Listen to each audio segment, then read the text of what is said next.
Chapter 1903. Dust flew everywhere. The head of the Zhenwu Dharma form exploded, but the headless body still maintained its forward posture.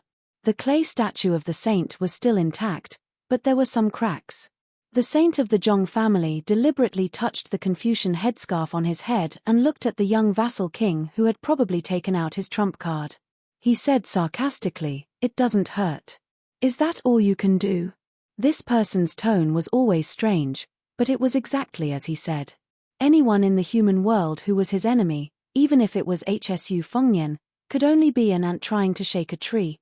The old Confucian narrowed his eyes and said, "I've already said that with your own fate, it's not enough to fight me tonight. Even if you're unwilling to use the fate of the entire Beiliang, why are you unwilling to gather the fate of the Shu family? Whether it's Shu Weixiong or Shu Longxiang, they're not ordinary people. They're all people with fate. It's okay for you to gather some fate with them. Why do you have to support the situation alone? You're about to die. Why do you care about the details? Don't you, Hsu Fengnian, always joke that you never do a losing deal?" Hsu Fengnian ignored him and kept silent.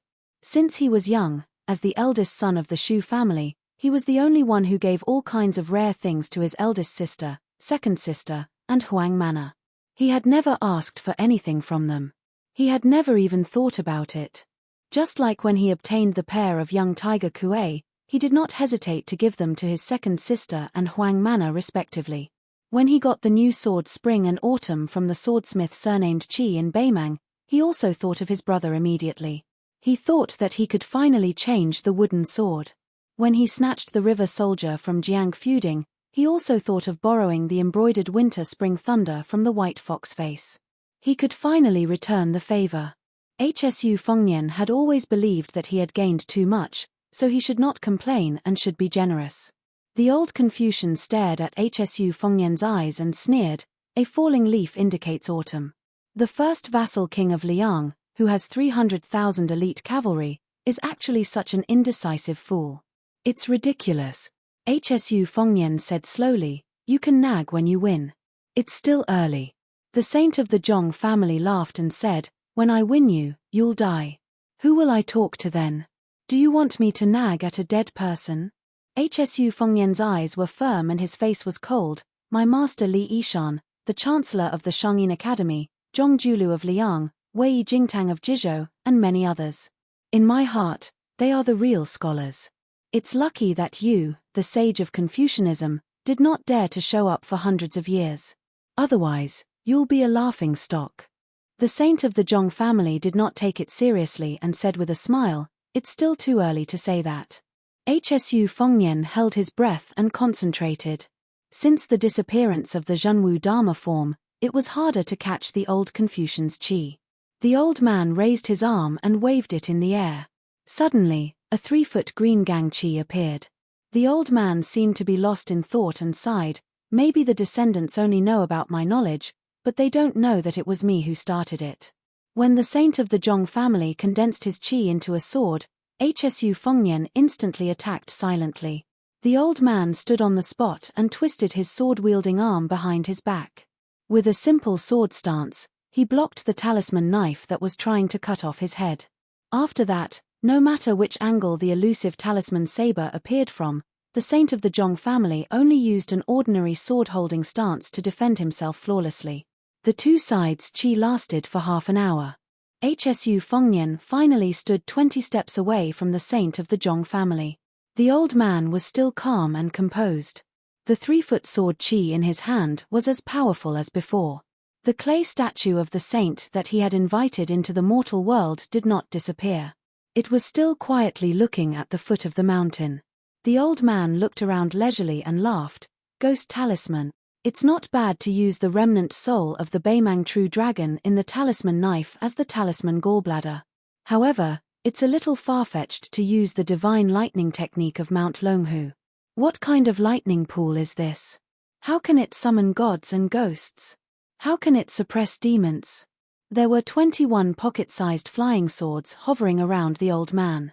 The 12 flying swords were given by Ng Tai. Black armor, childhood sweetheart, morning dew, spring water, peach blossoms, moth eyebrows, vermilion bird, yellow tung, and golden thread tai. The 9 flying swords were later forged by Xu Fengnian according to all kinds of life's will, and earnestly requested Mount Qing Liang's Moism master Juzi to forge them. They were Fengdu's old Jiaodu, Yu Shui's fine beard, childish wild fox sheep fat and shun.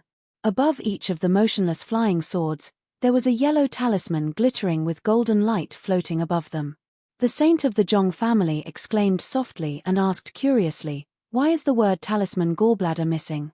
The Daoist sects in the world are divided, but at the end of the day, the talisman gallbladder is nothing more than a dozen words in the word aura.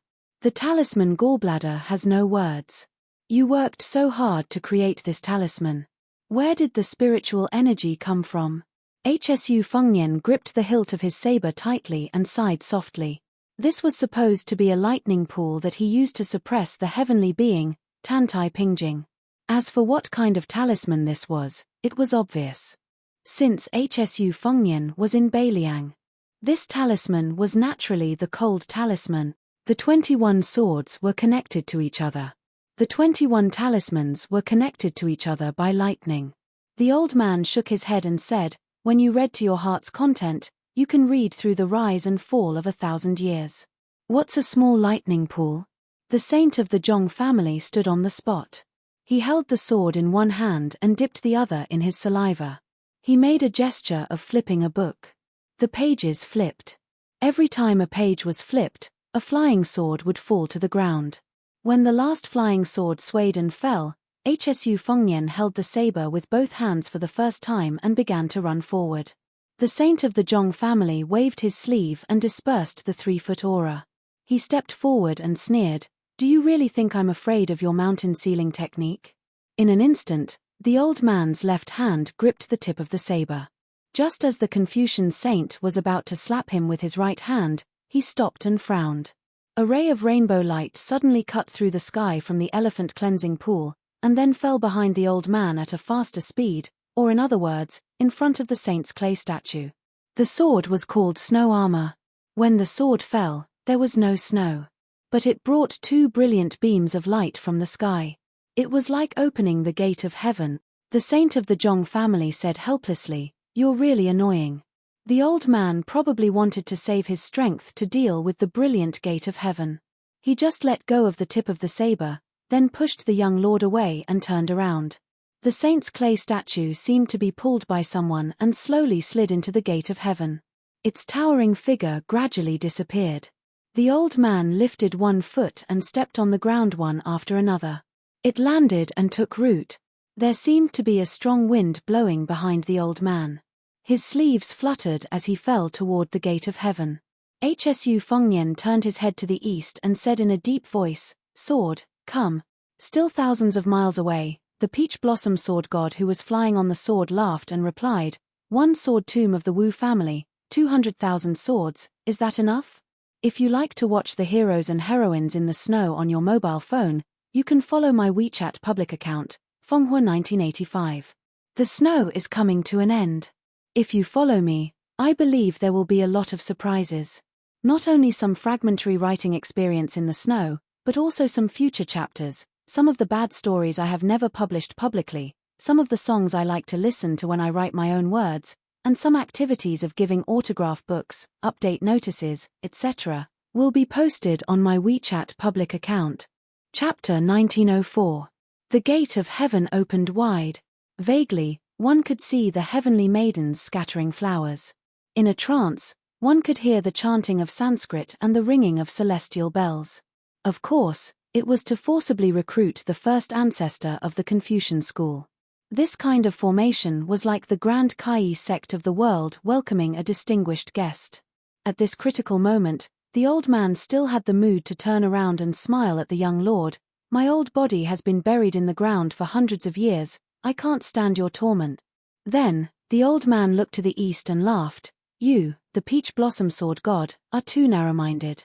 As a junior in Jianghu, you don't know how to respect your elders. Do you really want to take revenge on the same night?" Hsu Fengnian's face was solemn. Ng Tai drove more than 200,000 flying swords of the Wu family to Beiliang. He even needed the swords to go before him. Compared to the time when Chi Jiajie escaped to the foot of the mountain, Ng Tai needed to consume a lot of energy. Even if Ng Tai was regarded as the most powerful person in Jianghu, the most powerful person in the Finger Mysterious Realm, and the best swordsman in the past 1,000 years, Hsu Fengnian knew how difficult it was for Ng Tai to drive the entire ancient swords of the Sword Tomb at the same time. The more difficult it was, the greater the burden on Hsu Fengnian. Especially the old man in front of him was so calm. How did it look like he was struggling before death? The saint of the Zhong family slowly retracted his gaze and looked at Hsu Fengnian again. He said calmly, "Young man, let me give you a sentence. Deep love will not live long, and extreme wisdom will hurt. You have both. It will be difficult for you to have a good ending. As a person, muddle through. It is rare to be confused, so you can relax." The flying swords that originated from the Sword Tomb were densely packed. There were almost no gaps. Wherever they passed, mountains appeared in the sky, blocking the moonlight. Hsu Fengnian no longer concealed himself. His qi circulated rapidly, and his divine will reached its peak in an instant. Using this as a guide, he was like a lone candle in an eternal night, attracting moths to the flame. In the face of Hsu Fengnian's determination, the old man's eyes flashed with a touch of complex emotions. He no longer had the mood to ridicule the young king, nor did he look at the gate of heaven that was no different from a dragon's pool or a tiger's den for him. Instead, he turned around and looked down. The ground where his feet stood was cracked like a spider web. After the old man raised his head, he turned his back to Hsu Fengnian and said indifferently, "It's said that a scholar knows everything in the world without going out. I've long heard about your battle with Wang Xianji. That woman surnamed Jiang tried to force Wang Xianji's hand away by opening the heaven gate with her sword, so how could she make me go to the celestial court? Besides..." The old man, whose hair was fluttering in the wind, suddenly turned his head. His eyes were cold as he said in a serious tone, "Besides, Lu Dongshen can pass through the divine gate and return. Can't I do the same? It's not that I can't, but I really don't want to." The old man turned his body and finally turned his back to the gate of heaven, facing the young man. "A tree will wither one day, and a man will run out of strength. Today, I'll let you know that even if you, Hsu Fengnian, have invincible cavalry, and even if you're a grandmaster of martial arts evaluation, there will be a time when you have no choice but to accept your fate." Hsu Fengnian laughed in the face of the strong wind. "Do you know that people in later generations have ridiculed you as a person who knows what's impossible but still does it?"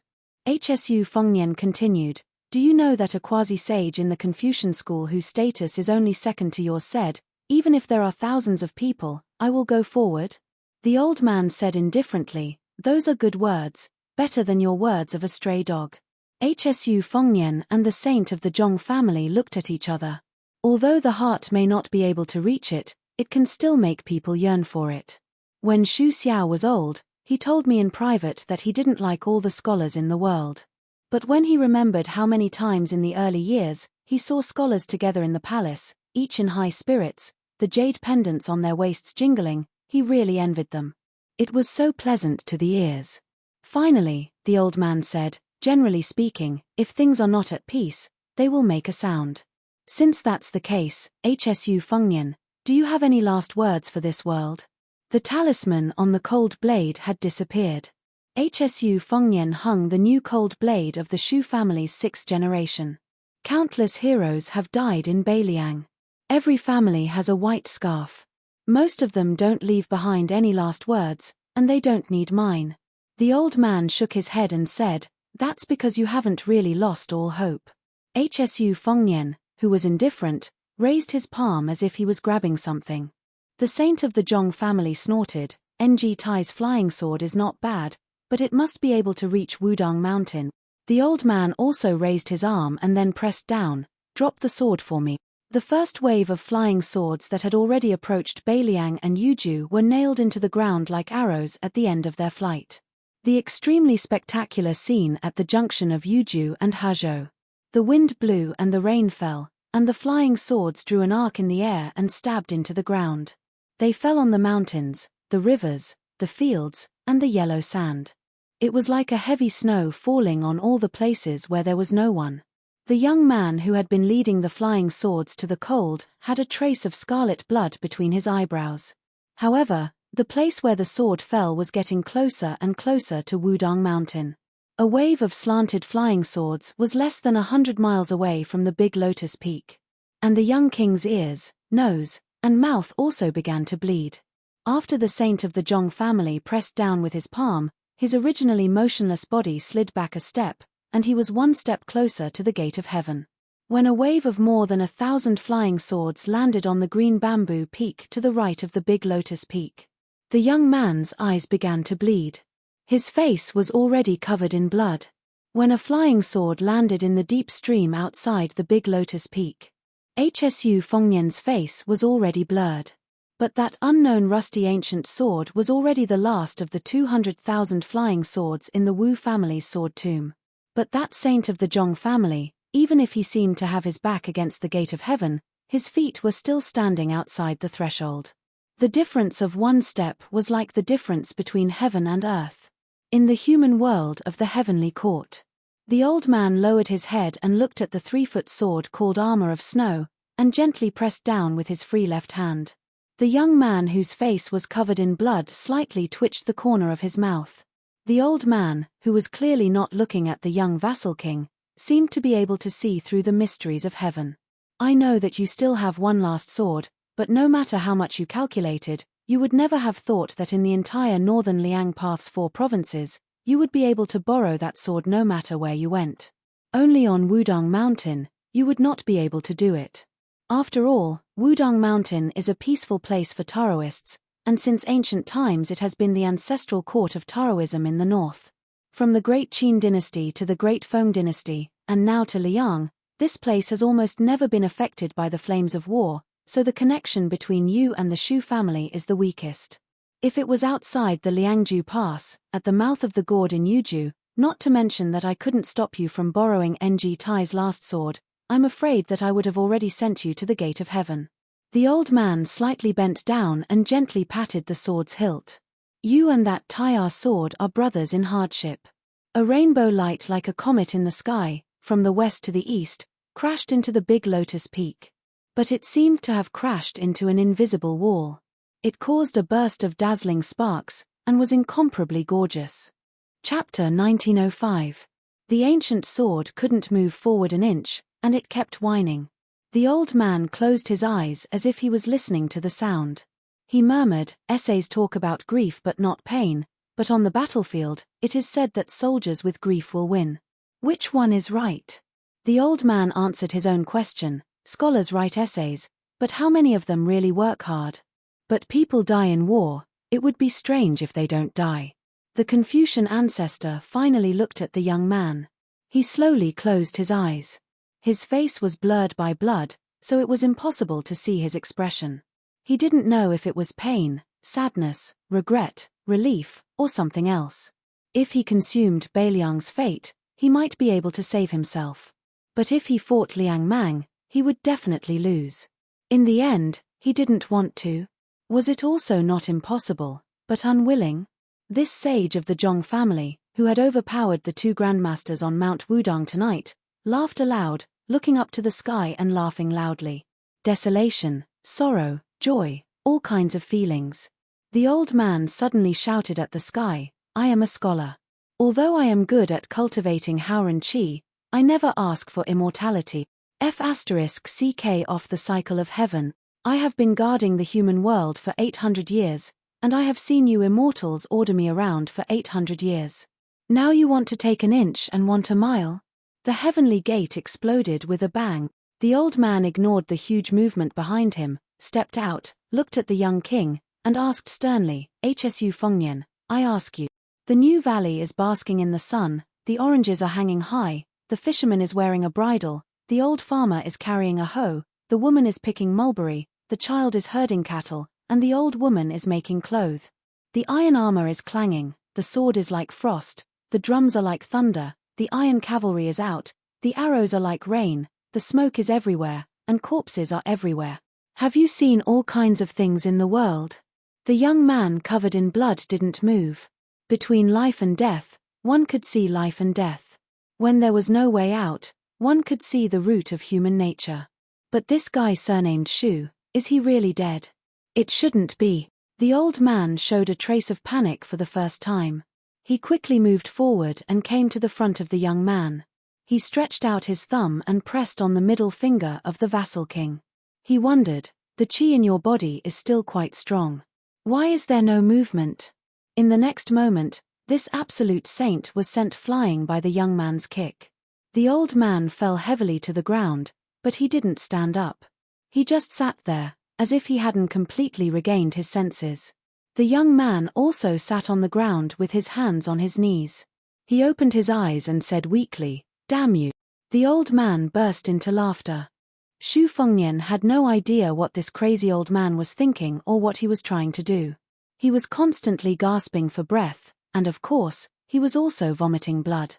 But for some reason, while the pain pierced his heart, he also felt an inexplicable sense of refreshment, as if a heavy burden had been lifted off his shoulders.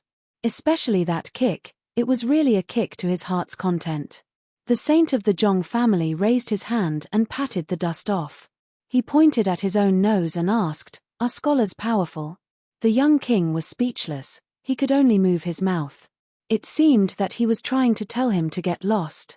The old man snorted and said, "So what if his Lu Dongxian? Didn't he ask me for advice in the early years?" The young man also pointed at his own nose, then raised his hand with difficulty and made a gesture of waving his hand in disgust. The old man suddenly looked embarrassed.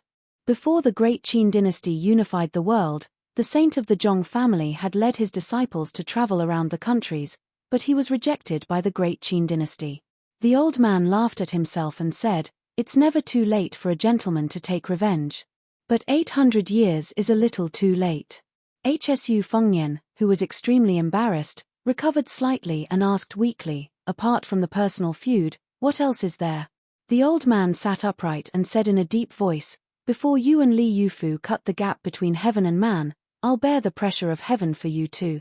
Otherwise, Li Yufu, who is cultivating in seclusion, will be fine, but you, Hsu Fengnian, won't be able to deal with the Beimang in peace.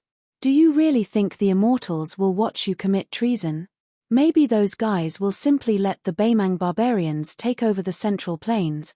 Hsu Fengnian glanced at the old man from the corner of his eyes and then lowered his eyelids. The old man said angrily, "Little bastard, don't take advantage of me. I've already helped you open up the stasis in your acupoints. Others don't know how difficult it is, but you, Hsu Fengnian, don't know? This is no different from Zhongjulu's regulation of the water transportation in Liang." Hsu Fengnian ignored the old man. The old man took a deep breath and said, "Hsu Fengnian, can we not be so tacky? It's such an impassioned feat, but you turned it into a business deal. How embarrassing, isn't it?" Hsu Fengnian directly closed his eyes. He was really not used to this kind of social interaction with the old man.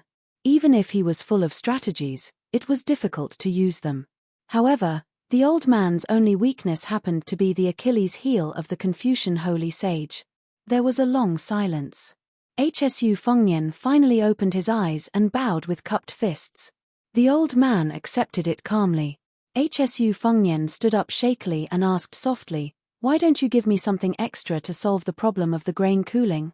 The old man wanted to refuse on the spot, but he suddenly thought of something and said with a smile, "This is not easy, but as long as you let that guy surnamed Deng talk nicely later, I'll give it a try. However, I can't guarantee success." Hsu Fengnian waved his hand. "No one in the world can stop Ng Tai with the Tai'ar sword, not even me." The old man stamped his foot and said anxiously, "Hurry up and hide the Tai'ar sword." As he spoke, the Tai'ar sword had already flown back. Hsu Fengnian gloated and slowly walked toward the old man. The old man smiled and turned to look at the foot of the mountain. Hsu Fengnian and the old man stood side by side. The old man pointed into the distance. "In the past, I heard Huang Longsha talk nonsense about the strange situation in the next 1,000 years. I was relieved and worried at the same time. It always made me hesitate." Hsu Fengnian said softly, "Why don't you think about it from another perspective? Looking at the present from 800 years ago, the world has changed for the better, right?" The old man nodded. Some have changed for the better, some for the worse. Generally speaking, the present is indeed better. Both of them were speechless. The old man suddenly said, I probably won't be able to wait for Deng Tai to return to Mount Wudong. Help me pass a message to him. If we only talk about the level of swordsmanship and not the distance of the sword, he is the first person since ancient times. Hsu Fengnian said, okay. The old man stared into the distance with his eyes wide open, his figure ethereal. He sighed with emotion. Then let me see this world one last time. Hsu Fengnian asked softly, do you have any last words? The old man thought for a moment. Yes. Hsu Fengnian said in a deep voice, sir, please speak. The old man said calmly, shut up. If you like watching heroes and heroines in the snow on your phone, you can also follow my WeChat account, Fenghua 1985. Snow is coming to an end. If you follow my account, I believe there will be a lot of surprises. Not only will there be bits and pieces of writing in the snow, but there will also be future side stories, or some of my favorite songs that I have never published publicly, or some activities that I like to listen to when I am writing, or some activities to give out autograph books, update notifications, etc. They will all be posted on my WeChat account. Chapter 1906. When Ng Tai arrived with his sword, he saw the young king sitting alone at the top of the broken stone steps with a knife on his knees. Although Xu Fengnian's clothes were stained with blood and his face was full of exhaustion, he was full of spirit. Moreover, his heavenly physique that had suffered heavy injuries in succession was like a withered tree that had come back to life. It glowed with vitality and gradually approached its peak. Deng Tai floated down to the ground. Hanging from his waist was an ordinary iron sword that his disciple had given him. Holding Tai upside down, he stood beside Xu Fengnian. 800 years of scholarly spirit, scattered in the world. Xu Fengnian nodded and said, Old Mister was obviously reluctant to leave before he passed away. He stayed up for a few hours and made some arrangements before he passed away on the spot. Ng Tai frowned and said, what about this fight? Hsu Fengnian smiled bitterly and said, the old man who was the backbone of the Central Plains should be more trusting of Li Yufu, who had a pure Taoist heart. When Master Li escorted the dragon carp along the Guangling River to the sea, the old man must have secretly observed and trusted him. As for me, he did not have much confidence. Not only was I the son of Xu Xiao, but I was also very likely to fight for the throne. If it were me, I would not be at ease to hand over the old man's belongings. That was why there was such a storm. The old man must have forced me to a dead end and was only willing to let it go when he saw my true nature. The peach blossom sword deity, who had no interest in the rise and fall of the world, sneered and said, in the end, he still took advantage of his seniority. Hsu Fengnian did not comment. He turned around and asked with a smile, is it because the flying sword can't enter Mount Wudong? Ng Tai said frankly, of course. Once the sword is out, how can it return without any results? Hsu Fengnian and Ng Tai raised their heads at the same time and looked at the distant sky that was gradually turning white. After the saint of the Zhong family died in a way similar to the immortal Zhenren of Taoism, there seemed to be a new phenomenon between heaven and earth. It was unclear and covered the mysteries of heaven. Heaven and earth were filled with righteous qi. Mixed qi gave form to the flow, abundant enough to fill the firmament. Hsu Fengnian said in a low voice, to establish one's virtue, to establish one's merit, and to establish one's words. Sir, I really can't do it anymore. Ng Tai crossed his arms in front of his chest. It's amazing, but in my opinion, it's still a little unsatisfying. Hsu Fengnian sighed helplessly, how can everyone be like you, Ng Tai? You don't just stand there and talk. Hsu Fengnian remembered something and said with a smile, that's right, before the old master left, he wanted me to tell you that in his opinion, since the beginning of the sword 1,000 years ago, you, Ng Tai, have the best swordsmanship. Ng Tai grumpily said, the path of swordsmanship is just a sesame seed abandoned by ancestor Lu after picking up a watermelon. Hsu Fengnian rolled his eyes and said, talking to you is boring. Ng Tai glanced at him from the corner of his eyes. Hsu Fengnian asked, how should we deal with the 200,000 swords scattered on the ground of the Wu family's sword tomb? Do we need you to return them? NG Tai asked in return, "Why, do you want to keep them?" HSU Fengnian hurriedly waved his hand and said, "How would I dare? That Wu family's ancestor would fight to the death with Beiliang. I can't go overboard when I use my hoe to steal their swords." NG Tai said, "Then I'll return them all. The Wu family's swords are an eyesore to me anyway." HSU Fengnian lowered his voice. "Don't do that. You should at least choose a few hundred good swords and secretly leave them behind. Just say that the Zhong family's saint destroyed them. If the Wu family's sword tomb doesn't let them off, go find the Zhong family's saint mansion and smash them." NG Tai's face was full of disdain. "I can't be bothered to do that."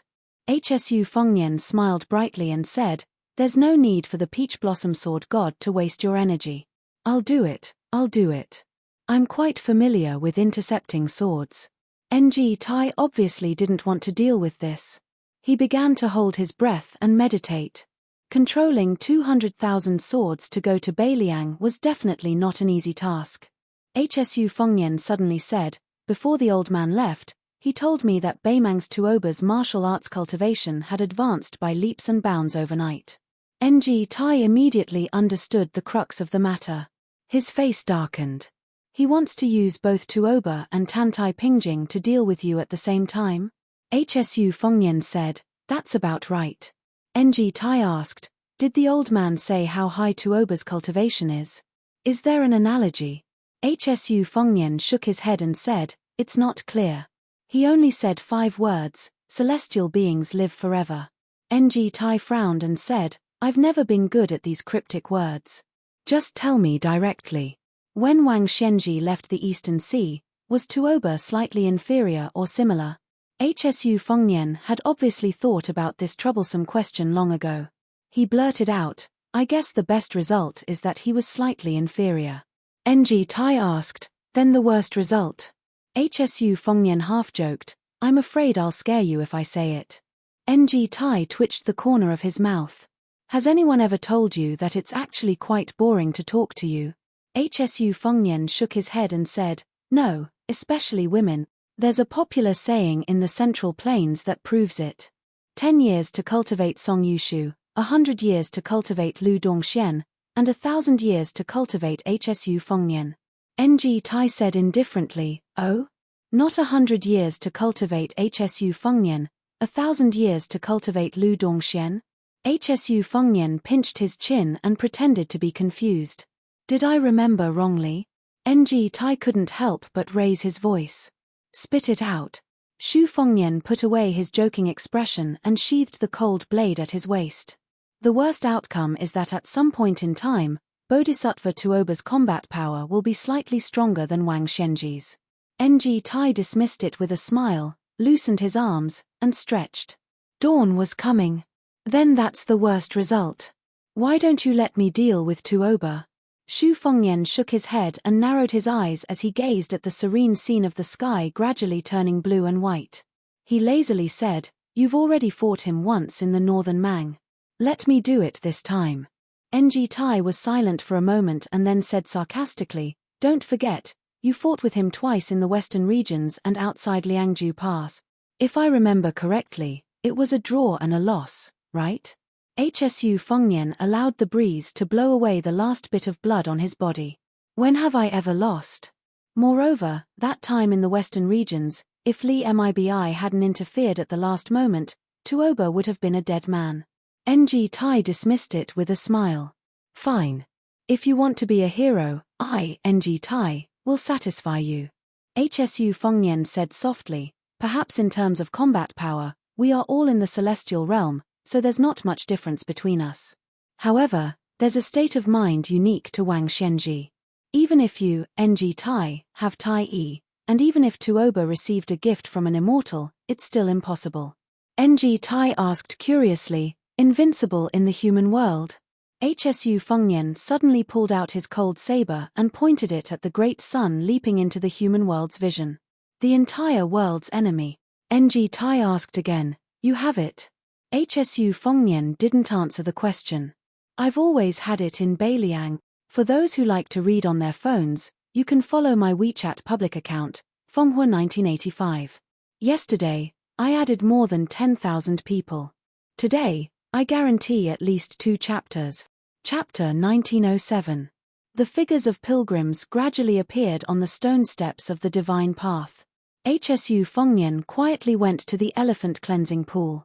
He took off his outer robe and squatted by the pool to wash himself. If one were to say that Hsu Fengnian was familiar with intercepting others, he was not bad at this work. In last night's thrilling battle between heaven and man, except for Jiang Enai and Li Yufu who were deliberately excluded, there were still a few grandmasters from the Central Plains who stayed in Wudong to watch the battle. There was also a white-robed Qi trainer who looked at the battle from the top of the Jade Pillar Peak. She probably had the idea of benefiting from the battle. After all, whether it was the sage of the Zhong family or the new prince of Liang, Hsu Fengnian, whoever died would be a great supplement to her fate. If both of them died and she was lucky enough to support both of them at the same time, there might be a real land immortal in the human world. Not only could she live for a long time, but she was also not bound by the way of heaven. The 3 top masters of Nanjiang, Lu Shenlang, Cheng Baishuang, and Ji Liuan, stood together on a suspended plank road and looked from afar. The blind female zither player Xue Songguan walked slowly and finally stopped half a mile away. But the person closest to the battle at that time was the man in purple. Just as Hsu Fengnian was washing clothes skillfully on the green stone slab, there were already groups of Jianghu people in the elephant cleansing pool.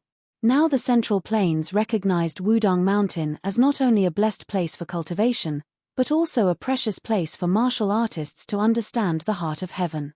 All the Jianghu heroes who heard the news and came here were mostly people who had encountered a bottleneck in martial arts. They liked to sit here cross-legged and look at the waterfall, the pool, and the huge rocks. They would imagine that the previous chief Hong Shixiang used to fight here, sword maniac Wang Xiaoping used to fight here, and great master Hsu Fengnian used to practice his saber here. They racked their brains to fight for a spot, just like the scene of pilgrims fighting for the first incense. Hsu Fengnian inadvertently heard a group of people whispering nearby. It seemed to be a nursery rhyme, wood dragon against stone tiger, thousands of gold and silver, who can see through it, and by Yangzhou Prefecture. It was said that the old Prince Liang, Xu Xiao, had long predicted that Beimang's million-strong army would come knocking on the border, so he prepared for a rainy day. He had already sent the Fu Shui Chamber's men of sacrifice to a hidden secret place, in case the Shu family could not stop Beimang's iron hooves from the south, so that the Shu family could make a comeback and continue to fight for the world. At first, Hsu Fengnian thought it was funny, but soon he realized that there was something unusual about it. His heart sank. Guangling Taoist Yangzhou Prefecture had always been the richest prefecture in the Central Plains. Buying Yangzhou Prefecture, with just 5 words, directly described the wealth of the Shu family's heavy silver to the common people. Not only that, listening to these people's idle chatter, it seemed that they directly ignored Tide Listening Lake, which should have been the biggest suspect, and directly guessed that Mount Qingcheng and the military town of Lin Yarrow were the 2 places. Hsu Fengnian could not help but be shocked. According to these people who listened to the rumor, the latter guessed that Li Yishan was personally in charge of the Shu family's hidden treasures. The poison warrior, who had been hell-bent on scheming for the Shu family all his life, used a trick. On the surface, he constantly drove refugees to Liuzhou to confuse the public, and secretly colluded with Mount Lantuo in the western region. It could be said that it was a foolproof plan. As for why the former was Mount Qingcheng, which bordered Liangshu, these Jianghu people could not explain. However, Hsu Fengnian knew that Xu Xiao had hidden 6,000 soldiers in the depths of Mount Qingcheng. This was a secret that not many people in the Fu Shui room knew about. It was obvious that the person who deliberately spread this nursery rhyme was not only hostile to Beiliang, but also deeply involved in Beiliang's military and political affairs. Hsu Fengnian had always politely refused to listen to the prophecies and nursery rhymes that had once caused chaos in the 8 kingdoms of spring and autumn. Back then, Huang Sanjia was the founder of a sect that had been founded because of this. Almost all the emperors and monarchs were in a terrible fix because of this. Hsu Fengnian did not expect that Beiliang would suffer such a calamity today. It was not to say that a small nursery rhyme could really shake Beiliang's foundation. In fact, Beiliang had always valued military power more than literature. In addition, HSU Fengnian's series of actions after the hereditary succession, especially the great victory in the First Great War of Liang Mang, had already fulfilled his master Li Yishan's request at the beginning of his will. We must continue to maintain the structure of Beiliang as the Shu family. Therefore, there was no harm in having a few dozen more of these types of prophesies and nursery rhymes. However, Li Yishan had always repeatedly mentioned that the wind rises at the end of the green duckweed, and the waves rise in the midst of the small waves. I, Li Yishan, do not have extraordinary talents, nor do I have extraordinary strategies. I only have caution in my life to warn HSU Fengnian. HSU Fengnian suddenly had some doubts. Since this person knew the inside story of Beiliang so well, why would he still use such meaningless and boring methods? This was like the peach blossom sword god fighting with a level 2 master. He could have finished the fight with one strike, but he insisted on playing with a mouse for 100 moves. The master who knew everything would probably only feel disgusted. Was it adding fuel to the fire, or was it adding fuel to the fire? HSU Fengnian fell into deep thought. Not far away, someone's eyes flashed as he greeted, "Little brother, why do you have bloodstains on your body? What? Did you meet an enemy on Wudong Mountain yesterday?" The people of Beiliang wore thick autumn clothing, so after HSU Fengnian took off his robe, there was not much blood on it. HSU Fengnian picked up his robe that had been rolled into a ball after washing it, stood up and squatted down beside the person who shouted. He was not too close, about 4 or 5 steps away. He went straight to the point with a light smile and asked, "Isn't that so? I was beaten up a bit badly. I won't beat around the bush. Big brother, you are a night watchman. How much would it cost to break a leg? If you beat him to death, how much would it cost? If it's fair, according to the old rules, I'll give you half of the payment first." When night watchmen patrolled the streets, they would often clean up the trash on the streets. The night watchmen of the underworld were the kind of people who took people's money to get rid of disasters. That person's eyes lit up. He was not in a hurry to accept this deal that fell from the sky. He carefully sized up this young man with an authentic Beiliang accent, and said with an official accent unique to the Wuyue region of the Central Plains, "Little brother, let me make it clear first. Is your enemy a local gangster or a gangster?" A local gangster was a local, meaning a local snake. A gangster was a foreigner, a dragon that crossed the river. HSU Fengnian smiled and said, "A local gangster." That person immediately frowned. Dealing with a Beiliang local was far more difficult than dealing with a stranger. He couldn't help but lower his voice. What, could it be that Lian Qe, or even the seahorse here? Lian Qe was the picture drawn by a 9th-level official's uniform patch of the Liang Imperial Court, while the seahorse was a military official's patch. To the common people, they were the county magistrate who destroyed families or the governor who destroyed families. As the county magistrate of a county, their ranks were often 8th level or 9th level. Lian Qe and seahorse became the Jianghu slang for officials and soldiers. They were both people that could not be easily provoked.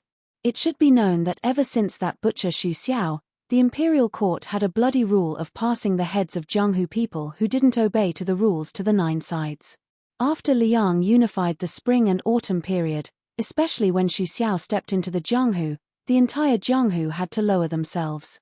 Otherwise, why would the great and city's Minister of Justice, who was in charge of issuing copper fish bags, be privately called the Emperor of the River, King of the Lake, and be seen by Jianghu people as the leader of the martial arts world in the imperial court? HSU Fengnian slowly said, "That guy had a grandfather who was Lian Qe, but he passed away a long time ago. The family doesn't have any descendants left in the legal world. Think about it, over here, Lian Qe is nothing. The seahorse is the boss. However, that person has a personal retainer who is empty-handed and doesn't even have a green knife. He should have the strength of a 5th-level official." The lean man and the 4 people beside him exchanged glances and quickly weighed the pros and cons. The 5 of them were gangsters who were used to licking blood from blades in the southern part of Jingji. This time, they had traveled together in Beiliang and their friendship had deepened. In addition, they were all men who knew each other's backgrounds. They already had the intention to cut off a chicken's head and burn yellow paper when they returned to their hometown. Therefore, They didn't hesitate to discuss this business openly. According to the young man's words, the retainer was old and his 5th-level strength could be considered presentable. However, the fist was afraid of the strong and the rod was afraid of the old.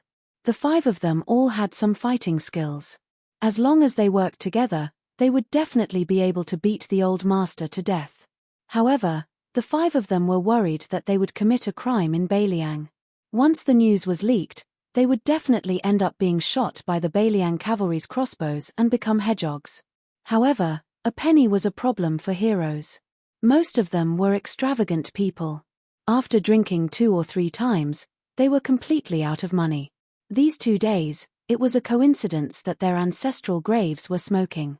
They were actually lucky enough to meet a famous gangster in the southern part of Jingji. The gangster was also willing to humble himself and make friends with him. Then, to burn incense and worship Buddha in the temple, they needed incense, so they needed incense money even more.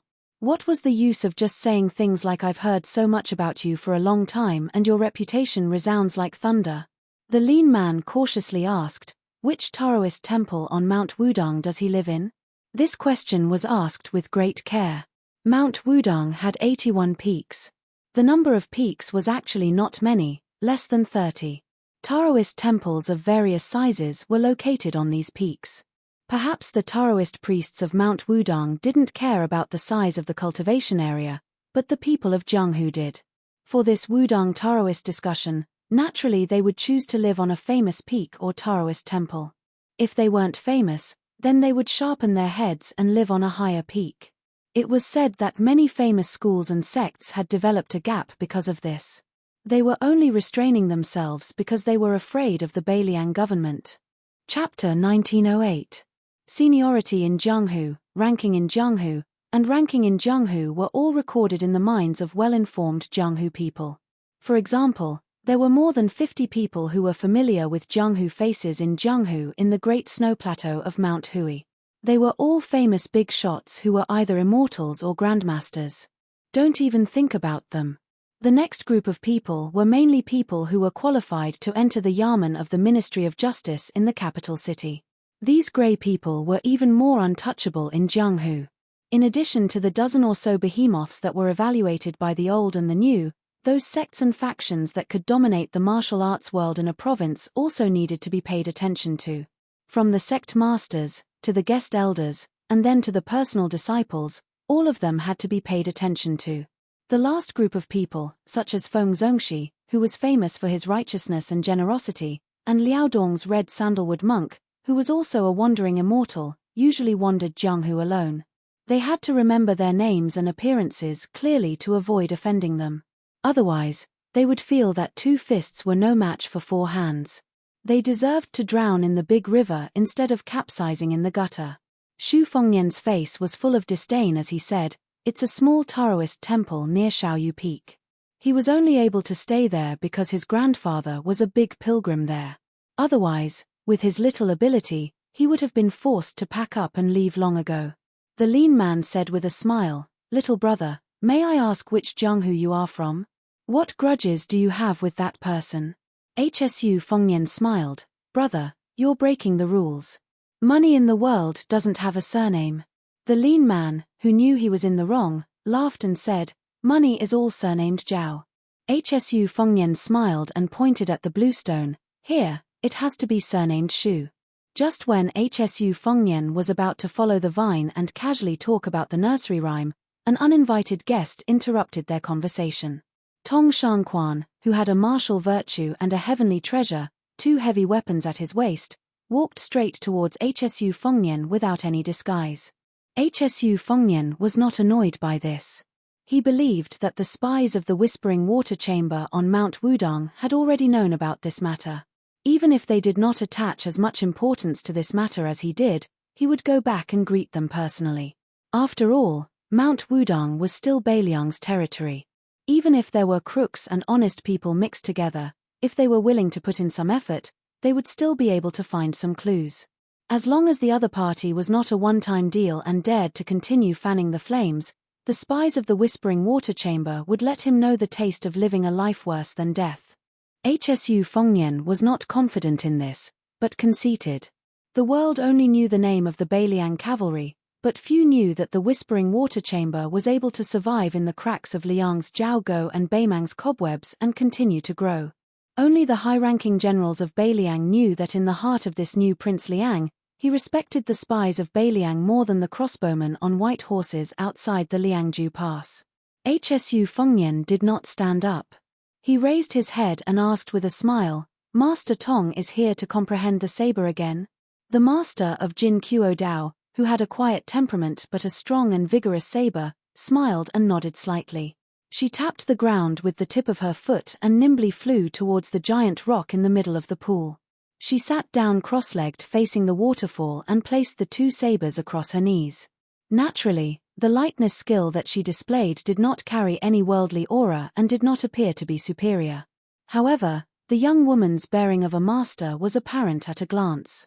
The lean man muttered to himself, "Why does she look so similar to the legendary young master of Jin Kuo Dao Manor? She also has two sabers at her waist and is also a national beauty. Or perhaps she is a heroine of the Central Plains who admires Tong Shanquan." Hsu Fengnian joked, "Brother, do you think that I would know such an unattainable master of martial arts? In the Jianghu of the ordinary heroes of Jianghu, let alone the great snow plateau, even the high and mighty holy land of Jianghu such as Jin Kuo Dao Manor had a plaque hanging at its front door. The beautiful peony green waist in the manor, the young master of the manor, Tong Shanquan's two sabers were heavenly treasures of martial virtue, and the quality of the two sabers embroidered with winter and spring thunder on someone's waist. Whether or not Tong Shanquan and Chen Tianyuan of the Taibai sword sect, who was also from the southwest of Liang, were an immortal couple, whether or not they had a short-lived marriage, and even whether or not she was secretly pregnant with that young banished immortal. These were all topics of conversation in the Jianghu of the Central Plains, enough to drink a few cups of wine. The fish and shrimps that lived in this Jianghu naturally carried the smell of dirt. If they did not speak the words of the heavens that were related to the heaven, earth, mountains, and rivers, they would not be able to achieve the magnificent feat of freezing the 30 provinces of the Central Plains with one sword. They went to the martial emperor city to pay homage to the high wall that was once filled with divine weapons, went to the great snow plateau of Mount Hui to see the goosefeather snow, went to the Dongyu sword pool to see the words high mountains, deep waters, long sword carved in cursive script, went to Yuyang Mountain Villa to see the Dragon Rock sword furnace forging swords, went to Beiliang's Lingju restaurant to drink green ant wine, went to the Quicksnow Mountain Villa to admire the scenery of the Spring God Lake. These were the blessings that they had been dreaming of. A young swordsman carrying a box on his back who was passing by the elephant washing pool unintentionally saw Hsu Fengnian and his face was full of surprise. He was the young master of the Yuyang Mountain Villa, Zhong Chunlin. Yesterday when Shenyuan Qingfeng of Mount Hui was drawing lots, he had already recognized Hsu Fengnian who was squatting at the stall next door and eating pancakes. After Zhong Chunlin returned to his residence yesterday, he used up a large jar of saliva before he finally found out the exact location of the new Prince Liang from an old Taoist of the Qing generation on Mount Wudong. That year, His Royal Highness, who had a bad reputation, came to Mount Wudong to practice his knife skills. In fact, the Taoist on the mountain did not think much of it and no one was willing to take it seriously. They were not immortal Genrens who could predict the future. How could they have foreseen today's situation? After Shu Fengnian's hereditary inheritance was passed down, Wudong Mountain sealed off the path from the washing elephant pond to the thatched cottage. In fact, it was just a small path with a fence. In those years, probably only the young martial grandmasters who had not yet ridden down to Jiangnan on cranes would often run over to help with the vegetable garden, allowing the greenery to last year. Later on, Shu Fengnian personally wrote a letter to Wudong Mountain's Junren Chen Yarrow, imploring the mountain to help maintain the tranquility near the thatched cottage. So Wudong Mountain built another green bamboo fence, but that was all. Hsu Fengnian waved his hand and greeted, "Little Zhong, you're here." Zhong Chunlin had mixed feelings. When they first met, Hsu Fengnian, who was still His Royal Highness, had a head full of white hair. He mistook him for a land sword immortal who had returned to his natural state. The second time they met, it was in the western region. They did not have much to talk about, which made this young swordsman, who even named his sword Frost Blade, feel regretful. Zhong Chunlin squatted beside Hsu Fengyan, slightly uneasy. Hsu Fengyan joked, carrying so many swords around, "Are you a sword seller?" Zhong Chunlin blushed. It was very strange. Perhaps it was because he was born into a family of swordsmiths, but Zhong Chunlin did not have much obsession with the way of the sword. He also did not have the lofty ambition of wanting to be the only one in the world of swords. In the 100 years of Jianghu, sword masters emerged one after another. Zhong Chunlin did not particularly worship Li Chungang and Ng Tai, nor did he particularly yearn for the Wu family sword tomb or the Dongyu sword pool. Instead, he admired Jian Zhouhuang the most. His greatest wish was to be like that old swordsman of Western Shu, collecting all the famous swords in the world into his sword case. Just carrying them around in Jianghu was enough. Hsu Fengyan smiled and asked, "Little Zhong, have you given yourself a nickname?" Zhong Chunlin blushed and shook his head vigorously. Chapter 1909. Hsu Fengyan, as an experienced person, earnestly instructed, "Then you must give yourself a prestigious name as soon as possible. Otherwise, if you inexplicably give others a silly Jianghu nickname, it will be too late for you to cry." There are many examples of this in Jianghu. For example, in Gangnam-do, there is a sword master with white hair and long arms like an ape. His swordsmanship is actually not bad, but after he was called White Monkey when he was young, he could not get rid of it. Even if he had to say "I am the white ape divine sword" every time he did something chivalrous, others did not care. They all thanked the White Monkey hero for saving their lives. Don't you think he was aggrieved? There is also the famous Fistmaster in the southeast sword state. He is obviously a righteous hero, but because his surname is Wang and he is ranked 8th, he did not know to announce his name when he entered Jianghu. In the end, he was given the nickname Turtle Immortal Fist. Turtle has become an immortal. If he is not an old turtle, then what is he? Zhong Chunlin, who was enlightened, nodded his head like a chicken pecking at rice. He deeply agreed. The lean man was about to interrupt the young master's nagging, but his companion pulled his sleeve. He turned his head and got the meaning from his companion's eyes. This guy was unreliable. Even if this business was true, and it was not ambiguous about the money, but such an unreliable guy could not keep his mouth shut. The lean man thought about it and agreed. He sighed, still feeling a little regretful, and coughed heavily, attracting the young man's attention. The lean man patted him on the shoulder. "Little brother, unfortunately, we suddenly remembered that we have an urgent matter to attend to. I'm afraid that we can't help you with your trouble. However, even if we can't make a deal, we still have feelings for each other. Let me give you a piece of advice. If you want to make a name for yourself in the future, you must be down to earth." Hsu Fengyan smiled and nodded. "Brother, you are right." The young master of Yuyang Mountain Villa was stunned. After the 5 people left, Hsu Fengyan accompanied Zhong Chunlin and chatted for a while by the elephant cleansing pool. As more and more Jianghu people came here to comprehend martial arts, Hsu Fengyan was the first to stand up and leave. Although Zhong Chunlin was still somewhat unsatisfied, he could be considered to have come in high spirits and returned in high spirits. However, the young man did not understand why his benefactor ended up talking about the female head of the Jin Kuo saber manor, so he casually spoke his thoughts. He heard that the woman surnamed Tong was extremely talented, and practiced the saber very hard, but her temperament was old-fashioned. Therefore, even if Zhong Chunlin met her, they would not hit it off. In the end, Zhong Chunlin even laughed and said that a beauty riding a horse and drinking to her heart's content was the most beautiful. Therefore, even if the female manor head's appearance was enough to topple cities, she could not be considered a true beauty. Zhong Chunlin had a lot of fun talking. Before leaving, the young lord patted him on the shoulder and said something that confused Zhong Chunlin. "Jianghu can be big or small. Don't be so straightforward when you see manor head Tong in the future." Zhong Chunlin watched as Hsu Fengyan left. Then he seemed to feel a murderous aura behind him. He suddenly turned around and saw a young unfamiliar woman sitting alone on a boulder. She turned her head and looked at him. Then she smiled and said, "Jin Kuo Saber Manor, Tong Shangquan. Greetings, young Master Zhong." Everyone said that after Mount Huishan Ziyi, who monopolized the 3 chiefs of auspicious talisman. The female sword immortal was the Empress of West Chu, Jiang Sai. The fist master was Martial Emperor City's Lin Ya.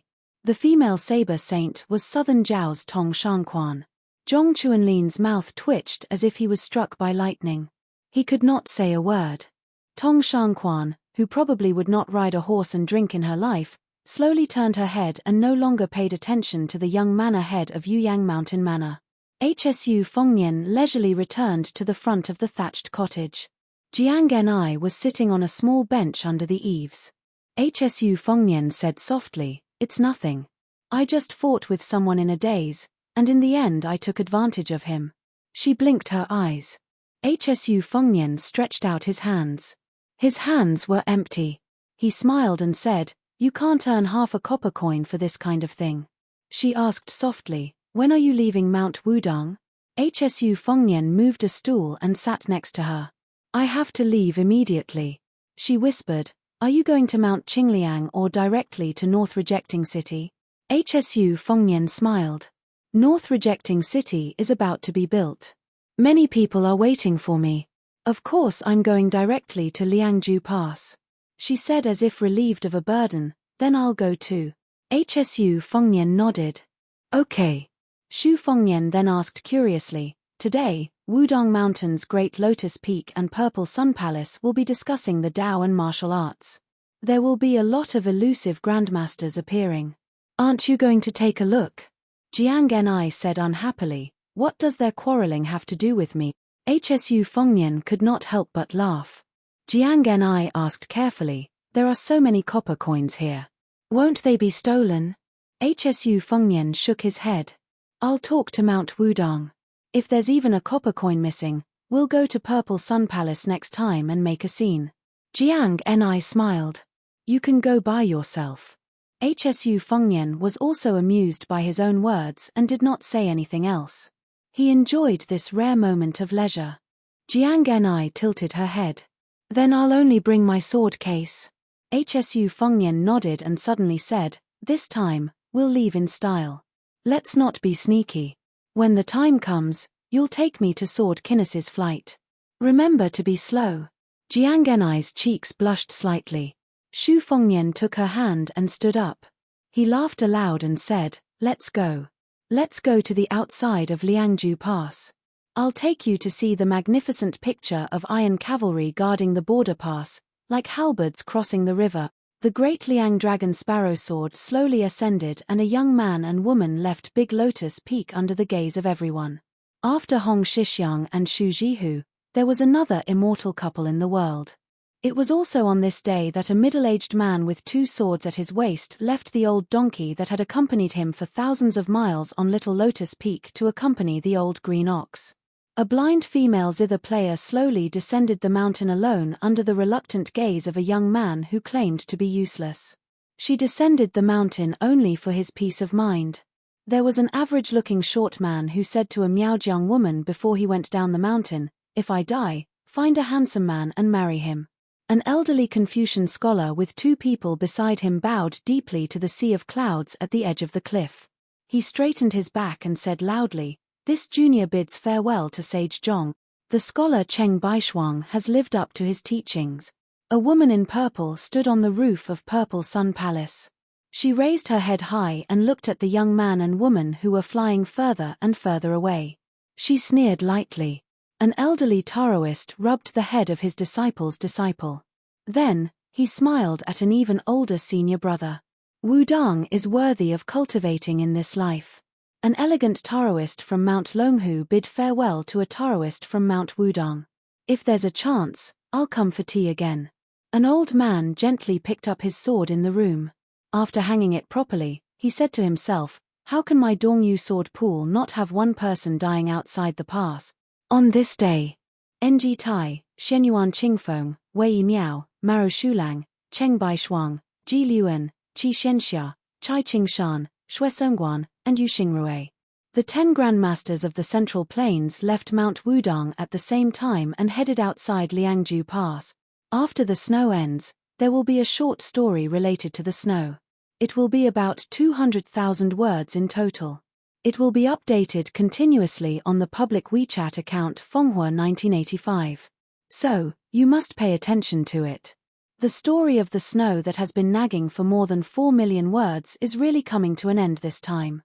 So, those who haven't subscribed yet and those who are in the mood to do so, please subscribe. You don't have to subscribe all the time. It's also good to help increase the number of high subscriptions. Chapter 1910. In Beiliang's Dowling Prefecture, there was a crowded and bustling shipping dock. This dock had been greatly expanded in the hands of the previous provincial governor, Xu Beiji. It was not as if the Lingzhou officialdom did not complain about the waste of money and manpower. Other than the dock, there were also huge granaries that were no less than Liang A. This provincial governor had built a lot during his time in office. However, who did not know that Xu Beiji was known as the most favored Beiliang? In addition, Beiliang had never had the custom of censuring officials. At most, the officials and scholars in the officialdom would privately criticize him. Naturally, no one was willing to go to Mount Qingliang to be rejected. It was probably because Xu Beiji's official reputation in Lingzhou was terrible. After the newly appointed provincial governor, Chang Sui, took a break to recuperate. The entire Lingzhou, who had been mentally prepared, felt like they were bathing in the spring breeze. They were full of praise for this scholar who came from the Shangyin Academy. Today, at the dock, under the escort of 200 of Lingzhou's most elite light cavalry, 2 carriages slowly arrived. 2 elegant men in official robes walked out. They were the proud disciple of the literary grandmaster, Han Guzi, the provincial governor of Lingzhou, Chang Sui, and the father-in-law of the new prince of Liang, the Central Plains Lu Jianke Lu Dongjiang, who had just been promoted from the provincial governor of Liangzhou to the deputy administrator of Beiliang. In just a short year, Lu Dongjiang had sat in the 3rd position of Beiliang's civil official. Although it was a typical case of a father relying on his daughter, the Beiliang officialdom was pragmatic. It was not good for reputation. It did not have the complicated formalities of the Liang imperial court, such as whether one had a Jinsha background or served in the Hanlin Academy. Lu Dongjiang's official rank was the same as Song Dongming's. However, Lu Dongjiang was in charge of the government affairs of Yuling and Song Dongming, while Song Dongming was in charge of Liangliu and Liangliu. It was a bit like they were equals. Therefore, not long ago, a member of the Qingzhou Lu family said at a family banquet, Taiyuan City once had a conflict between Zhong and Jiyu. Now, Beiliang also has a conflict between Lu and Song. It is a conflict between gentlemen. As for Wang Lingquan, he is just a merchant who stinks of money. The 2 meanings of this flattery made Lu Dongjiang, who had entered Beiliang and Liangliu, deeply agree. Although Lu Dongjiang still had some grudges against his ruthless daughter, Lu Chengyang, after such a meteoric rise, he gradually let go of this troublesome matter under his nose. Lu Dongjiang knew that if the Lu family wanted to continue to prosper, even if Lu Chengyang really did break off relations with the Lu family, with or without Lu Chengyang at Mount Qingliang, the Lu family's fate in Beiliang's officialdom would be completely different. Whether or not Lu Chengyang could sit firmly in the position of consort to the king of Beiliang, the Lu family's status would also be turned upside down. Recently, Lu Dongjiang had been thinking about whether or not he should invite his daughter and son-in-law back to the Lu family for the spring festival this year. They were a family that had gone through thick and thin together. Even if Hsu Fengnian was a noble vassal king, it wouldn't be too much to ask for him to accompany them to have a harmonious New Year's Eve dinner, right? Unlike the deputy administrator's brand new official robe, the governor Chang Sui's official robe was old and wrinkled. His originally fair face had also become dark. When the 2 of them stood together, Lu Dongjiang, who was older but well-maintained, looked younger. Although there was not much difference between the 2nd-rank Golden Rooster official patch and the 3rd-rank Peacock official patch, both of them were well deserving of the title of governor of Liang. However, the former was a genuine central official of the imperial court, while the latter was a powerful official who governed a region. There was still a fine line between the former and the former. However, Lu Dongjiang was a famous scholar who had enjoyed a good reputation in the scholarly circles of the Central Plains for many years. If it were any other governor accompanying him, he would still put on an air of authority.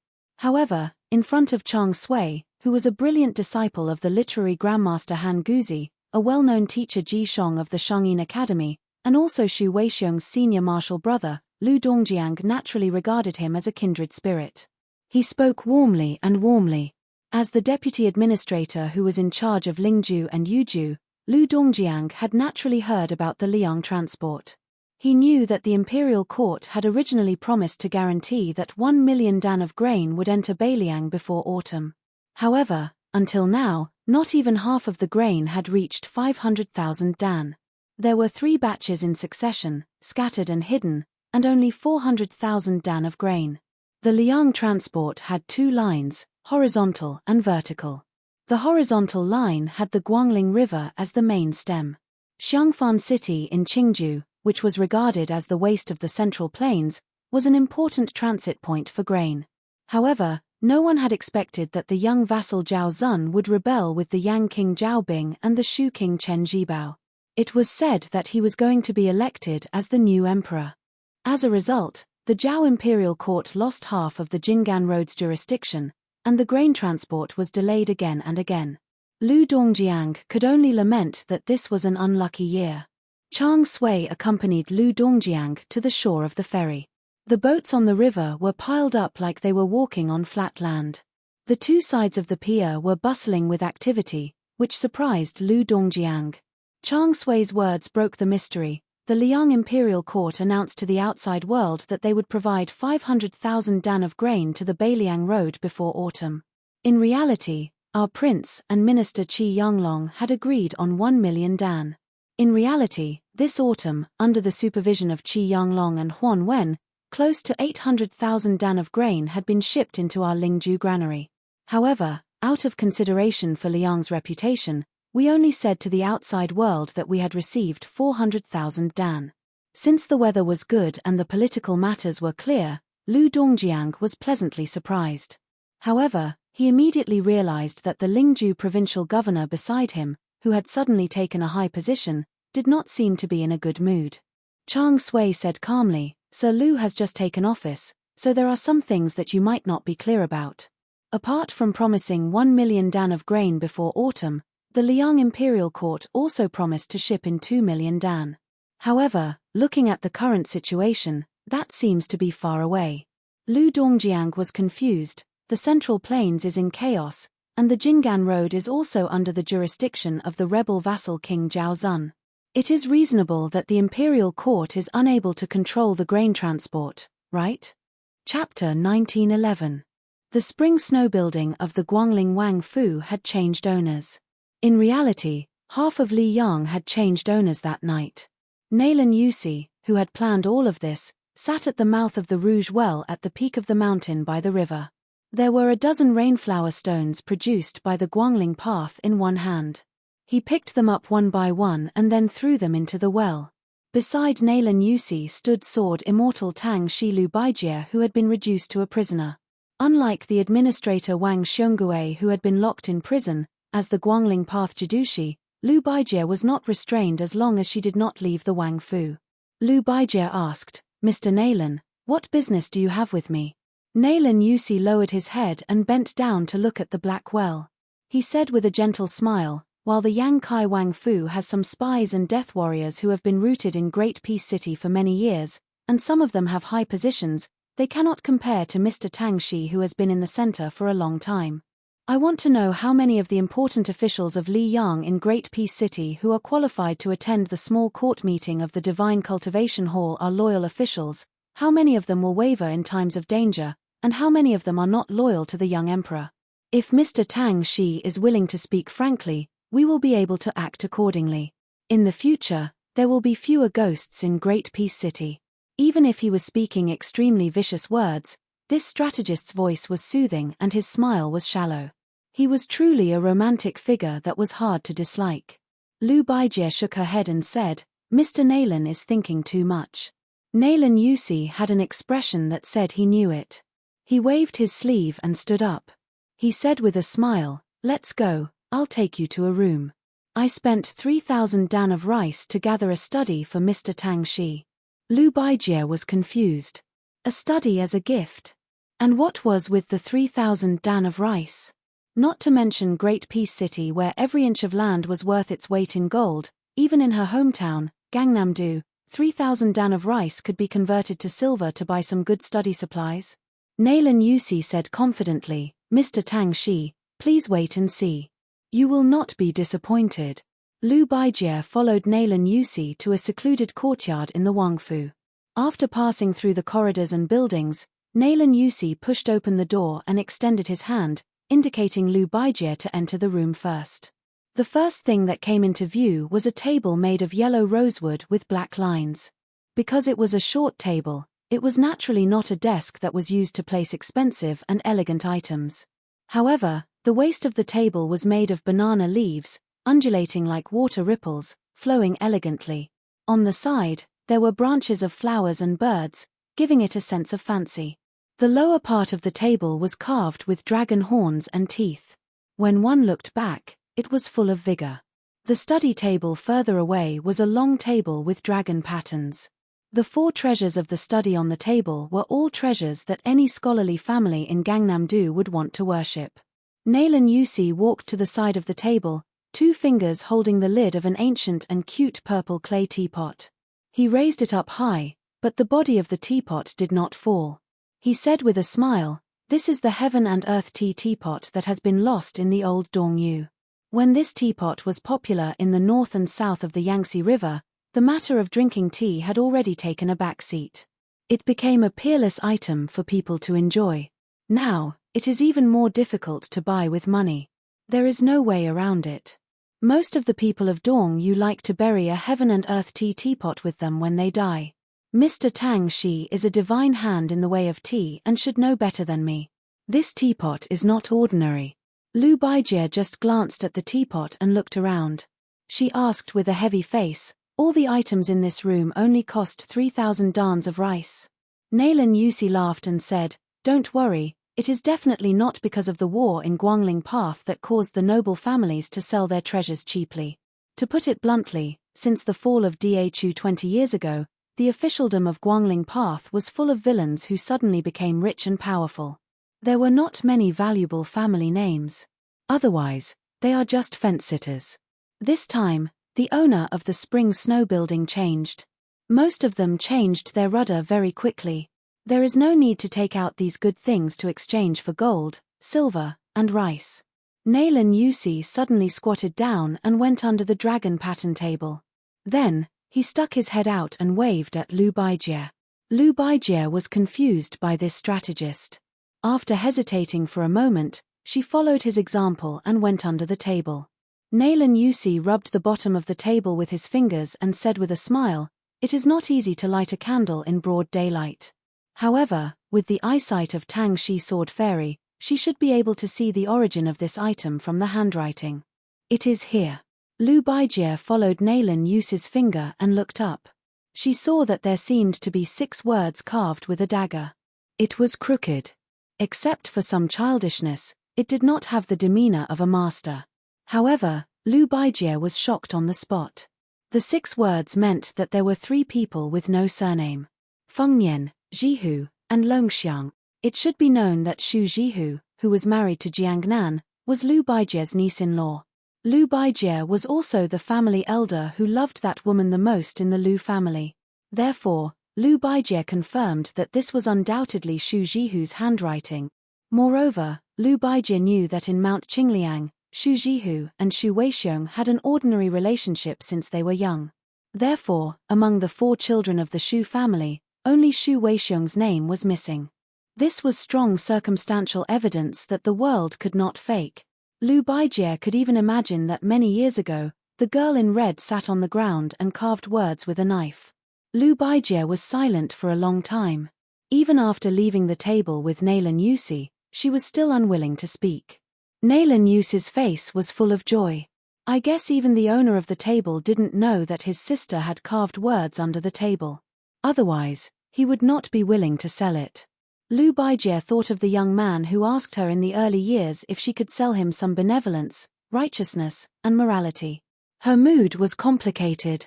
She smiled bitterly and said, "Why did the Xu family have to do this?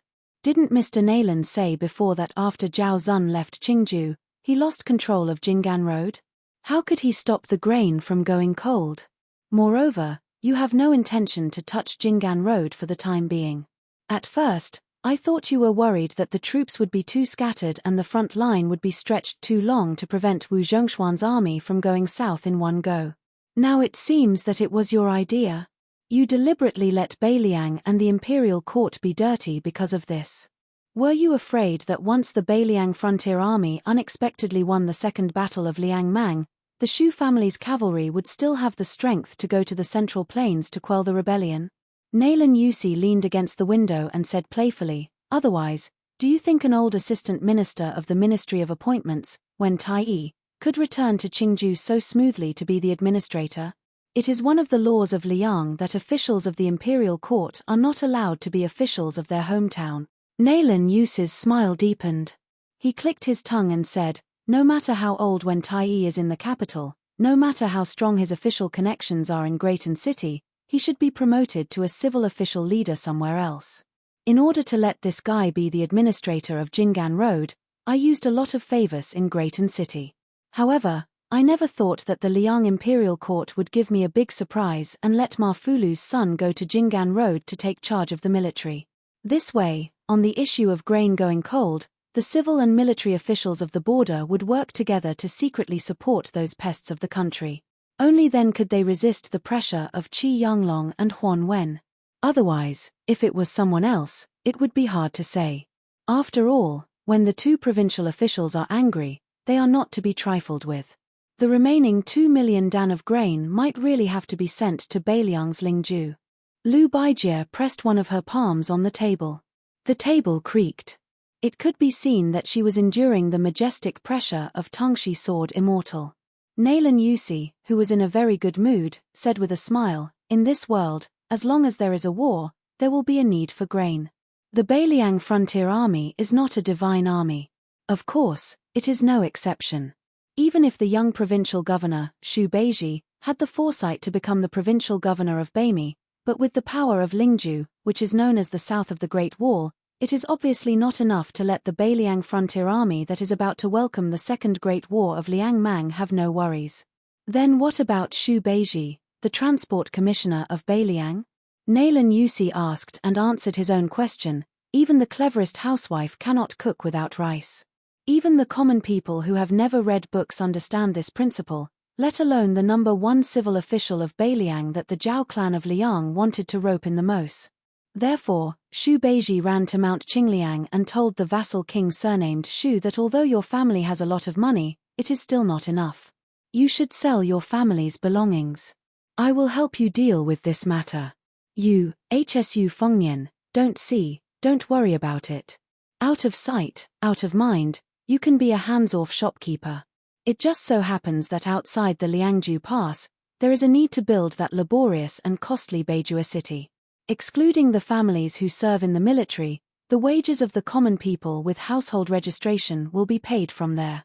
As for the grain for the border army, it will be earned from the people who come to our Lingju to buy your Shu family's belongings. As long as they have the ability to dig out the grain from the hands of the big and small transport officials along the Guangling River through their personal relations or various channels, no matter what method they use to deliver the grain to Beiliang, the transaction will be valid. Chapter 1912. Nalan Yusi pointed at a folding fan beside Lu Baijie's hand. The fan made by the old Western Shu dynasty is the painstaking work of Ma Xiaoguan in his later years. There are only two left in the world. One is in the imperial study of Emperor Liang.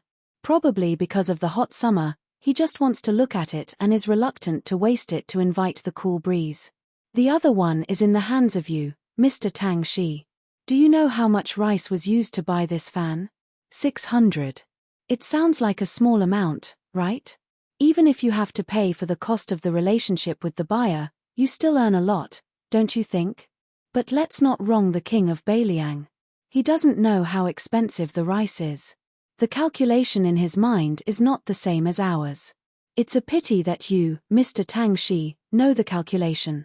Even Qi Yanglong and Huan Wen, the two pillars of the country, know it, but it's still useless. Nalan Yusi came to the half table with yellow rosewood and black patterns. He suddenly tiptoed and sat on the table in an ungraceful manner. He looked at Lu Baijie, who was standing, and stretched out his hands. Mr. Tang, she is not the kind of old-fashioned scholar who only knows how to bury himself in books. He used to be the minister of the Ministry of War in the capital.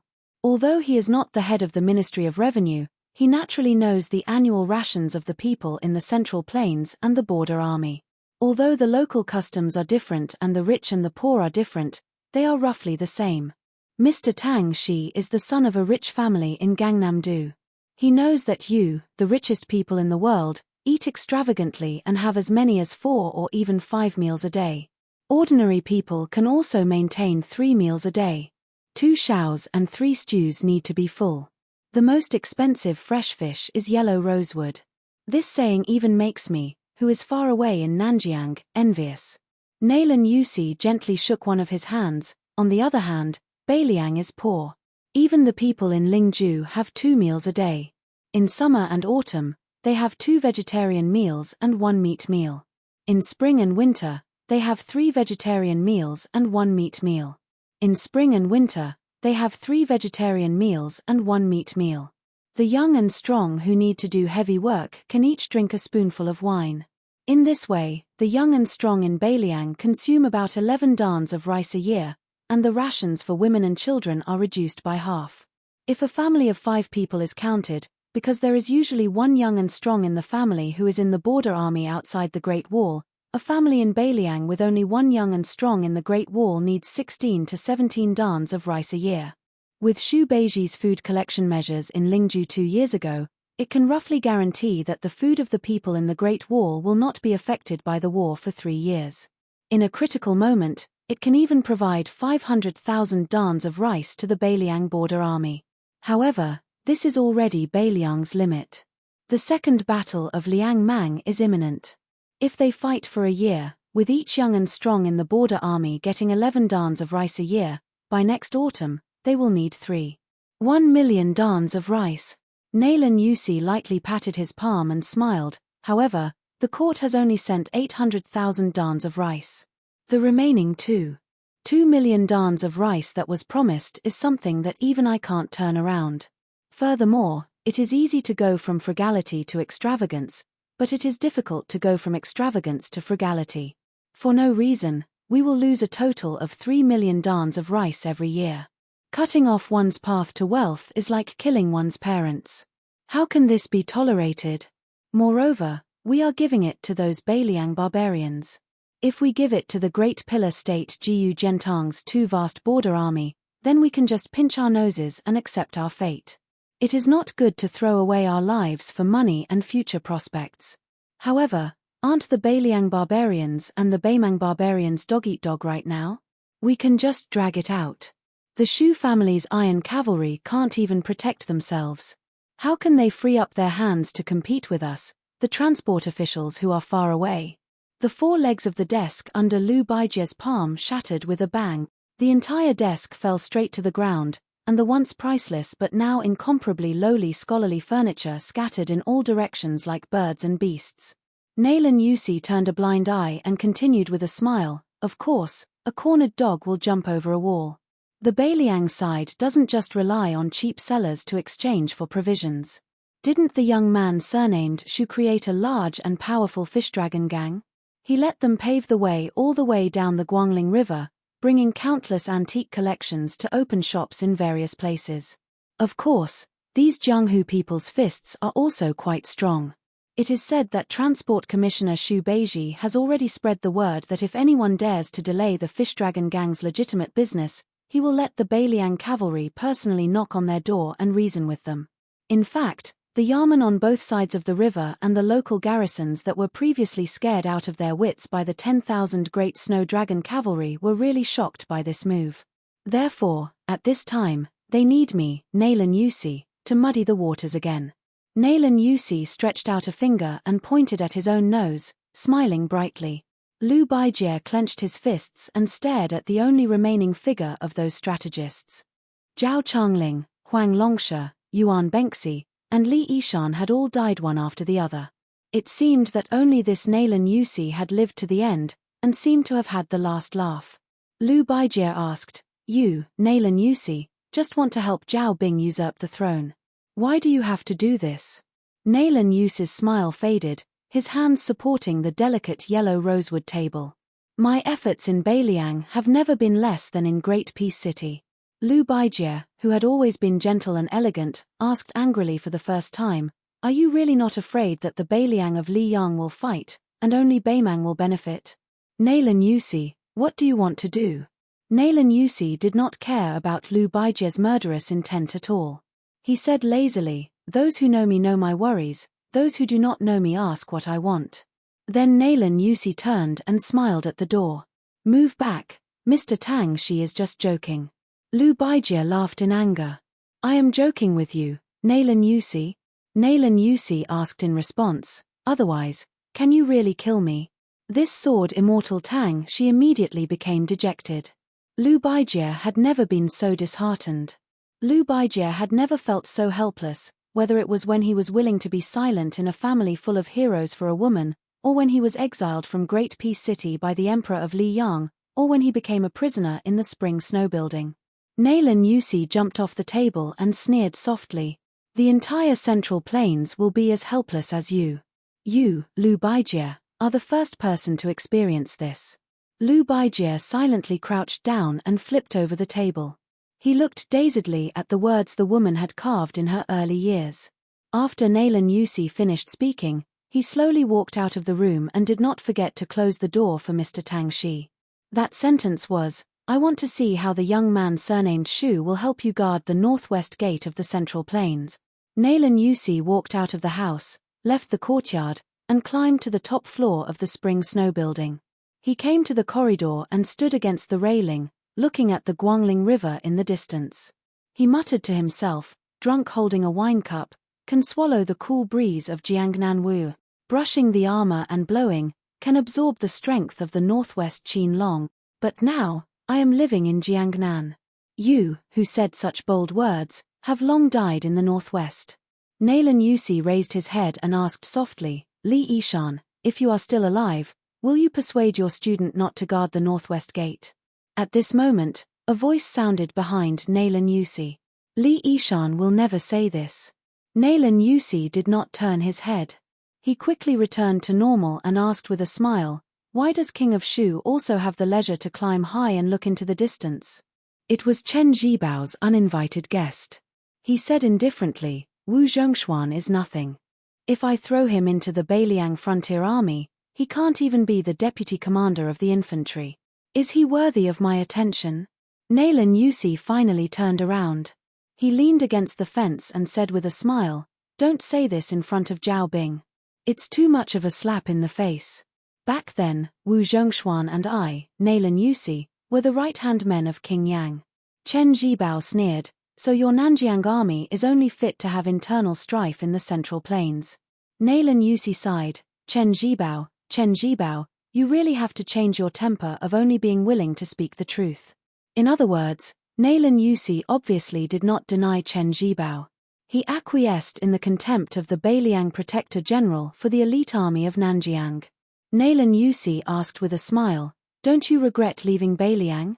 Chen Jibao twitched the corner of his mouth, and he didn't even have the desire to speak. Nailan Yusi turned around again and looked at the Guangling River that rolled into the sea. He said, who said that the cavalry can resist the north like a halberd across the river? Chen Jibao still didn't speak. Nailan Yusi leaned on the railing and gently rested his chin on the back of his folded hands. Beiliang, homophonic, sad, inauspicious. I don't know why that guy didn't persuade Xu Xiao to change at the beginning. Chen Jibao finally sneered and said, sad? He walked to Nailan Yusi's side and laughed. My Beiliang cavalry has 300,000 soldiers. Life can be sad, but death is magnificent. How can the gentle people of the Central Plains understand? Nailan Yusi whispered, did you say I Beiliang? Nailan Yusi, who suddenly realized, said to himself, one day, you are the Beiliang frontier army, and you will be a soldier of Beiliang for the rest of your life. I understand. What you have done has nothing to do with the new Prince Liang, Hsu Fengnian, or even with the old Prince Liang, Xu Xiao. Nailan Yusi turned to support his chin with one hand and patted the railing with the other. He continued to look into the distance. Chen Zhibao, don't worry. I will help you to make the Central Plains understand. Of course, this is the premise that we can stand here and talk. Chen Zhibao asked, aren't you afraid that Zhao Bing and Zhao Zhu will kill you? Especially Zhao Zhu? Nailan Yusi said a joke that was not very funny, I'm scared to death. Chen Zhibao turned and left. He said in a deep voice, Chen Zhibao, don't ask about the process, only the result. If you can't do it by then, don't mention Zhao Bing and Zhao Zhu, I will kill you first. Nailan Yusi, who had his back to the white-clothed war sage, said calmly, let's wait and see together with the whole world. Watch the big joke with me, Nailan Yusi, a joke that is not very funny. Chapter 1913. The people of Longqing County in Lingzhou were once the most arrogant group of people in Beiliang. Regardless of whether it was the border soldiers or the scholars or merchants, they all stood with their backs straight. This was because this was the hometown of the former Huaihua great General Zhong Hongwu. Zhong Hongwu had been the commander of the Beiliang cavalry for over a dozen years.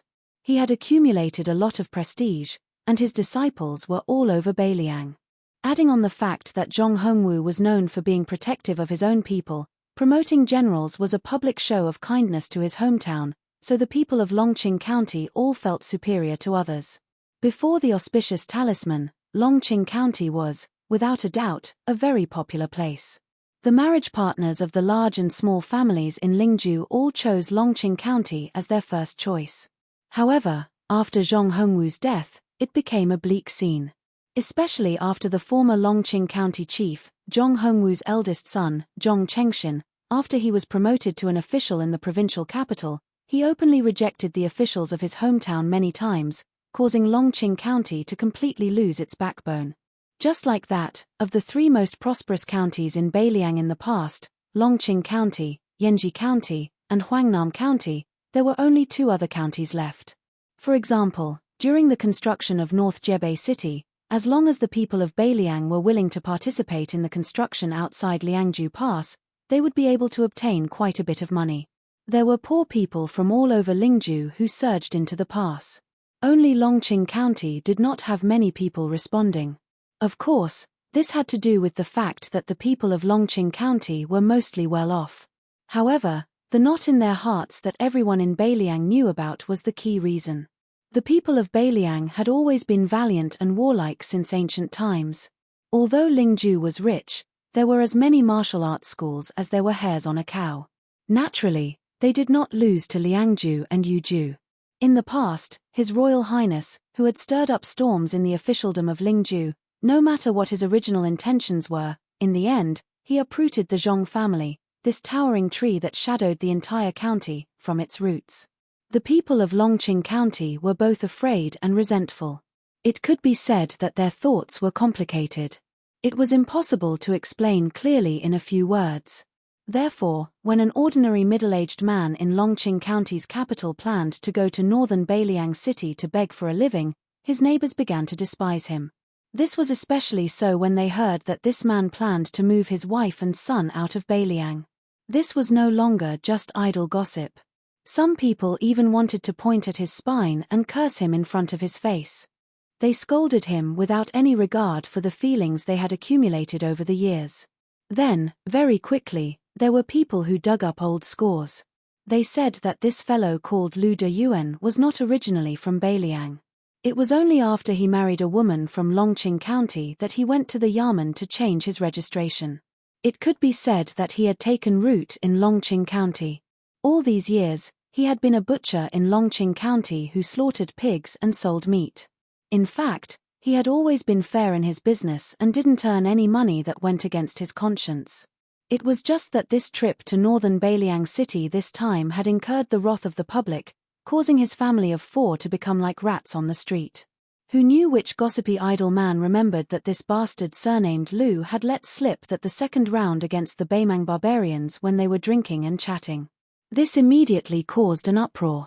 In Lu De Yuan's pork shop, that whole pig that weighed less than 100 catties was sold for 3 days straight. He couldn't even sell half a catty of it, so he could only stew it at home every day to celebrate the new year. During this period, Lu Dayuan gave a large piece of the best tenderloin to a lonely old man who lived at the end of the street. He threw the tenderloin to the old man directly out the door. Lu Dayuan, who was simple and honest, just silently picked it up and took it home. On this day, a large pot of fragrant stewed meat was made at home. Lu Dayuan squatted on the door sill and looked at the courtyard gate, patiently waiting for his youngest son to come home from the private school for dinner. Lu Dayuan and his wife didn't know how to read. Previously, they would take that letter to the private school of the younger son and consult that stern teacher about the content. The teacher would read it word by word to Lu Dayuan. After that, Lu Dayuan would return home and tell his wife the general idea. This trip was the most satisfying time for Lu Dayuan. Lu Dayuan still remembered that when his eldest son was young, he always complained that his father wasn't in the northern Liang border army, which made him unable to raise his head in front of his peers. Later on, when his son grew up, he became more and more promising in his studies and became a well-known talent. Therefore, his son's smile and laughter at home became more and more frequent. Although his younger son had similar complaints, with such an honest elder brother who could support him, he was not as depressed as his elder brother was when he was young. He was always a cheerful kid who liked to grin and laugh. Occasionally, when he heard his schoolmates talking about their relatives who had made military exploits outside the northern Liang Pass and was promoted, he would squat in the courtyard and sigh or pick up the wooden short saber that his father made for him and run all over the courtyard crazily. When he ran out of strength, he would eat and read. Generally speaking, the life of the family of four was getting better and better. As for the Jingguan Taoist temple in the gourd mouth of Yuzhou province, the fierce battle in Hutu city in Liangzhou province, the hundreds of thousands of nameless steles in Qingliang mountain and the young lord regaining the title of pillar of the state, it had nothing to do with their family. Generally speaking, the family of four lived better and better. As for the Jingguan Taoist temple in the gourd mouth of Yuzhou province, the fierce battle in Hutu city in Liangzhou province, the hundreds of thousands of nameless steles in Qingliang mountain and the young lord regaining the title of pillar of the state, it had nothing to do with their family. His wife had walked to his side at some point. She hesitated for a moment before asking softly, "Is Mr. Liu unwilling to read the letter for us?" Lu Dayuan scratched his head and hummed in acknowledgement. His face was full of guilt. The woman, who was not beautiful but had a gentle temperament, smiled and did not say anything. Suddenly, a child ran into the courtyard while crying. When he saw his parents, who were squatting and standing, he stopped in his tracks and raised his arm to wipe his tears. He sobbed sadly, "I don't have a father like you.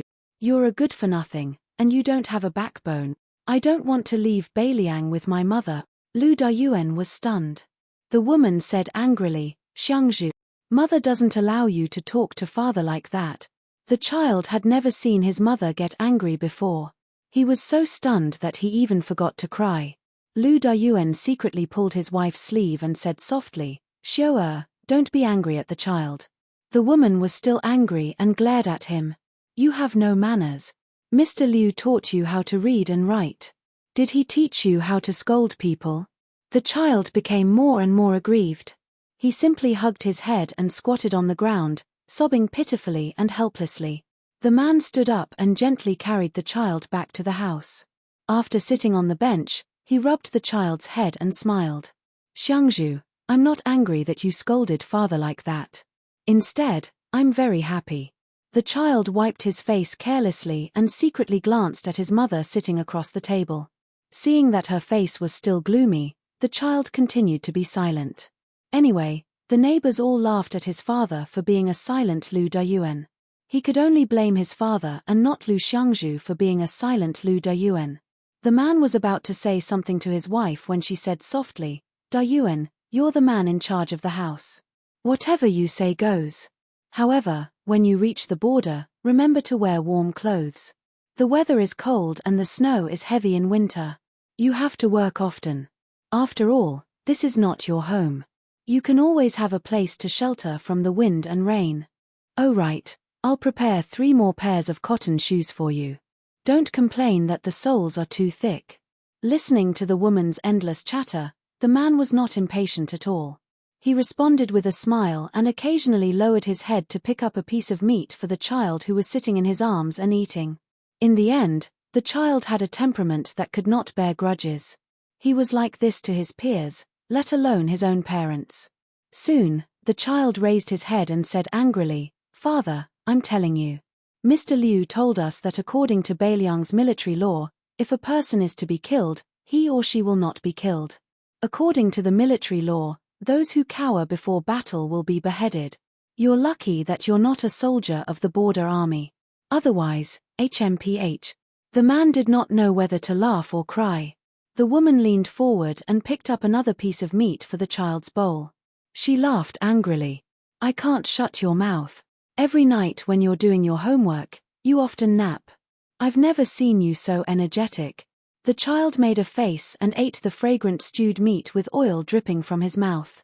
He turned his head to look at his father and asked seriously, Father, do you know how many beheadings there are in Beiliang's military law? The man asked, Do you know? The intelligent child rolled his eyes. In any case, there are a lot. The Shu family of Beiliang's military had always been known for its ruthlessness. It was said that the butcher had once jokingly said that Xu Xiao was an uncouth man who did not know how to read the word do in the Hall of Wooing. He only knew the stupidest way, which was to kill people. He was not careless when killing the enemy and never showed mercy when killing the soldiers under his command. That was why he had the military force he had today. Those who retreated before the battle were killed. Those who were greedy for merit and killed innocent people were killed. Those who ambushed early were killed. Those who abandoned their weapons and horses without reason were killed. If the sergeant died in battle and the entire troop survived, the entire troop was beheaded. If the commandant died in battle and the first commandant survived, the entire commandant was beheaded. Of course, in addition to these bloody and ironclad rules in the Beiliang border army, there were also subordinates who did not reward them for meritorious service. Regardless of whether it was the commanding officer or sergeant, the entire camp was beheaded. Those who were greedy for military pay and pensions, no matter how many there were beheaded. When the man heard the child's words, he laughed loudly. The child suddenly said, Father, after Mother and I go to that place called Songbai County in the Central Plains, will our family have the money to buy a bigger house? The middle-aged man laughed. That's very difficult. I haven't saved much silver over the years. The Central Plains are richer than our Lingju. The child made an O sound and was a little disappointed. Chapter 1914. The man continued with a smile, but don't worry, I won't forget to send you money in the future when I reach North Rejecting City. The child shook his head like an old man. As the saying goes, riches and honor cannot be corrupted, poverty cannot be shaken, might cannot be subdued. That's what a real man is. The man asked curiously, What do you mean by that?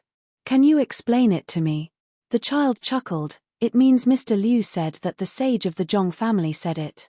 You don't even know this, Dad, you're really ignorant.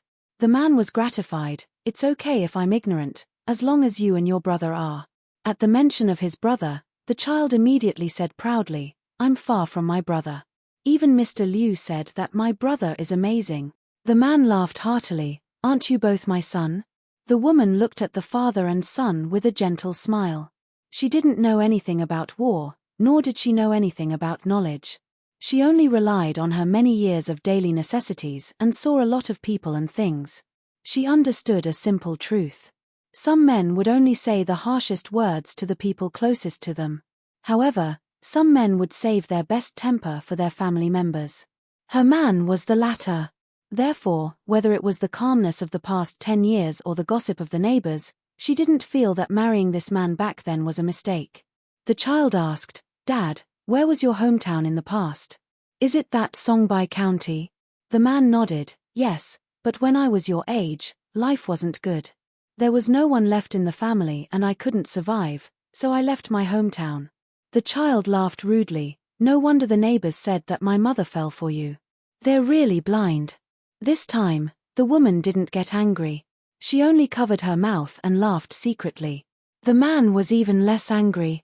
He looked at his wife, That's right. The child asked worriedly, Dad, is my brother really going to study in that Gangnam-do? When will he be able to meet us in Songbai County? The man said softly, I don't know either. When I was young, I swore that my son would have to study in the future. I always felt that studying was the best. No matter what he did, no matter how much money he earned, it was nothing. I lost my parents a long time ago. I only know that more than 10 generations before me were farmers.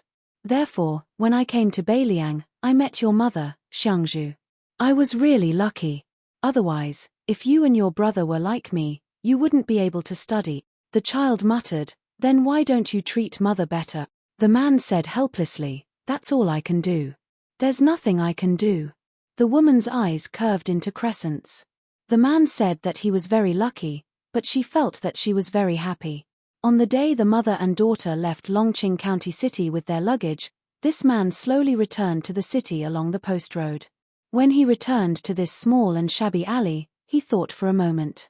Carrying the only 2 pig legs left in his house, he went to 2 places one after the other. One was secretly placed in front of the old man's house at the end of the street, and the other was delivered to Mr. Liu's house. During this process, the man didn't know how many people rolled their eyes at him and spat at him. In the end, the man returned home and took out the wooden box covered in dust from under his bed. He never opened this box, and his wife was also considerate and never asked about it. This man, who had lived in this small street for more than 10 years and had always been silent, carried the heavy wooden box to the courtyard. He squatted down and used his strength to wipe away the dust. The man muttered to himself, "My 2 old friends, not long after you accompanied me to Beiliang, the great general led us to fight that battle in Beimang. It was really sullen. We won and retreated. Many people and I left the border army in anger. Later, we found out that it was the old emperor of Liang's scheme. It turned out that he was afraid that we would destroy Beimang in one breath, and then he wouldn't be able to sit on the dragon throne anymore. All these years, I really didn't have the face to see you guys. Hey, as for fighting, I, Lu Deyuan, joined the army at the age of 14. In the 2nd year, I became a corporal. At the age of 16, I became a commandant. At the age of 18, I followed the great general to the grave as the deputy general of a battalion. What was there to be afraid of? I also left the border army early. Otherwise, when little bastards like Wang Lingbao and Li Mofen see me, wouldn't they have to tuck their tails between their legs and behave themselves? The commoners on this street were somewhat puzzled. After the sound of horse hooves, they saw 7 to 8 elite cavalry wearing armor and carrying swords stop in front of Lu Deyuan's house. This made the commoners somewhat worried. They scolded Lu Deyuan, that foreign coward, but after all, they had been neighbors for more than 10 years. Lu Deyuan wasn't a bad person. Everyone had deep feelings for each other. Otherwise, why would they scold him to his face? This big enigmatic Lu Da better not offend the government's garrison. The leader of the elite cavalry was a tall and sturdy man in his 40s. He was now the main general of the local army stationed in Longqing County. He had been a commandant of the cavalry for more than 10 years. The commoners of Longqing County might not know him personally, but they all knew that this person was highly regarded by Lingzhou's General Han Laoshan.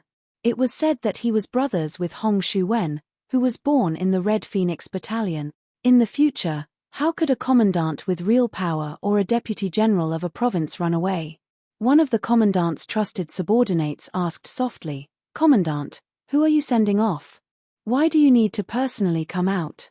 Normally, you wouldn't even be in the mood to look at those people who are close to the Zhong family. How could there be such an arrogant fellow in our Longqing County?" The commandant sneered, "Those embroidered pillows aren't even fit to feed the horse of the person in the house." Then, the commandant proudly said, "Back then, I was the one who fed his horse." This kind of thing could be used to brag. The cavalry looked at each other. Did our commandant's head get clipped by a door recently? He wasn't like this in the past. His eyes were very high. When the cavalry finally saw the man with the luggage step out of the courtyard, they were all stunned. His figure could be considered sturdy and tall. They couldn't tell that he was a person with 3 heads and 6 arms. The commandant quickly dismounted from his horse. Then, he led a horse that no one was riding and walked forward. He cupped his fists and said in a deep voice, "Longqing County Cavalry Commandant Ma Yunjing, greetings to old Deputy General." The man with the luggage was holding a long item wrapped tightly in cotton cloth. He glanced at Ma Yunjing, who had purposely avoided contact with him in the past decade, and said exasperatedly, "When you call someone else, you have the word deputy in your official position. Are you scolding me? Do you think you are a great general? Great Peace City likes to greet those military generals with the word deputy and the civil officials who are second in command." Ma Yunjing shrunk his neck and didn't dare to answer. This man called Lu Dayuan looked around. He straightened and cupped his fists. "I, Lu Dayuan, thank everyone for taking care of me in these years." The people on the two sides of the street were puzzled and didn't know what to do. Lu Dayuan hung the armor bag on the side of the saddle and then skillfully mounted the horse. Regardless of whether they won or lost the battle outside Liangju Pass, he, Lu Dayuan, had no thoughts of returning to Lingju alive. He hadn't worn armor or touched a blade for more than a decade. How could he not kill to recoup his losses?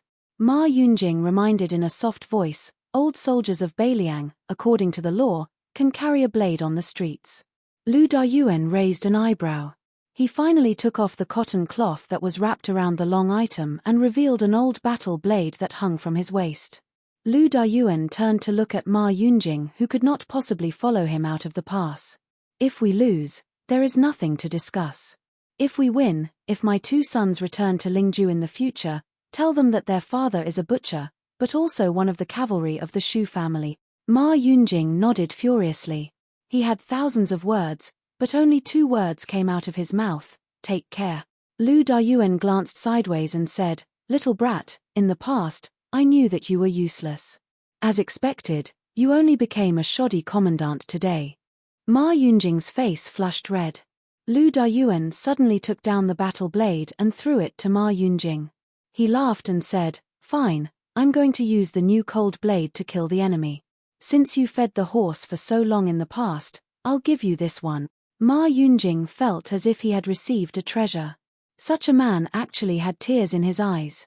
This battle blade was the first generation of the Shu family's blade. It symbolized the rise of the Shu family's cavalry in the land of spring and autumn. It symbolized the invincibility of the Shu family's cavalry in the Central Plains. It was also because of the Shu family's old cavalry camp that the current Beiliang cavalry was the best in the world. And this man was from one of the Shu family's old cavalry camps, the Manjia camp. First-class cavalry, Lu Dayuan. The people on this street naturally did not know that after General Xu Xiao grew old, he had many times lamented to the civil and military officials in the meeting hall of Mount Qingliang. In the past, that kid called Lu Dayuan was the fiercest in battle. He was comparable to Lu Qiu-er. He was really not a coward. Chu Lushan would always complain that he was wronged, but that guy surnamed Lu always charged forward with all his might. He never paid attention to the art of war, so he was definitely not as good as me. Yuan Zuozong would tear him down, but he never lost even once. Butcher would nod and say, "Yes, he's like me." And then a certain young man would mock him with his Royal Highness. Around the beginning of autumn this year, many of the Shu family's old soldiers like Lu Dayuan began to rush out of the pass. And they were the backbone of the Beiliang cavalry. At this time, Lu Dayuan and Ma Yunjing urged their horses out of the city together, mumbling something. The young elite cavalry could only hear the faint sound, but it was not very clear. After Ma Yunjing sent Lu Dayuan to the road outside the city, he watched him leave, speechless for a long time. Finally, when he turned his horse around, Ma Yunjing also mumbled, "My Shu family's Manjia camp, the scouts roam everywhere. That is to scatter, the camp does not move, it is to support the beam." Chapter 1915. For the common people of the marketplace, building a house was a top priority, and erecting a beam to signify the completion of a new house was also a top priority. Thus, on the day a country, prefecture, frontier fortress, city, or military town was completed, the meaning behind the hanging of a plaque was equivalent to the raising of a beam for the common people. As a result, the significance was extremely important. Today, the day for the hanging of the plaque for the city outside Liangju Pass had arrived. They did not deliberately choose an auspicious day. Instead, when the last main wall was completely completed, they unanimously passed a resolution that the hanging of the plaque on that day could not be delayed. It was not that the large group of Beiliang bosses supervising the construction of the city did not care. It was truly that the situation was urgent, and they could not afford to care about such things as adding flowers to the brocade. Otherwise, the group of civil officials led by Beiliang's Daoist administrator Li Gongda had spent almost an entire year in this godforsaken place. Practically everyone had to eat the yellow earth and drink the wind and sand with the soldiers and laborious every day. After investing so much effort, how could they not want to find an auspicious day to hang up the plaque? This kind of deep affection was perhaps no less than when a daughter was married off. The construction of this city could be said to be unprecedented. Not only was it larger than the first border city in the northwest, Hutu City, it also took less time. Apart from the 10,000 Great Snow Dragon cavalry and the 9,000 or so heavy cavalry of the Wei Xiong and the Jihu, almost all of the Liangju border army took turns participating in the construction of the city. Of course, all of the young and strong soldiers and craftsmen in the Pass, Liangling, and Serene provinces were conscripted. In addition to the endless stream of Beiliang commoners who went to Liangju Pass on their own, the number of people building the city was always maintained at around 100,000. In history, the so-called using the entire nation's power to build a majestic city or a huge town, oftentimes the emphasis was on conserving the people's labor and not delaying the farming time. Most of the time, in 30 days, quickly build a wall, and then intermittently take several years to complete the construction. But this time in Beiliang, the Shu family on Mount Qingliang had nearly exhausted all of their wealth to build the city's main wall. It was simply a magnificent feat of cutting off the cauldrons and sinking the boats. Just the loess used to build the main wall had already hollowed out 2 small hills south of the city, Longshu and Huwei. At dawn, Li Gongda and his neighbor, Song Chang Sui, the Mohis school's deputy supervisor, got up early together. After ascending the city wall and strolling on the wide horse path, the administrator, who had lost 20 pounds at some point, subconsciously stamped his feet out of habit. The old man with white hair smiled proudly. With me, the miser Li Gongda, keeping an eye on them all day long, who would cut corners? Besides, no one would dare to slack off. This was not a matter of money. Instead, it was the most obvious principle in front of everyone. If this city exists in Liangju, it will exist. If this city dies, it will perish. He was the leader of Beiliang's civil officials, who had lived a smooth life in the officialdom. Although he had lost a lot of weight, his body looked much more robust. If the officials of Lingju could come here, they would be shocked to see official Li. They might not even recognize him. The slipperiness that Li Gongda had accumulated for most of his life in the officialdom had completely disappeared. Instead, it was an invisible heroic spirit that could only be possessed by someone who came from a family of generals. The old man was a scholar after all. He reached out his hand and touched the inner wall. He chuckled and said, "In the past, in the conference hall of Qingliang Mountain, where there were more martial arts than literature, I could never understand what the general was talking about with those rough men. Something about a horse path or a parapet. It was only when I came here that I realized. Just like this parapet, I had actually read about it in books a long time ago. Many frontier poems have sung about it. It's called Disdainful Gaze. Parapet, it's still better to call it that way. Every time I walk around the city, I will think about that little girl at home who makes people worry. In the past, it was that fellow from Hanlin Academy that made us feel helpless. Now that I think about it, it was the general who had foresight. He said that in the world, when a father and a daughter raise a child, it would be easier to raise a son and more troublesome to raise a daughter. Song Chang Sui said in a deep voice, "Old Li, you also know that I am not the kind of person who likes to praise people. Your Hanlin Academy is really not bad. The battle on the Longyang Plains was beautifully fought. Beimang, Dongzhua's elite scouts, including Kropalanzi, were all wiped out. This battle was really satisfying." Li Gongda, whose lips were chapped, twirled his beard and smiled. "That's right. This kind of thing only feels comfortable when an outsider praises it. As a father, no matter how much I say, it always feels wrong. To tell the truth, old Song, you really can keep your composure. I've been waiting for you to say these words for quite some time. It's been so stifling that I'm about to suffer internal injuries." Song Chang-sui said helplessly. Before this, I was so busy that my head was in a mess. How could I have the slightest bit of energy to chat with you? Li Gongda sighed with emotion. That's true. I boast that I have quite a lot of experience as an official in this life. In short, I ponder and ponder all day long about other people. Although it can't be said that I don't do anything at all, to personally attend to everything like this is unimaginable. It feels like in just one short year, I have repaid all the practical experience that I, Li Gongda, owe in officialdom for a lifetime. Song Chang-sui smiled knowingly. Li Gongda suddenly slapped heavily on the arrow pile and said loudly, if such a good city wall can't be defended, not only will they be killed by the Baimang barbarians, but they will also be scolded half to death by me. Song Chang-sui was stunned and then looked around. The inside and outside of the city was the most familiar scene of the construction of the city. The chanting rose and fell one after another. Although the huge city under his feet could already be hung with a plaque, there was still a considerable amount of work to be done. The Mohist scholar asked softly with a smile, can you really bear to scold them? Li Gongda, who was originally aggressive, suddenly lost his arrogance and only whispered softly, there are so many Bailiang frontier army men. I, Li Gongda, can bear to scold my son, but I can't bear to scold them. The newly appointed provincial governor of Liangju, Bai Yu, could go to Mount Wudong to meet friends and slack off. However, as the transport officer and deputy provincial governor of Bailiang Road, a certain someone could not rest for a moment. He traveled non-stop from Qingtsang City in Liuju to Qingyuan Army Town at the western gate of Liangju until he lifted the curtain of the carriage and could see the outline of the magnificent city outside the pass. It seemed that ever since Xu Beiji left Mount Qingliang for Lingju, he had been constantly on the move.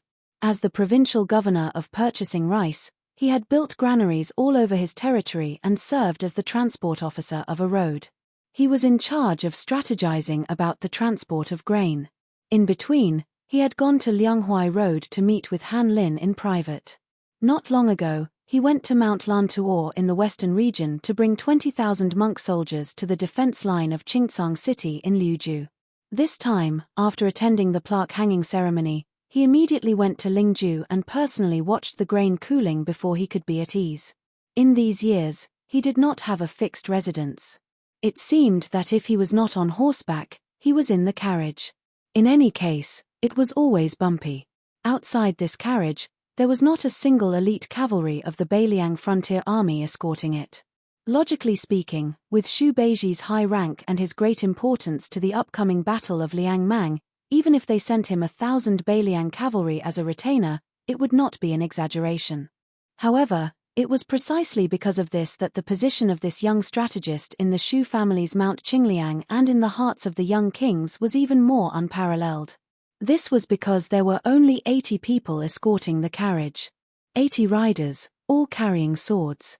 80 people of the Wu family's sword tomb, the current generation's sword crown Wu Liuding, the swordsman Cuehua who carried the ancient sword Su of Gojosian on his back, the demon Zhu Huang who was notorious even in the sword tomb, Helion who had a deep understanding of the way of the sword maniac, Zhong Luantai, Gongsun Shoshure, Nailan Huayu. If this could not be considered as extravagant, then there was probably no retainer in the world that could be considered as elite.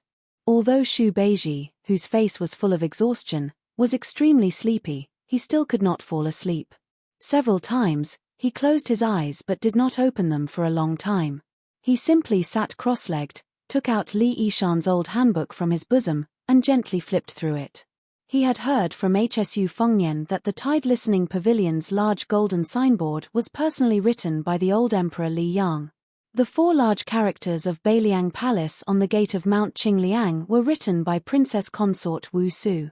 After that, when the first city outside Bailiang's pass needed to be built, Xu Xiao's original intention was for a boor like him to not make a fool of himself, so he wanted Li Yishan to do it for him. However, Li Yishan did not agree, so Ren Tu could only go to Wu Tongin to seek advice on writing from His Royal Highness. In the end, who knew how many baskets of waste rice paper were filled with it? Only then did the 3 words Hutu City appear.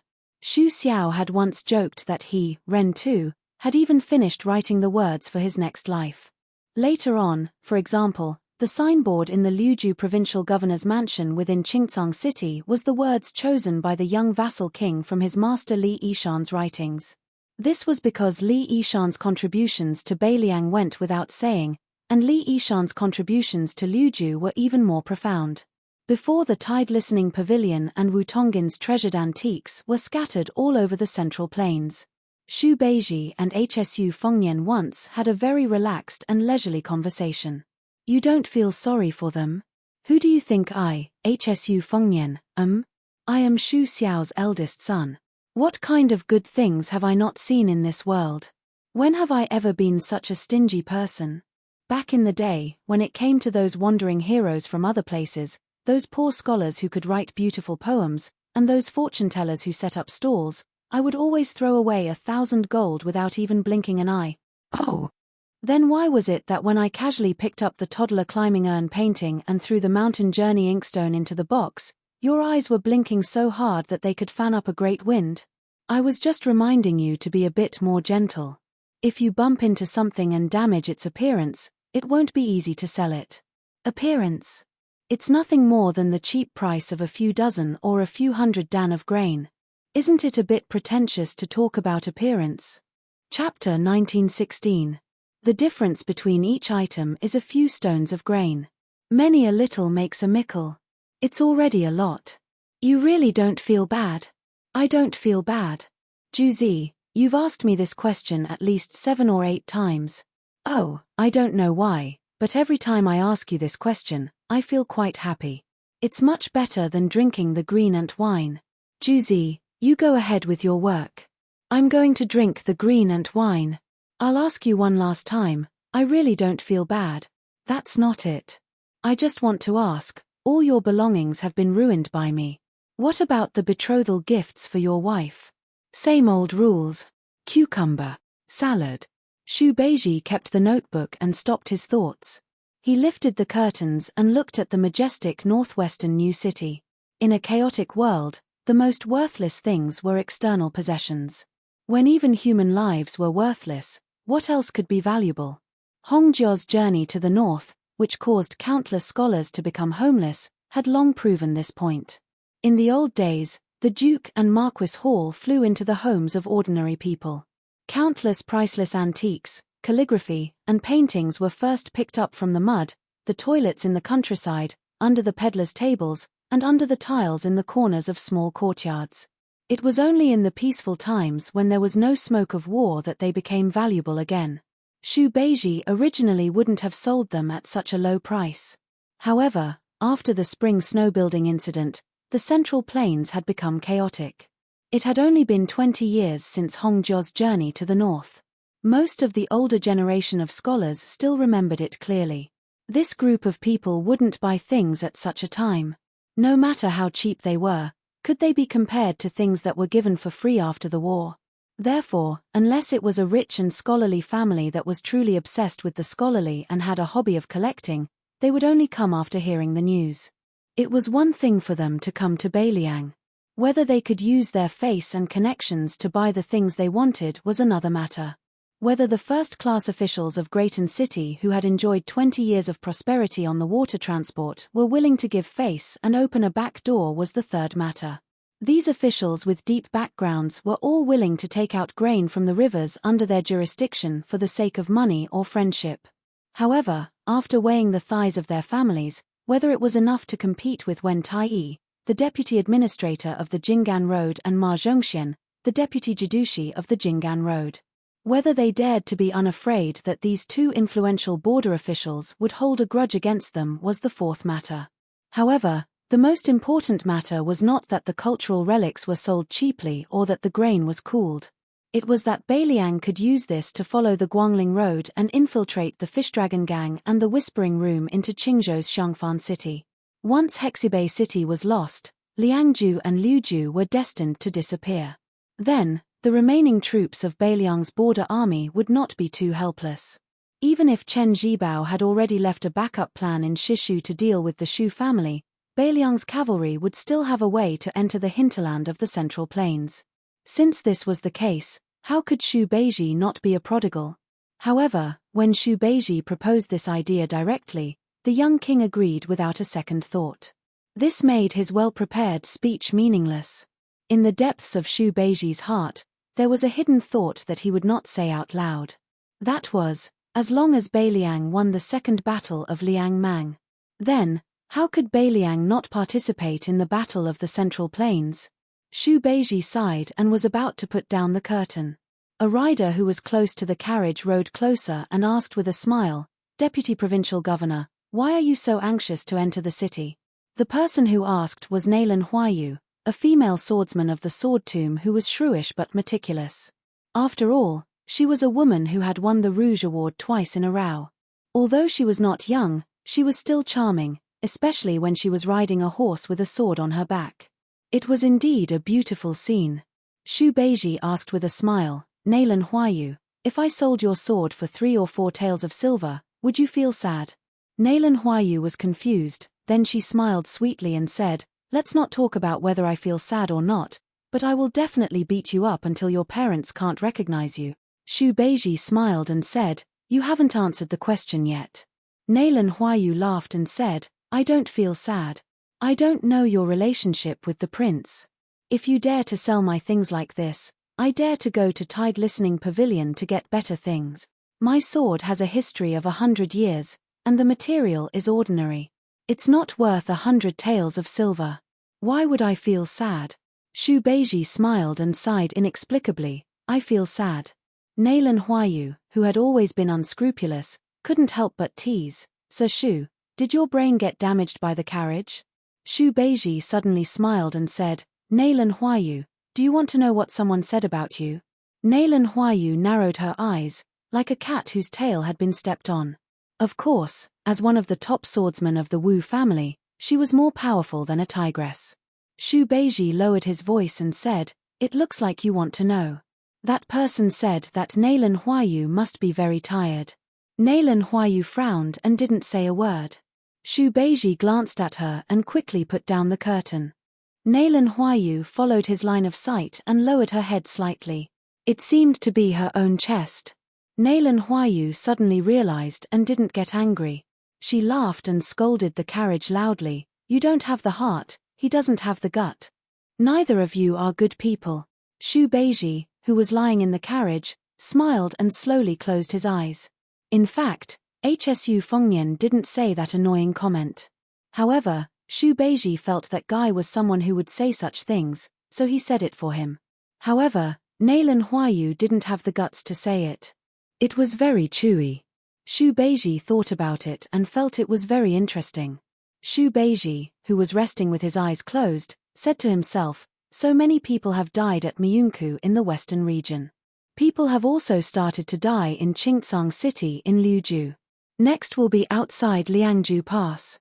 So I hope that one day in the future, Nailan Huayu, you can tell him what's in your heart. So you have to live. You also have to live." Between the last 2 sentences, Shu Beiji paused for a long time. The White Horse Bazaar outside the new city was called a bazaar, but it was no different from the slightly larger town in Lingju. And this bustling bazaar was definitely the most chaotic place in the world. There were the Beiliang Frontier Army in armor patrolling inside and outside, the Jianghu people who participated in the western region's encirclement and suppression of the demon, the various merchants of Lingju who came here to do business, the scholars of the Central Plains who came here to enjoy the scenery of the frontier fortress, the citizens of the 3 provinces in Beiliang who came here to participate in the construction of the city, the Taoist priests and monks who helped to read divination and write letters to their families, the seedlings and commoners who came here to join the army full of passion but were rejected, the wanderers who came here to fish in troubled waters. Occasionally, one could even see the civil officials of Beiliang who came here in 2s and 3s to rest, drink greenant wine, and serve a plate of peanuts and a bowl of spiced beef. They came and went quickly. There were scholars from various academies who came here to study under the lead of the old scholars. It was said that not long ago, Master Yu of the Shangyin School, who was famous in the Central Plains, also brought her disciples who were well read in poetry to travel here. There were also rumors that Master Yu of the Shangyin School had an unclear relationship with our prince. Everyone was either busy or leisurely, but they all knew that the moment the young prince appeared in the new city, The second battle was the Battle of Liang Mang. It was the real beginning. For thousands of years, whether it was the Central Plains or the grassland, the cavalry army with the largest number would go all the way to the south until they met the cavalry with the strongest combat power. Today was the day that the signboard of the North rejecting city was hung. The sun was high in the sky. The White Horse Bazaar was getting more and more crowded. People couldn't help but follow the two walls to the north. Then, the laborers and commoners who participated in the construction of the city were able to stop their work and leave the city from the east and west gates, joining the two large and dense groups. The North rejecting city, the North rejecting city. The main gate was naturally in the north, where the Beiliang frontier army pointed their swords, where the Shu family cavalry pointed their spears. They had already gone north for 20 years. How did the people of the Central Plains know? How did the Liang imperial court calculate? Our Beiliang cavalry is the best in the world, and we don't care about them. Beiliang Governor-General Chu Lushan and Beiliang Taoist advisor Li Gongda led many civil and military officials. They had already gathered at the main gate of the North rejecting city. They set up ladders and waited for the signboard with the Beiliang Shu word flag to be raised up high and hung on the city wall. The 10,000 great snow dragon cavalry were like white snow surging on the ground. Under the lead of Yuan Zhuozong, they were the first to stop on the vast empty land north of the city. Following closely behind were the two heavy cavalry armies, the Fat Tiger Army and the Wei Bear Army.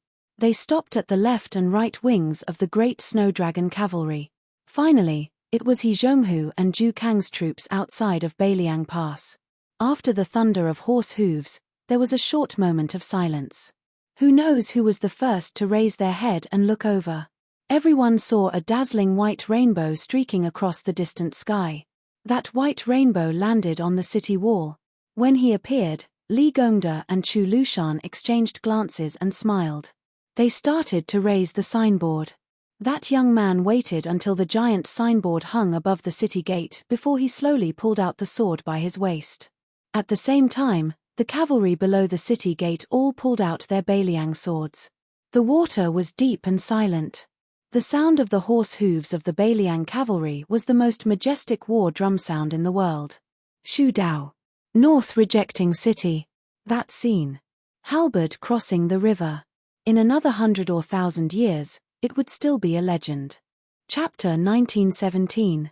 After reading and hanging the plaque on the city wall, Administrator Li Gongda led Hsu Fengnian to the general's mansion near the south gate.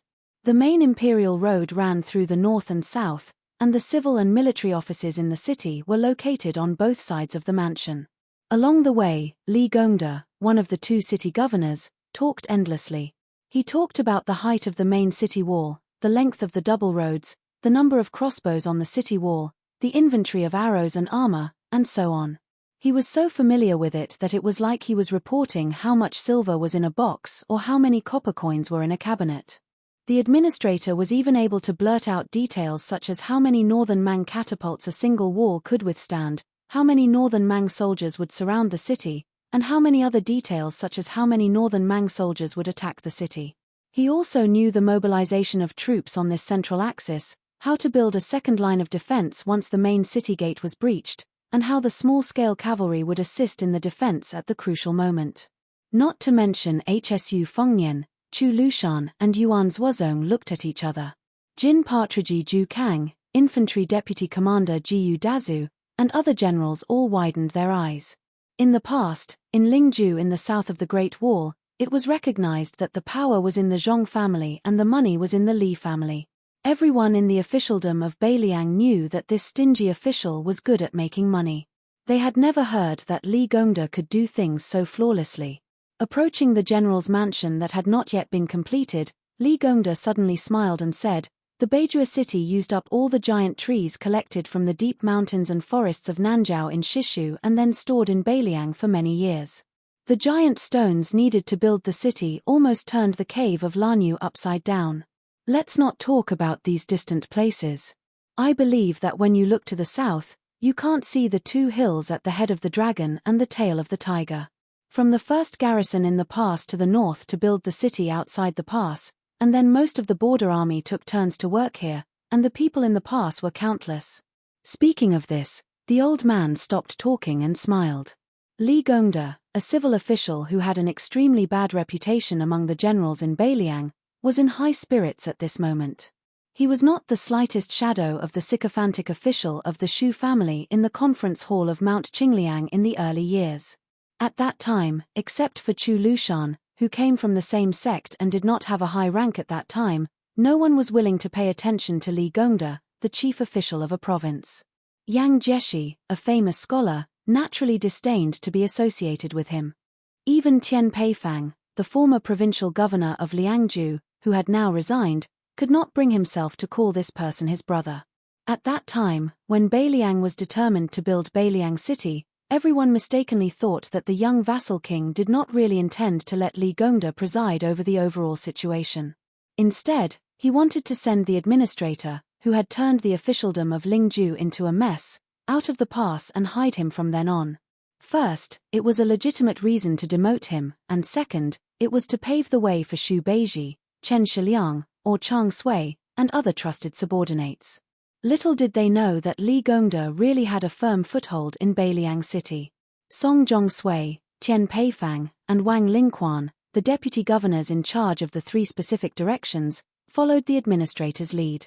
They did not have any intention of overthrowing Li Gongda, and Li Gongda lived up to everyone's expectations and quickly got into his role. It had to be said that for a person who could become a civil official in Beiliang, when he was really practical, he was not careless and did everything himself. In the words of Li Gongda's private chat with Song Zhongsui, he was putting an end to the official career, living with the generals and craftsmen. He had experience in prospecting, tamping earth, materials, military manuals, stockpiling grain, and so on. Although he could not be called omniscient, he could not be considered an outsider. In the end, he could bow his head and command. Suddenly, Li Gongda continued craftily, "Your Highness, Mount Qingliang cannot skimp on all expenses for tonight's celebration banquet." The old infantry commander, Yang Wanwan, who had probably never chatted with Li Gongda in his entire life, spoke up for the first time. Official Li is not at all overboard in taking advantage of the situation this time. Hsu Fengnian pointed at Beiliang, who was beside him. "The transport envoy is here," he said with a laugh. "Our head shopkeeper in charge of money is here. His words carry more weight than mine." Xu Beiji hesitated for a moment, then nodded and said with a smile, "That's good. Originally, I had intercepted a chest that contained roughly 2 paintings by Sui Ying, the painting saint of the Great Feng dynasty. One was a green Buddha's hand inkstone made by the emperor of the southern Tang dynasty, and the other was a jade seal of the emperor of the Great Qin dynasty. There were 15 or 16 pieces scattered about. It wouldn't be difficult to sell them for 5 or 6,000 taels of silver.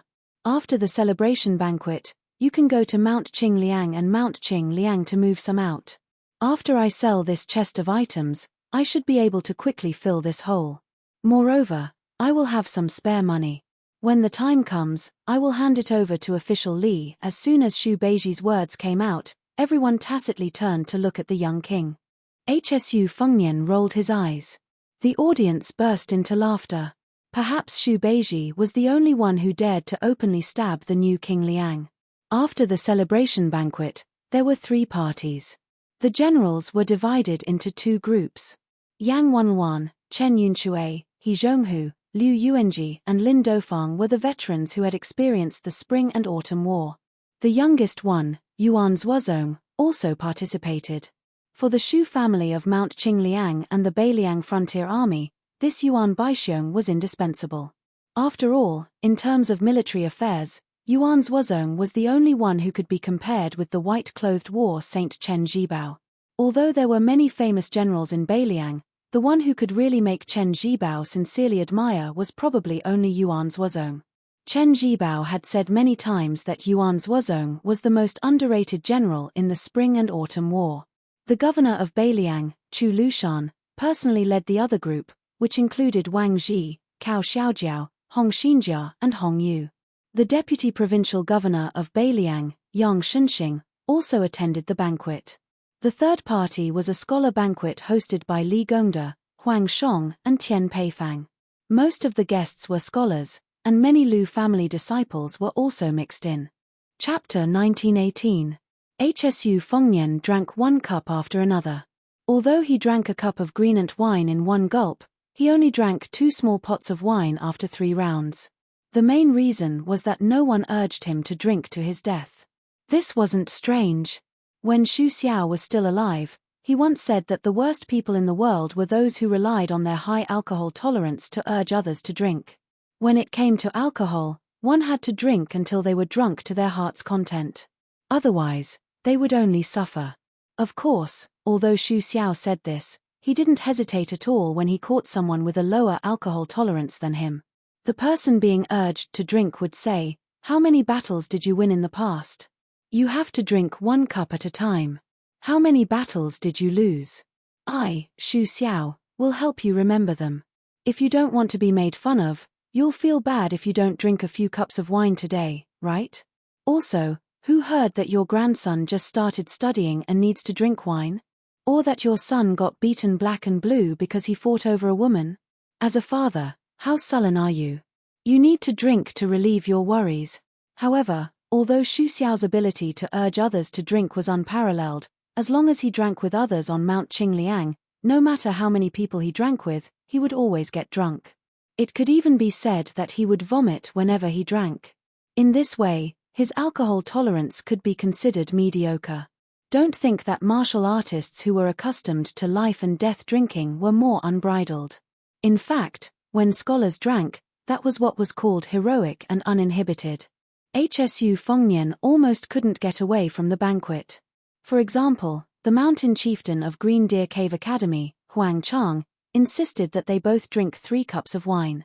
Afterwards, Tian Peifang, who had resigned from her position, also began to hit him while he was down, saying that 3 cups was too much and that he only needed to drink 2 cups with the prince. If it weren't for Xu Beiji helping to hold him back, HSU Fengnian would probably have to obediently lie down even if he could drink 7 or 8 catties of greenant wine. In the end, HSU Fengnian and Xu Beiji, reeking of alcohol, walked out of the general's residence and slowly headed north on the main road. Xu Beiji said softly, "Before Li Gongda got drunk, he bought something from me." HSU Fengnian was a little surprised and joked, "Did the sun rise from the west? Our administrator has always been interested in collecting gold and silver, and he has always scoffed at antiques." Xu Beiji brushed it off with a laugh. "It's just a small private seal. Since it's from the Tide Listening Pavilion's treasury, the material must be extraordinary. In my opinion, it's been passed down through the generations. Due to its frequent use, the color of the ink is excellent. But that's secondary. Do you know what a seal is?" HSU Fengnian couldn't help but laugh. "How could I have guessed that?" Xu Beiji waved his sleeves, either to get rid of the smell of alcohol or to get rid of his melancholy. "It's the phrase 'the heart of an official is like water,' which means to be incorruptible and self-disciplined, and to be as pure as water. I wouldn't have found it strange if Yang Jieshi hadn't left Beiliang all those years ago and had come to buy this small seal, or even if it was Tian Peifang, whose reputation can be considered decent. But Li Gongda coming to buy these words, isn't that a bit comical?" HSU Fengnian frowned. Xu Beiji asked with a smile, "Then guess again, how much silver did Li Gongda spend to buy these words?" Xu Fengnian suddenly understood. For this celebration banquet, it's not convenient for Li Gongda to openly pay out of his own pocket. Otherwise, he would be suspected of overstepping his authority and meddling in other people's affairs, so he used this method to help our Mount Qingliang advance the money. Xu Beiji extended 2 fingers and waved them around. HSU Fengnian couldn't help but laugh. 20,000 silver. In the early years, the only hero in the world who could dig out silver from Li Gongda's hands was that fellow Li Hanlin. Back then, Li Hanlin was the one who paid for all the women and wine. It's just that every time he came home, he couldn't avoid his father's grumbling. Xu Beiji shook his head and laughed. 200 silver. HSU Fengnian was stunned. 200 silver taels? This Uncle Li. HSU Fengnian laughed heartily. This was also the first time he had called Li Gongda Uncle Li. In the end, Xu Xiao and HSU Fengnian of Beiliang's Xu family shared a deep relationship with Li Gongda and Li Hanlin of the Li family. To put it bluntly, back then, when Yang Jieshi betrayed Beiliang, Xu Xiao's original intention was to make things difficult for him a bit. He wouldn't go too far, but he definitely wouldn't let Yang Jieshi leave so easily. On the other hand, there had been news from Liang Imperial Court a long time ago that the old Grand Secretary Zhong Julu had once intended for this person to be the Assistant Minister of the Ministry of Revenue, in charge of Guangling Dao and Gangnam-do's tax collection. It had to be known that at the time, Li Gongda was only the provincial governor of a province. Although his rank and salary were the same as that of an assistant minister, Liang's officials had always been one rank higher, let alone an assistant minister with real power who was right in front of the emperor. Therefore, the departure of the scholarly Yang Jieshi was only a pleasant surprise for Liang. On the contrary, it was Li Gongda who stayed that was inconceivable. As for the friendship between Hsu Fengnian and Li Hanlin, who had played together since childhood, there was even less to say. Xu Beiji laughed, squeezing out a word from between his teeth. "Wan." Hsu Fengnian thought he had misheard. "What?" Xu Beiji exhaled softly, sighing with emotion. "It's 2 million taels of silver." Xu Beiji continued, "At the time, Li Gongda told me that he had diligently accumulated this large family business his entire life. Originally, he wanted to let his son, Li Hanlin, live a carefree life. It's just that he doesn't need it anymore." Xu Beiji turned to look at Hsu Fengnian. He raised his arm, clenched his fist, and patted his chest. Previously, the old man patted his chest and told me just like that. He said that I, Li Gongda's son, Li Hanlin, the dignified officer of Beiliang's White Horse Crossbowmen, what does he need his father's money for? Xu Beiji stopped in his tracks and turned to look at the mansion. He repeated the old man's last words. "I, Li Gongda, can be looked down upon by anyone in this lifetime, but I will never be looked down upon by my son."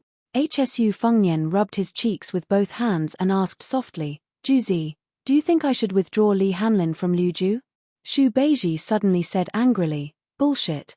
Hsu Fengnian laughed, raising his head to look in the direction of Liuju to the west. "Li Hanlin will definitely say the same thing." To the north of Qingcang City in Liuju, Ku Jianghuai and Xu Longxiang had already begun their second frontal assault against Huang Songpu's army. Of the 1,200 Liangzhou's White Horse crossbowmen who had rushed to Liuju, only half remained. Officer Li Hanlin only had 600 soldiers remaining. Chapter 1919. Autumn was high, the horses were fat, and the water plants were lush.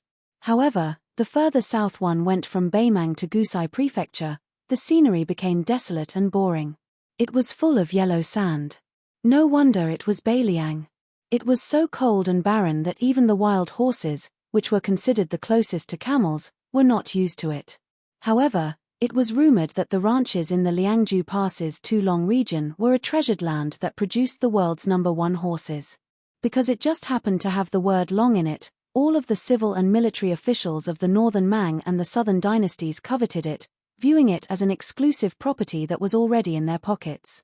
The few great figures who could speak loudly in the western capital's imperial court had already eagerly announced that they were willing to use the heads of Yang Guangdou, Chen Shiliang, Ku Jianghuai, and the others that were worth more than the nobles' heads in exchange for the ownership of several ranches over there, such as the world-shaking Xianli ranches and Tianjing ranches. However, this expedition to the south was not going well. Not long ago, Shijing heard a piece of good news. It was said that the eldest grandson of the Zhong family, who had been promoted to Xiajia because of his military exploits, had successfully convinced the bald donkeys in Mount Lantuor to submit to Beimang. However, when the army had just stepped into the desolate Liuju border, bad news immediately came.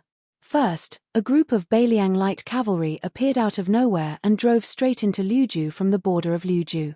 They bypassed a series of heavily guarded military towns such as the Gentleman's Pavilion and headed straight for Shijing, which shocked the imperial court. Then, 10,000 of Zhong Tan's elite cavalry were blocked at the entrance of Mount Miyun. No one knew whether Zhong Tan was alive or dead. General Zhong Shentong, who was in charge of the second front of the middle line, quickly submitted a letter of apology to the King of Beiting. His Majesty was not at all courteous to the Zhong family. He directly issued a transfer order to the middle line, ordering Zhong Shentong's younger brother, who was also Xiajia's uncle, Zhong Liang, to lead 8,000 elite cavalry and rush to Gusai province to intercept the Beiliang cavalry that had penetrated deep into the hinterland. Nominally, they were under the command of Commander-in-Chief Zhong Shentong. It was obvious that they were saying that the good situation in Liuju had been ruined by the Zhong family's descendants, so they should pay off the debt with the lives of 8,000 Zhong family members. If they could stop them, they would let bygones be bygones. If they could not stop them, then they would continue to use the Zhong family to fill in the debt. If Zhong Liang was still not capable enough, then it would be Zhong Shentong's turn to personally take action. There would be no need for him to get involved in the battle outside Liangju Pass, and he would obediently go to Gusai province to clean up the mess. After Hong Jingyan died inexplicably on the Longyang plains, the tens of thousands of Ruran cavalry were leaderless, and in the blink of an eye, they were carved up by the various major factions on the front lines. The major factions of the northern grasslands, who had suffered losses in the first battle of Liang Mang, had more or less begun to make their own calculations. After the fall of General Zhong Shentong, how many veteran soldiers of the Zhong family would they be able to get their hands on? On the grasslands, everyone felt awkward when they learned from those scholars of the Southern Dynasty, who were fond of romance, sitting down and discussing the Tao. However, everyone was familiar with sharing the spoils. The army of Beimang on the western front pushed southward step by step. Their speed was not fast. 10 days ago, this army was suddenly attacked by 10,000 Beiliang dragon elephant cavalry. In just 1 hour, the 6,000 vanguard cavalry under Huang Songpu's command were left on the battlefield. From the close combat to the conclusion of the battle, and then to the careless collection of the corpses, many of the nobles of Longguan who had their ambitions in Liangju still felt that they had not recovered from the shock. In fact, it could not be said that there were no signs. After the army crossed the border from Gusai prefecture of the Southern Dynasty into the territory of Liuju, their own horse railings had clashed head-on with the Beiliang scouts. Soon, the generals of Beimang who had learned the truth were all stomping their feet and cursing their mothers. Of all things, it was the White Horse crossbowmen outside Liangju Pass who had come here to cause trouble. Although they had already broken camp and moved southward away from the court, whether it was General Huang Songpu or the generals of Longguan who controlled the elite cavalry of the Southern Dynasty, they had no choice but to pay attention to what was happening in their own backyard. They did not want Hutu town to see the figure of a Beiliang crossbowman. This was the emperor's personal decree in the Western imperial court. What was the result? Fatty Dong's crow railings were all dead. General Liu Gui's black fox railings were also all dead. It was even said that Dongzhuo's brother-in-law had lost his life in the Longyang plains. In the end, that young Beiliang lieutenant named Li had become famous in the grasslands overnight. Now, he had even swaggered into the northern part of Liuju to show off his prowess. Huang Songpu was an experienced veteran on the battlefield. Therefore, when the intelligence reports of the casualties of the horse railings kept coming into his tent, he had already begun to shrink the front line and slow down the speed of advancing southward. Obviously, he did not want to make any mistakes. The backbone of this army was the old king of the southern courtyard, Huang Songpu, who was used to being lawless in the southern dynasty of Beimang. It was very obvious that the main force of this army was the direct descendants of the Jiao and Yi families of Longguan. Although Huang Songpu still carried the title of one of the 13 great generals of Beimang, the title of king of the southern courtyard had long been taken off. He was also an old man who had once retired. In the end, the troops that could barely be considered Huang Songpu's direct descendants numbered only 30,000. Compared to Liu Gui, who had been banished to the battlefield of Yuju, they were even inferior. To tell the truth, in the first battle of Liang Mang, Fatty Dong had personally presided over the situation on the central front, and victory was assured. They had even taken down Hutu City, and the corpse of Beiliang's great general Liu Jianyu had been sent back to the southern dynasty in a coffin. The situation was very good. On the other hand, the battlefield of Liuju, where Liu Gui presided, was at least evenly matched.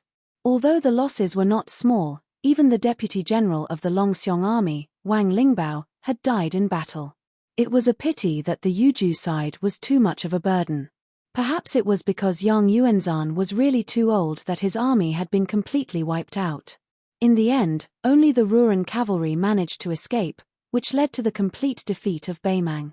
Therefore, at the bottom of their hearts, the great and small clans of Longguan did not feel that the Beiliang frontier army was really anything to be afraid of. This was especially true for the troops of Liuju that were naturally inferior to the Liangju cavalry and the Yuju infantry. Apart from the Longxiong army that had suffered serious injuries in the first battle, were there any other first-class elites that could be brought out? No matter how wide their eyes were, they would not be able to find any. As a result, almost all of these fellows were suppressing their resentment, especially the lingering Liangju crossbowmen. They were all the more annoying. Chapter 1920. At dawn, an old man, who had stayed up all night, slowly walked out of the heavily guarded cowhide tent accompanied by several strong retinues. He came to a small slope and looked south. Among the retinues, a middle-aged man, who was dressed like a Confucian scholar from the Central Plains, was particularly eye-catching. Facing the old man, who was still powerful, he did not show any restraint. The old man was tall, with white hair and beard. He wore armor and carried a saber. He did not look old at all.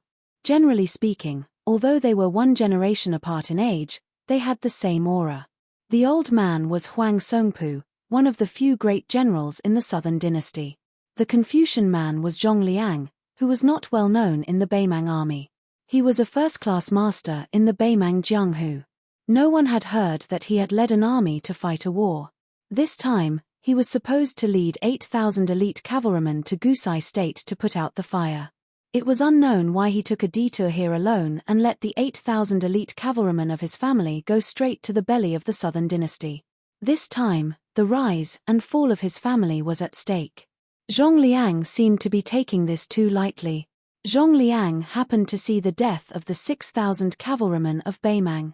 Then, he made up his mind not to move. He followed the army to the south and stayed there for so many days. During this period, this martial arts grandmaster of Beimang, who could be described as the only one left, personally took action twice and killed 40 to 50 crossbowmen of Liangju who had left the battlefield.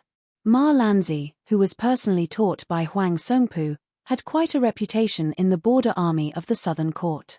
However, compared to Dongzhuo's Black Crow Lanzi or his peer Liu Gui's Black Fox Lanzi, he was still quite a bit inferior. This was not to say that Huang Songpu's ability to manage the army was inferior to those two. Since the old man was able to control the military of Shijing for so many years and was able to divide the north and south with Xu Huainan, the king of the northern court, naturally he was not an ordinary person. It was just that in these 20 years, Huang Songpu's status as the king of the southern court was far more important than that of a general. He had no choice but to lean towards the court. Since he had become the head of the southern court, he naturally had to seek benefits for the entire Shijing and fight for positions for his colleagues and subordinates with the surname of Longguan. Over time, it was very difficult for him to personally go to the border army. As a result, when he led the army south this time, Huang Songpu could not help but have mixed feelings. He had not been in battle for a long time. Even if he did not fall behind in the art of war, there were many details that he could not operate as smoothly as before.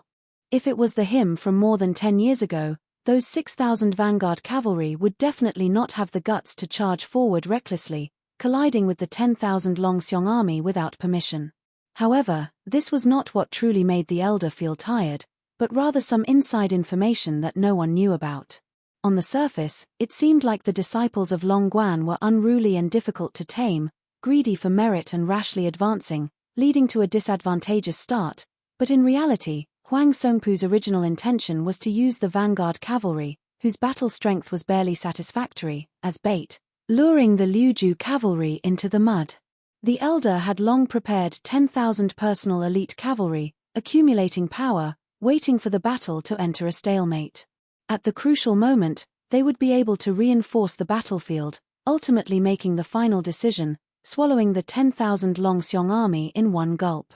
Even if it was 20,000 soldiers and horses for 10,000 dragon elephant cavalry, Huang Songpu would still be a great victory, regardless of whether it was an empty grandeur or a real situation. It was all like this.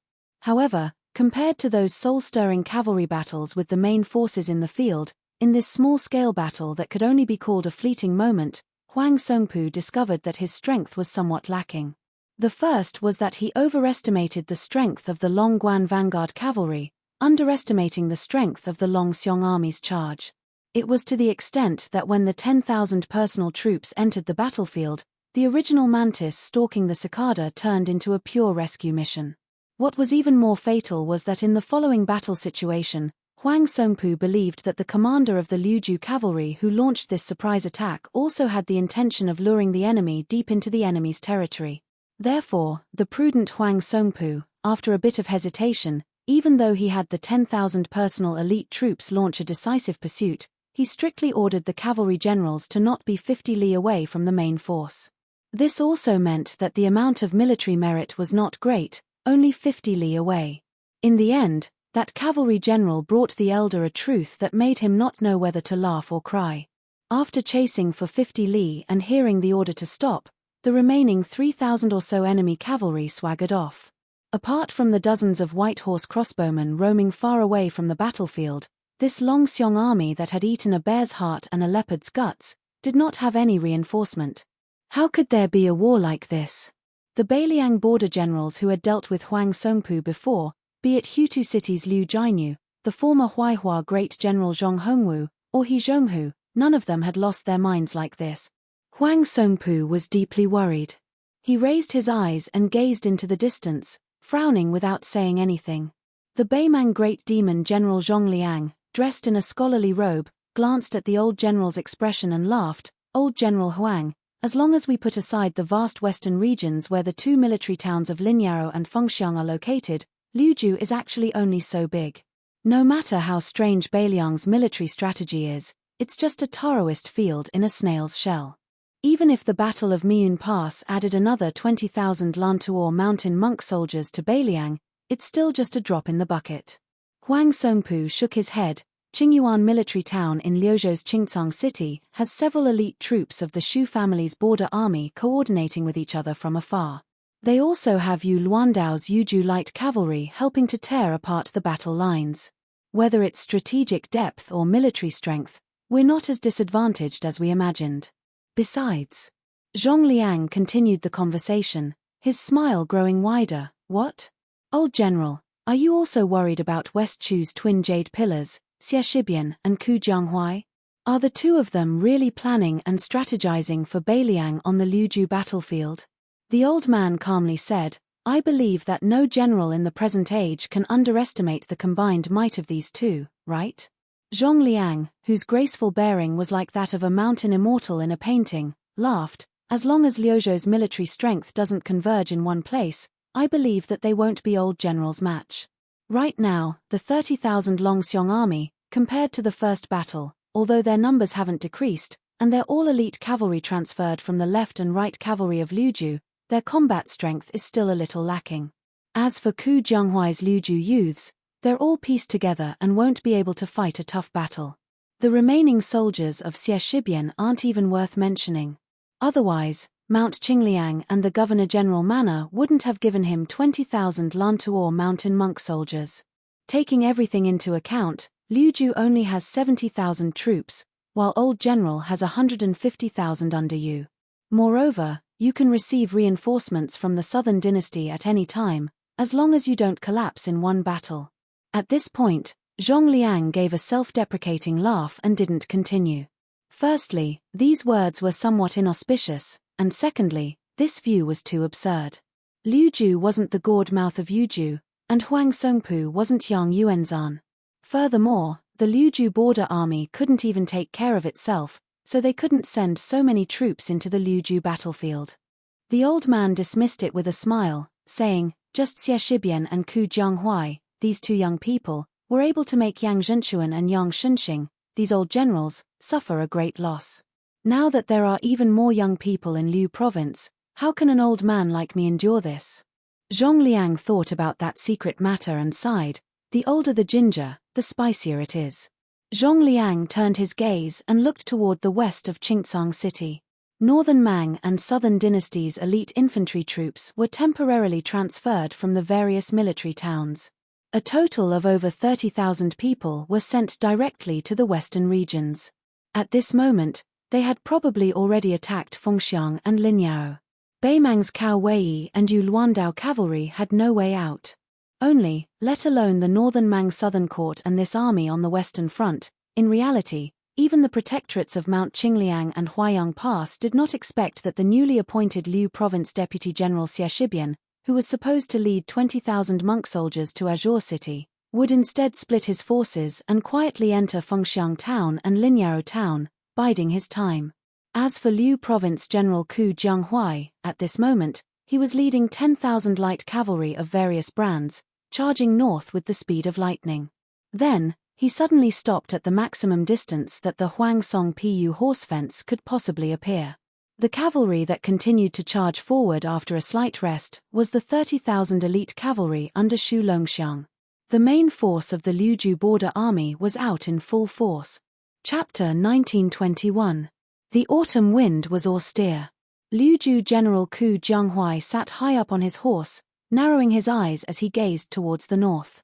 He and Xu Longxiang had previously made a military order to the Governor-General House. That was, before Huang Songpu's army reached Qingcang City, they had to stop Beimang's Western Front army at least 3 times. In the 10,000 cavalry attack 10 days ago, in terms of both sides' losses, the Longxiang army that seemed to have achieved great results did not gain much. Beimang's 6,000 vanguard cavalry might be considered the elite of the Southern Court's border army, but Liuzhu was different from Beimang's Western Front army. Beiliang definitely could not transfer troops from elsewhere to reinforce them. In other words, on the gambling table of Liuzhu, Ku Jianghuai only had so much silver on the table, a single copper coin less was also a small amount. However, Beimang's Huang Songpu could continuously bring out silver from his home. With enough capital, he could completely gamble a little for fun. As long as he won once, everything would be complete. That was why Ku Jianghuai's previous probing definitely had a deeper meaning, which was to make Huang Songpu, this Beimang veteran, feel even more tense. Then, he would straightforwardly and cleanly make a big gamble, gambling on Huang Songpu's slackness. Then, even though Liangzhou's crossbowmen were incomparably skilled, in the end, they could not go around so many of Huang Songpu's grassland fences and spy on the specific details of Beimang's camp. Ku Jianghuai could only use the Longxiang army's lives to obtain this military intelligence. He had already mentally prepared himself for Xu Longxiang and Li Mofen's harsh rejection. However, he did not expect that neither Xu Longxiang nor Li Mofen would raise any objections. Li Mofen, who was extremely skilled in military affairs, even personally led 10,000 dragon elephant cavalry to charge into the enemy formation. Afterwards, Ku Jianghuai spoke bluntly, saying that the 3,000 Longxiang army officers and soldiers who had set up camp like Huang Songpu's and Longguan soldiers were not worth it. At that time, Xu Longxiang was squatting next to that massive black tiger, only drawing back his lips, not saying anything. Li Mofen, whose entire body was covered in blood, had a rather gloomy expression, but he didn't take his anger out on Ku Jianghuai, this Liuzhu general. Ku Jianghuai closed his eyes, his mind quickly spreading out the layout of Beimang's Western army. The army of 150,000 was divided into 5 large camps. Commander Huang Songpu's 30,000 personal troops were set up in the center, their cavalry and footsteps mixed together. A certain Jiao family's direct descendant troops set up their own camp. Even though there were only 20,000 cavalry, their fighting strength was not ordinary, all of them Beimang's typical lousy troops. Almost every one of them was dressed in armor, to the extent where there were several hundred strong cavalry who were even fully armored, taking on the embryonic form of a heavy cavalry army. The key was that regardless of whether it was maintenance or supplies, they were all responsible for themselves, undoubtedly a sharp weapon that could pierce through enemy lines. Then there were the 40,000 cavalry gathered by the 3 Yi families. These 3 camps were located at the front lines, while the 2 camps at the back were the 40,000 soldiers transferred from the 6 or 7 military towns at the Southern Dynasty's border. There was also a supply camp that Beimang had only risen to prominence in the past 20 years. Based on what Li Mofen's troops had obtained when they broke through the Longxiang army's lines, roughly 120 carriages, a total of 800 dan of provisions, and around 1,400 dan of black beans for the war horses. However, because the Beimang cavalry had always brought their own supplies when they went south to knock on the pass, in addition to the large number of mares accompanying them on every large-scale march, the supply camp's purpose was only to be used at the foot of Qingcang City, far away from the Southern Dynasty's border, in case the army couldn't take the city for a long time. Historically, the grassland cavalry had roamed the border areas of the Central Plains, especially in the autumn, so they rarely encountered any fatal supply problems. On the other hand, the Central Plains cavalry at the peak of national power had to rely on the power of the entire country to support that fragile supply line every time they took the initiative to go north. The real monarch of the Central Plains who changed this awkward situation was none other than the old emperor of Liang, Zhao Li, who had unified the Central Plains. Two of his decisions created the current prosperity of the Central Plains cavalry. One was to use the reason that the monarch should guard the country's gate to reject a large group of civil officials' suggestion to move the capital to Guangling Road, and continue to use Old Tai'an City as the country's capital. At the same time, he formulated a very bold national policy, sparing no effort in supporting the two Liliao border armies. He didn't hesitate to use the huge tax revenue from Guangling Road and Gangnam-do to invest in the northern border of Liang. The second decision was to allow Xu Xiao, whose meritorious service shocked the emperor, to lead the troops out of the capital, to be granted the title of Prince of Liang's vassal in the northwest, which was rich in horses, and let him directly face Beimang. Located in the north of Liang's vast territory, the two border crossings on the east and west were heavily guarded by the country's most elite cavalry. In addition, in the middle of Liang's vast territory, Ji Province was a natural stronghold. The old general Yang Shunxing had once cultivated the Ji Province infantry, who was known as the unparalleled in the world. How could it be as simple as just competing with Beiliang's Yang Wenwan? The reason was simple. The border of Ji Province didn't need a large number of cavalry, so even if Yang Shunxing had a soft spot for cavalry, he could only go with the flow. Ku Jianghuai, who was resting with his eyes closed, subconsciously pressed his palm against the cold saber hilt at his waist and slowly twisted it. According to the spy report, Beimang's barracks were extremely shoddy. They hastily dug 3 trenches around the barracks, and the thin fence behind them could be said to be blown down by the wind. Hemp ropes were tied to wooden poles, and the knots of the ropes couldn't be considered particular. The passages between the barracks should be clean and solemn, and soldiers shouldn't be allowed to wander around the barracks without permission. However, these 5 barracks were filled with people coming and going in a disorderly manner, without any rules to speak of. Previously, Li Mofen's several hundred elite cavalrymen had marched all the way to Beimang's central barracks, less than 150 steps away. He saw with his own eyes that the left and right barracks were in a mess, causing the passage between the barracks to become extremely congested and chaotic. Not to mention the Beiliang Frontier Army, which had the strictest military law in Liang. Ku Jianghuai believed that West Chu's army had to do better than Beimang's.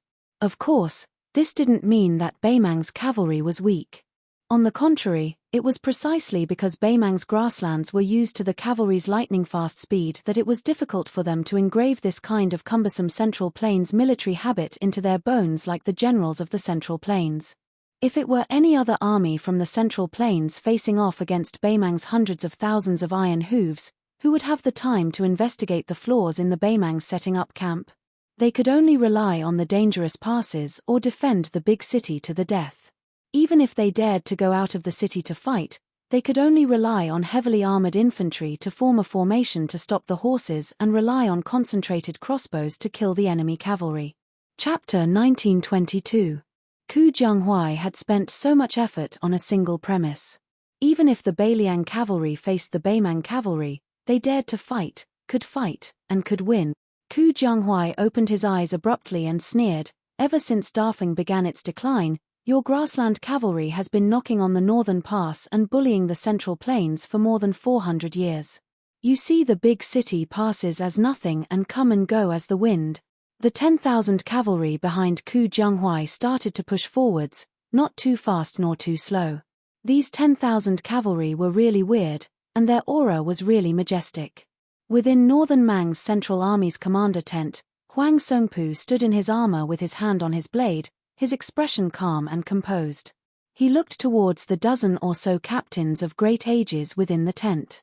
There were trusted subordinates that he personally fostered, as well as those who spoke for Southern Dynasty's Longguan influential families, as well as young and robust generals who relied on their simple backgrounds to climb up to their current high positions. Huang Songpu said solemnly, This time the 30,000 Long Xiong army has appeared. They probably know that they can't defend Qingcang City, but they aren't willing to expose Qingyuan Army Town at the west gate of Liangzhu to us. Hence, they want to go all in, saving a lot of trouble. All of you have been through hundreds of battles, so there's no need for me to nag about such small matters. Just remember that we have an absolute advantage in numbers, so we have to make use of it. Apart from the supply camp at the back, the other 4 camps must not stretch too far. We have to support one another, and we must not take risks. For this trip to Liuzhu, the peace decree gave us 4 words: a small loss is a victory. Huang Songpu looked at the people and then cupped his fists towards the north. Everyone. I, Huang Songpu, am close to 70 years old. Back then, even the king of the South Courtyard left. If it weren't for the war going badly, I wouldn't be here today. I have nothing more to ask for in my life. However, out of all of you, the oldest one is not more than 50, and the highest official rank is only primary grade 3. After taking down Liuzhu, no matter how you reward me, I, Huang Songpu, will give you the title of Great General. Everyone in the tent was instantly pumped up. In the Central Plains, an emergency mobilization of more than 100,000 soldiers was definitely not something that could be deployed in a short period of time. However, the Beimang cavalry was different. When the generals hurriedly returned to their camps, loud bugles sounded from all 4 camps. However, because the appearance of the 30,000 Liu province elite cavalry was too unimaginable, and the speed of their advance was too fast, the 3 battalions at the front were still slightly behind, and to a certain extent, they had lost the initiative. When the cavalry charged, the enormous penetrative force brought about by the weight and speed of the war horses, as well as the terrifying penetrative force brought about by the sabers and iron spears in the hands of the cavalry, all required a considerable distance to charge up. Furthermore, when both sides had enough time to launch a charge, if one side could coincidentally launch a collision at the peak of their momentum, and the other side only needed to use too much force to show signs of exhaustion, the latter would suffer a great loss. The difference in strength between the battalions could be seen at a glance. Huang Songpu's personal elite cavalry was the fastest to finish organizing, spreading out layer after layer of vanguard lines at the front of the middle road. Long Pass's Jiao clan's direct line of soldiers followed closely behind, but the hundreds of elite cavalry equipped with heavy cavalry did not show themselves. The cavalry gathered by the Yi clan of the Southern Dynasty were all in a mess. Although they were not afraid of battle, with the great battle imminent, this kind of chaotic mental state could easily affect the pace of the war horses. The reason why a cavalry was a cavalry. The war horses were extremely important. The previous Beiliang Protector General Chen Zhibao had always ridiculed the Beimang cavalry with their lax military discipline as infantry on horseback. And in Beiliang, every war horse, every saber, every spear seemed to be infused with the old rules that the butcher Xu Xiao had accumulated his entire life on the battlefield. On the battlefield, no matter how many merits a general had, no matter how deep his seniority was, no one was allowed to use a halberd or horse lance, no one was allowed to wear gold or silver armor, and no one was allowed to stand alone in front of the vanguard. The vast land of yellow sand that stretched as far as the eye could see. The Beiliang cavalry was like a huge wave of the Guangling River, surging forward. Huang Songpu, who had already mounted his horse, looked into the distance. He gripped the iron spear in his hand tightly and let out a sigh of relief. Luckily, there were still 400 grass barricades scattered around the perimeter. Otherwise, if the Liuzhu cavalry were to silently advance another 3 li, they would not have the chance to get out of the camp so easily. Perhaps there would be thousands of casualties. Huang Songpu turned his head and glanced. The current situation was still acceptable. Although it was still a little rushed, especially since his right-wing cavalry could not keep up with the center and left wing. However, the Beiliang cavalry had always had a tradition. 30,000 cavalry formed an army. On the battlefield, the 3 generals led 30,000 cavalry to form a main force in the field. It was enough to deal with all kinds of emergencies. Whether to fight or to retreat, how to fight and how to retreat, who to lure the enemy, who to disturb the formation, who to cut through the formation, or who to cover the rear, as well as how the heavy and light cavalry should cover each other, they could all be said to know by heart. If the Northern Liang Cavaliers were like private tutors with strict rules, then the Central Plains Cavaliers were naturally clever and unruly people in the marketplace. In Huang Songpu's eyes, both sides had already reached the peak of their combat ability, and there was no difference between them on the battlefield. The only thing that mattered was the reaction speed of their commanders. Huang Songpu raised his iron spear high and squeezed his horse's belly. He roared, "Boys, follow me to break through Liuju and slaughter our way into Liangju." General Huang Songpu took the lead. All the generals, chiliarchs, and centurions of Beimang's Western army were the same. Not fearing death was definitely not unique to Beiliang. In the eyes of Beimang, the Central Plains and Liang troops that seemed so far away were nothing. Only the Beiliang frontier army that was right in front of them was worthy of fighting with the Beimang cavalry. The first battle of Liangmang was mostly a siege battle.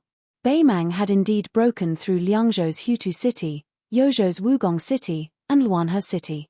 The main forces of both sides of Liangmang would probably feel that it was not enough to fight to their heart's content. Then the second battle of Liangmang. Starting from the Miyun Pass in the west, to the current Liuju, to the hinterland of the Southern Dynasty, and then to the future Liangju Pass. The cavalry battle did not stop. Both sides, the enemy and us, died on horseback. Chapter 1923.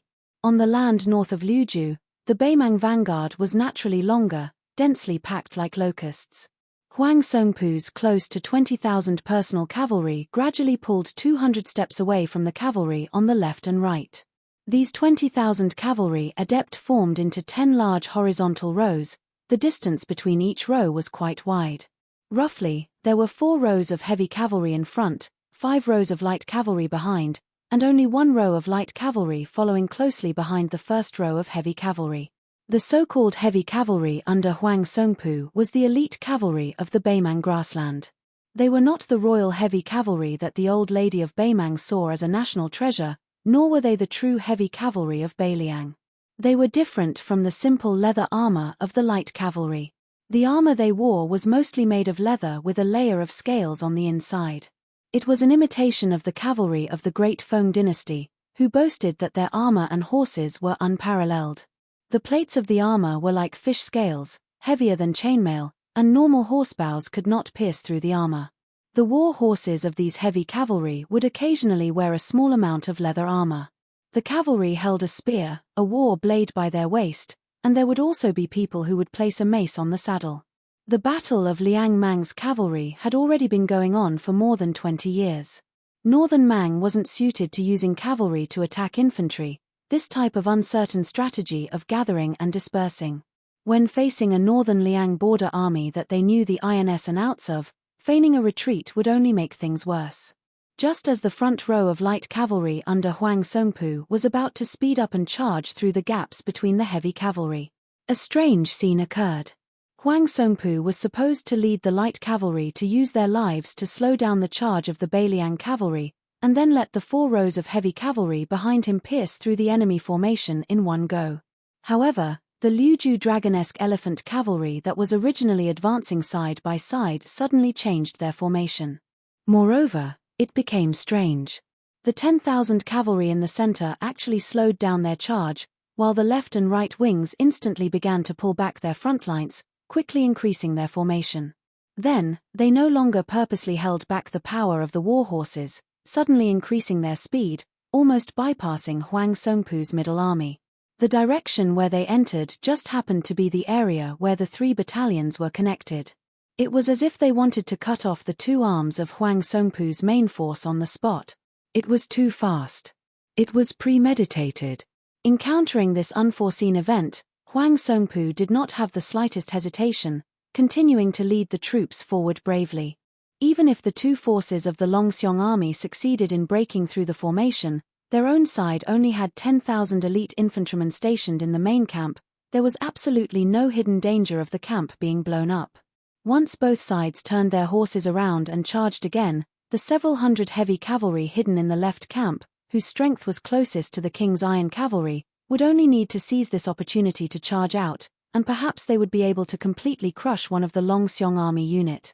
If the charging formation of the 2 Beiliang cavalry forces was full of craftiness, Then the fierce collision between the two armies was a direct clash without any hesitation. First, Huang Songpu's group of light cavalry sped up and passed through the gap. They hurled their javelins. These light cavalry soldiers were all outstanding warriors of the Southern Dynasty's border army. Within 50 steps, the power of the javelins was countless times stronger than the horsebows. Almost immediately, the 300 Longxiong army riders fell off their horses and died on the spot. However, the first row of the Beiliang cavalry continued to advance side by side. Everyone's face was cold, and they were afraid of dying first. No matter what the other armies in the world were like, this principle had been passed down by the Shu family soldiers from the spring and autumn period of the Central Plains all the way to the northwest frontier fortress. It had been passed down for a full 40 years. After throwing the javelins, the Beimang light cavalry either pulled out their blades or threw their lassos. Facing the row of spears, they were similarly fearless. Fighting for life and death with the Beiliang frontier army, how to survive, the Beimang Southern Dynasty border army had also experienced a full 20 years. With just a brush of the shoulder, close to 1,000 Beimang light cavalry soldiers were killed on the backs of their horses with a single spear strike. Those light cavalry soldiers still had to face the iron spears of the Longxiong army behind them. It was destined to be a tragic ending with less than 1 in 10 surviving. This was the true meaning of cavalry clashing. There were no horsebows shooting at each other, and no fancy moves. Because of the resolute sacrifice of this row of light cavalry, the first clash of spears between the Liang Mang side gave Huang Songpu's heavy cavalry an innate advantage. Huang Songpu and the close to 100 personal retainers by his side all knocked the enemy off their horses with a single spear strike without any suspense. When cavalry clashed, those who fell off their horses would undoubtedly die. This was the iron law of the border pass. When cavalry charged, the iron spear formation was extremely taboo to pierce through the enemy's body.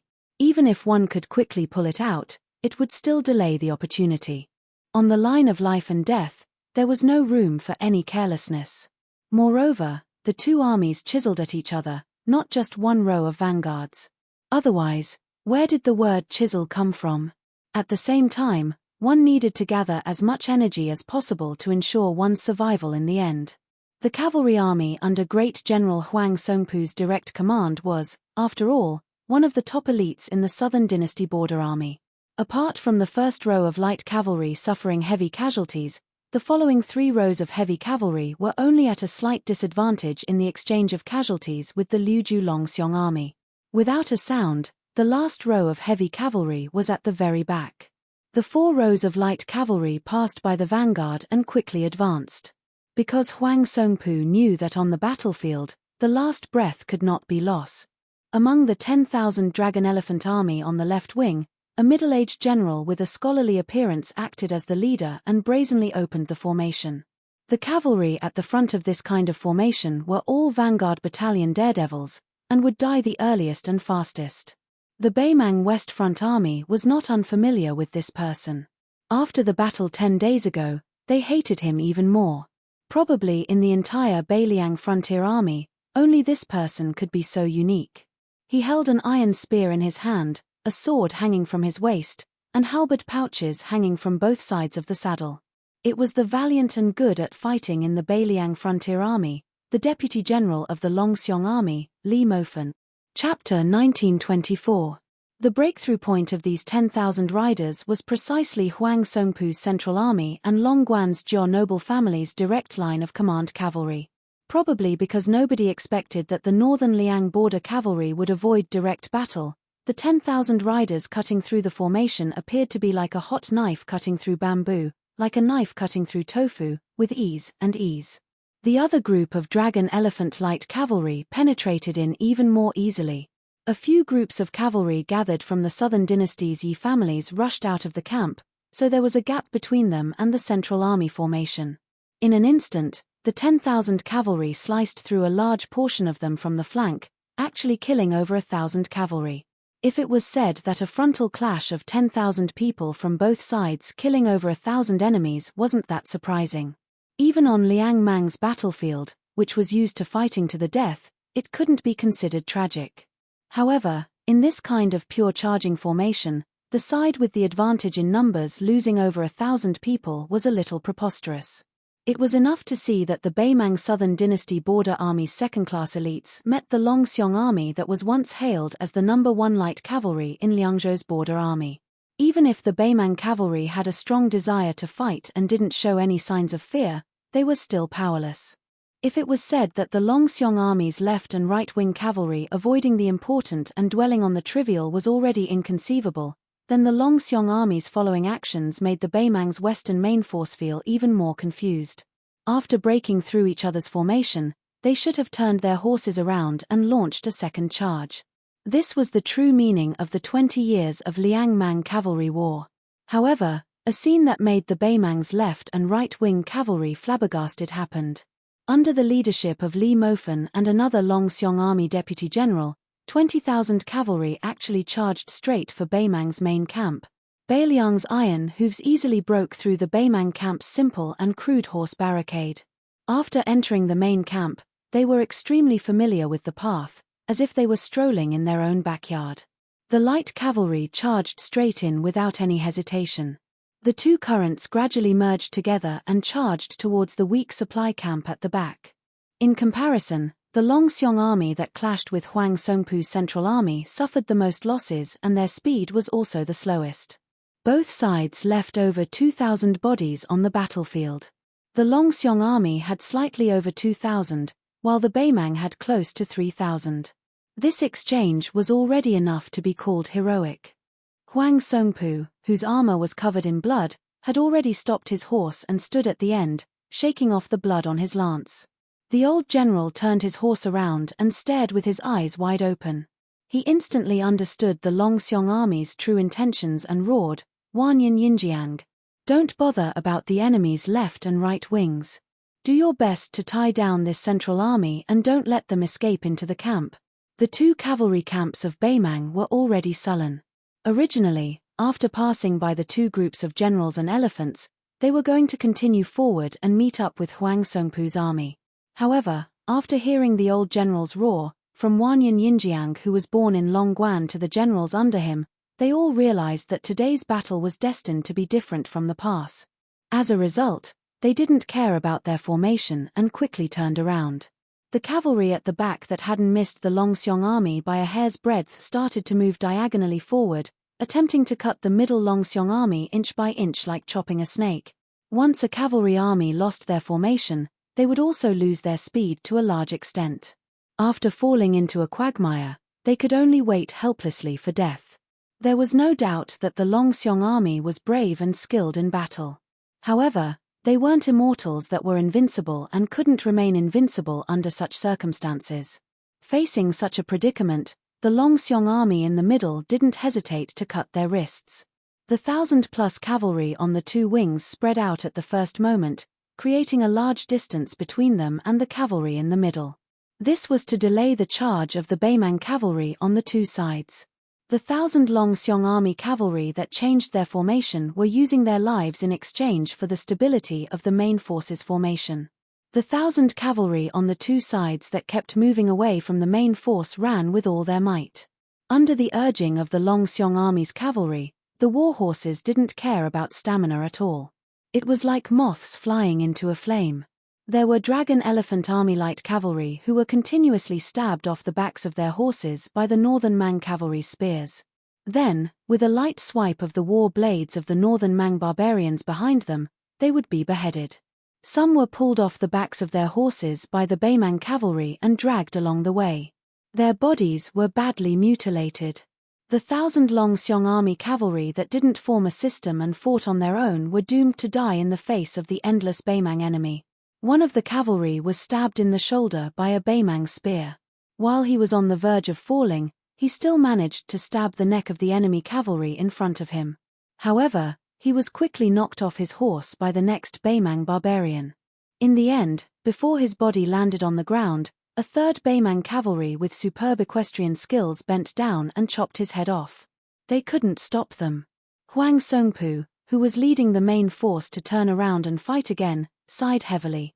The old general didn't think that the Longxiong army's true goal this time was actually the supply camp, which was an important source of food. He also didn't think that they would be so familiar with the internal arrangements of his own camp. Therefore, everything happened too quickly. The two flanks of the Longxiong army's formation, the main forces formation in the middle, and the sacrifice of the 1,000 Longxiong army cavalry were all like this. This Beimang old general who had outstanding military achievements was caught off guard. Huang Songpu suddenly turned his head to look. The sound of horse hooves and dust flew everywhere. Huang Songpu said to a retainer beside him in a deep voice, "Pass down the order. All the infantry in the camp are to leave the camp and get into formation in the south of the camp. Order the left camp to chase after the Longxiong army with us in the middle. Go around the camp and delay the enemy as soon as possible. Don't be greedy. If the Longxiong army tries to split up and retreat to Qingcang City, kill one of the cavalry units nearby. Also, let Wanyan Yinjiang lead the troops to intercept the 10,000 cavalry behind us. They should be the cavalry of Liuzhou's General Ku Jianghuai. They are mostly young and strong, with some of Liangzhou's border troops mixed in. Their combat strength isn't worth mentioning." Huang Songpu suddenly added, "Oh right, tell Wanyan Yinjiang to be careful. Xu Longxiang might be hiding in Ku Jianghuai's army. There's no need to worry about anything else." At the same time, a middle-aged man beside Huang Songpu smiled and said, "If the general is still worried, I'll go to Wanyan Yinjiang's side and ask for advice from that enemy of 10,000 people, Xu Longxiang." Huang Songpu glanced at the second head of the Zhong family and nodded. Chapter 1925. After Zhong Liang left, Huang Songpu, this veteran general who had been through hundreds of battles, didn't feel discouraged at all. He didn't feel any heartache over the loss of a supply camp that didn't affect the overall situation. The Southern dynasty's strong foundation could withstand such losses. As long as the Central Army and left camp cavalry successfully intercepted a portion of the Longxiong army, even if they only needed 5,000 to 6,000 cavalry, it would be a small victory for their side. A small victory in the truest sense of the word, and not a small victory as described by the peace decree. In order to ensure that they could catch up to the Longxiong army that was slaughtering their way through the supply camp, Huang Songpu and the Longxiong army's elite cavalry went around the camp to the north. The Longxiong army couldn't possibly escape all the way to the north. They had to return south to Qingcang. If the Longxiong army's cavalry dared to escape from the pursuit, they would be seeking their own death. They could only be caught like a turtle in a jar by the Southern dynasty's army that still had the advantage in numbers. Once Wanyan Yinjiang's elite cavalry destroyed the Ku Jianghuai reinforcements, victory would be in their grasp. This camp would become the graveyard of 20,000 Longxiong army soldiers. Huang Songpu believed that the deputy general of the Longxiong army, Li Mofen, wouldn't be so muddle-headed. In reality, the movements of the Longxiong army that broke into the enemy camp were all within Huang Songpu's expectations. The Dragon Elephant light cavalry of the three cavalry forces naturally cut down the Beimang supply camp without any suspense. They killed anyone they saw and burned any rations they saw. Afterwards, they left the camp from the north. They didn't split up, but maintained their formation and went south along the left side of the Beimang camp. Coincidentally, they met the 38,000 Chilong Pass B cavalry. There were still 16,000 elite cavalry under Huang Songpu's direct command. After making a slight detour, they began to gallop over from the rear. Further south, Beimang's Western Army's infantry also began to move out of the camp and into formation. They were already moving to the right to intercept the Beiliang cavalry that was able to smoothly drill their way south. Further south, 20,000 plus elite cavalrymen of the A-ranked noble clans were facing off against the 10,000 Beiliang cavalrymen under Ku Jianghuai. According to the current situation, if the main force of the Longxiong army wanted to cross the three lines of defense and avoid the pursuit of Huang Songpu's elite cavalry, they would have to pay a heavy price. When Wanyan Yinjiang urged his horse forward, he was really proud of himself. He was already imagining himself holding the head of Beiliang's Xu Longxiang in one hand and the head of Ku Jianghuai in the other. He was already imagining himself stepping into the Western Imperial Palace where the emperor was sitting on the dragon throne. He was going to become the first general of the Western Imperial Army to be conferred the title of king and marquis by virtue of his military achievements. This person in his prime couldn't help but laugh out loud. Beiliang's Huang Manor, Ku Jianghuai. Where are your heads? Liuzhou's Lin Yarou and Fengxiong towns were surnamed Beiliang's Shu or Beimang's Murong. They almost changed their city flags. Originally, Ma Liuke, who was the deputy general of Liuzhou and also held the military power of Fengxiang garrison, was originally a local tyrant of Fengxiang. He was forced to rely on Mount Qingliang because of the circumstances. Afterwards, he was capricious and had many connections with the spiderweb. Finally, last year, he was surrounded and annihilated by the Dragon Elephant Army's Deputy General Wang Lingbao. Ma Liuke's personal cavalry was almost wiped out.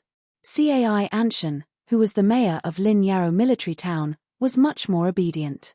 Furthermore, Cao Wei's cavalry passed by Lin Yarou military town twice, and Xie Shibian took over Ma Liuke's command of the two towns. Cai Anshan completely closed his doors to visitors and retired from the officialdom. Under such circumstances, the newly appointed deputy general of Liuzhou, Xie Shibian, who was supposed to lead 20,000 monk soldiers from Mount Lantuo to Qingcang City, suddenly split up his troops when he was halfway to Mount Fengxiang and Lin Yarou. He personally led half of the monk soldiers back to Mount Fengxiang, while the remaining 10,000 monk soldiers were handed over to the Bodhisattva of 6 Pearls to be stationed in Lin Yarou. The female Bodhisattva of Mount Lantuo did not have any objections to this.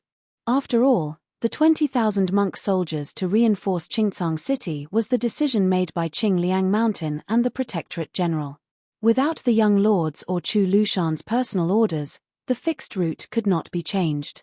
Now, whether it was Mount Lantuo or herself, they were all tied together with the Shu family.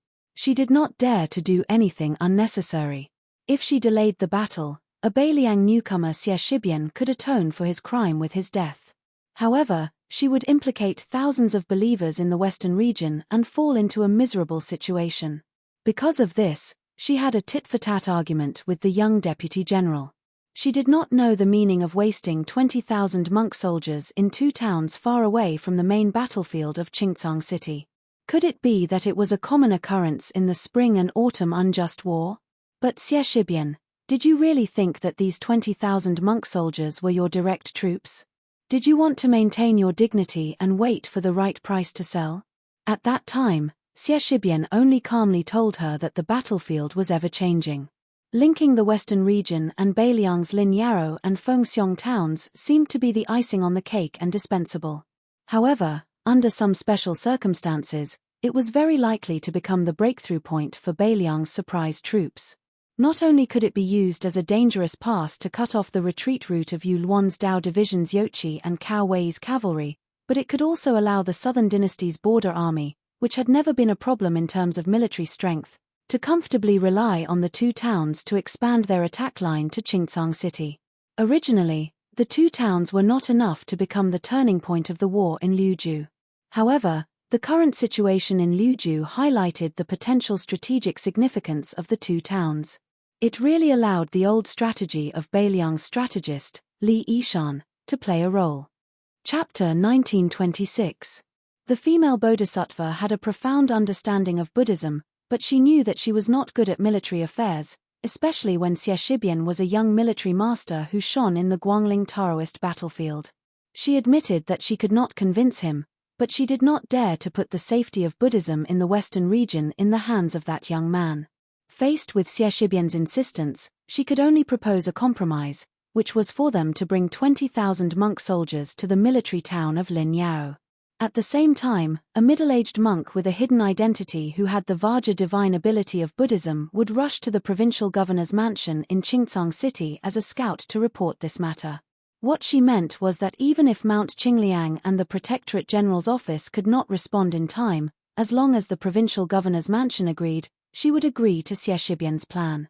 However, Xie Shibian told her bluntly that in Qingcang City of Liuzhou, provincial governor Yang Guangdou, and even Chen Shiliang did not dare to make a decision on this matter. Moreover, they might not be able to make it in time. Thus, the 2 of them fell into a stalemate. In the end, it was a handsome gerfalcon that pierced through the clouds and stopped on Xie Shibian's arm. The Battle of Liuzhou had already begun, and the Battle of Liangzhu was about to begin. However, under these circumstances, this gerfalcon, which was personally cultivated by Chu Lushan and had followed the young king all these years, actually used the young Xie Shibian, who was far away from the two battlefields, as its only contact. At that moment, she had mixed feelings and was speechless. Xie Shibian told her in a low voice, "I will take responsibility for this matter." The young man added, "The king of Beiliang also believes that the deputy general of Liuju, Xie Shibian, can take responsibility for this matter."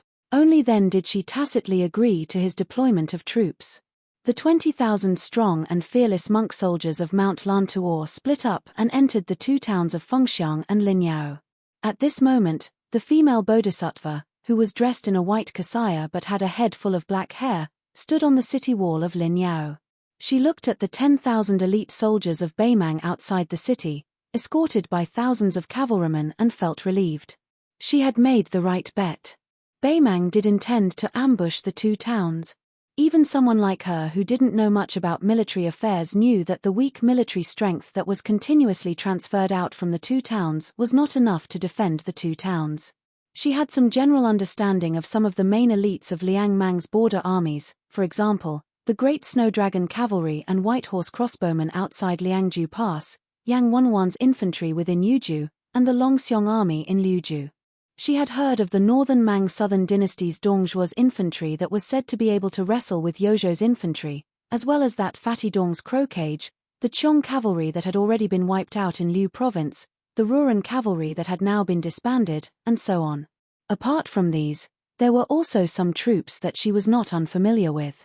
Among them, there were the infantry brigade of Beimang's Southern Dynasty border army. Everyone knew that the grassland cavalry had been harming the Central Plains for nearly 800 years, but they had never heard that there were troops and horses that were good at attacking cities. They had always either bypassed those impregnable passes and high cities, or the grassland cavalry had always taken the initiative to seek out the main force of the Central Plains border army and annihilate them in one fell swoop, causing those border cities to lose their original strategic significance. However, things were different in Beimang now. Other than Dongzhuo's private army, which was mostly made up of infantry, the Southern Dynasty border army had a special kind of troop stationed in several military towns. They were the infantry brigade.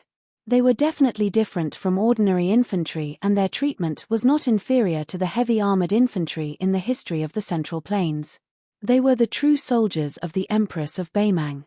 Li Yishan once described this troop as follows: "The infantry brigade of the Southern Dynasty of Beimang is the result of the painstaking efforts of the king of the Southern Courtyard, Huang Songpu.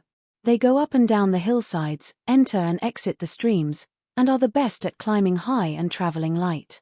In the deep and dangerous valleys, they use the infantry brigade more often. Their ability to attack cities is not inferior to the top elite soldiers of the Central Plains." She gently exhaled, and her eyes instantly turned cold. She casually threw an armored corpse high out of the city.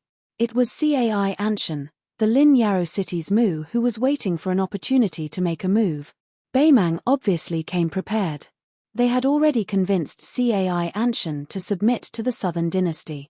With them working from the inside and outside, how could Lin Yarrow defend the town? Before entering the city, Xie Shibian told her to keep an eye on Cai Anshan. As long as there was any movement, it was better to kill the wrong person than not kill at all.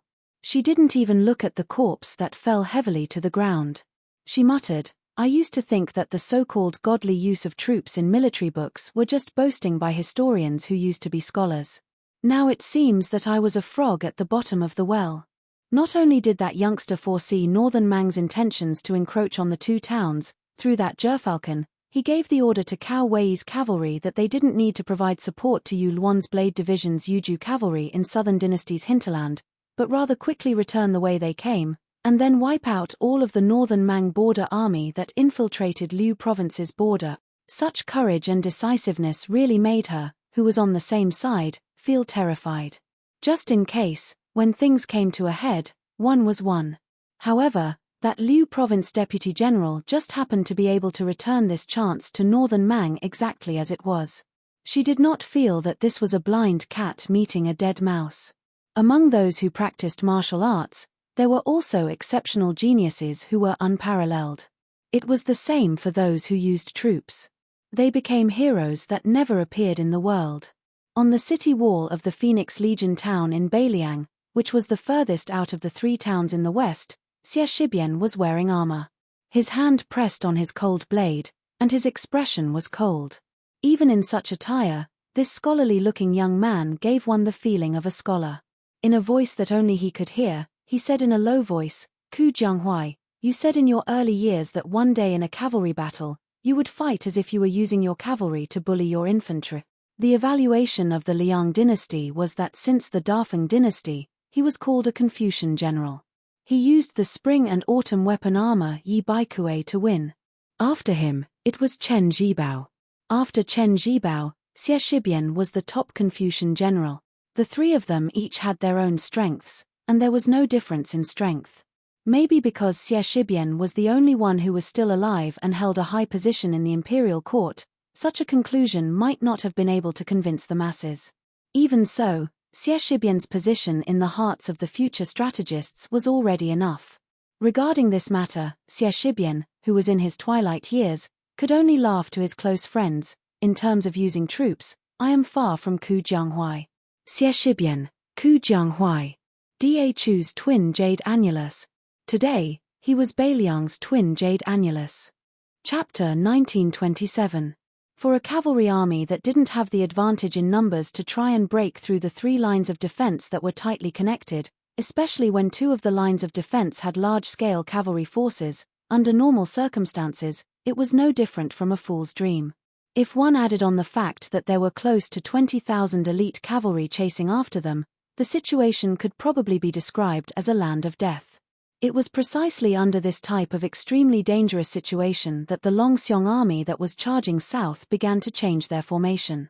The vanguard cavalry that had most of their spears and lances destroyed slightly pulled back the front line. With Li Mofen at the head, everyone pulled out their blades and formed a conical formation. It was clear that they wanted to use the fastest speed to break through the Yi Longguan family's 38,000 cavalry. At the same time, roughly in the middle of the Longxiong army's formation, a clear dividing line was stretched out. The 10,000 or so young and strong cavalry that slowed down their war horses were gathered at the back. Almost everyone had a spear and lances in their hands. In a normal cavalry formation, rows of spears and lances were laid out horizontally in a swift and fierce line. The former formation was more used to tear apart the enemy's formation, at the same time slowing down the speed of the Beimang cavalry to the greatest extent. The latter's vicious charge was more of a life-and-death struggle. Under the personal leadership of the Beimang Great General, Huang Songpu's cavalry did not charge forward with all their might. Instead, when the Longxiong army changed their formation also quietly changed. The center of the cavalry formation was thinner and the 2 wings were thicker. First, they suffered the most losses. Adding on to the fact that they had circled around to the north of the main camp to cut off the path of the Longxiong army, the cavalry and war horses were a little tired. After a spurt of energy, they needed to use this opportunity to recover their strength. Furthermore, they worked together with the cavalry of the Yi High School of the South to form a pincer attack from the north. If they charged too quickly and met with the cavalry that passed through the Longxiong army's formation, it would create an awkward situation where they collided with each other. Therefore, Huang Songpu's cavalry were like a flood meeting a pillar in the middle of a river. They intentionally gave up a large area in the north to allow their allies to turn around.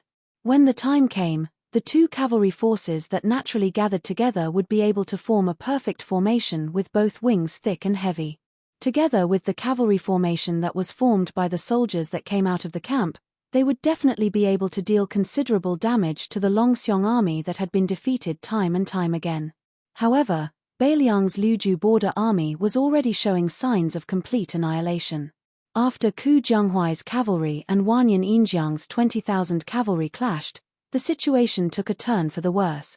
The 20,000 Southern Dynasty's elite troops originally thought that it would be a simple battle where they would be able to obtain great military merits.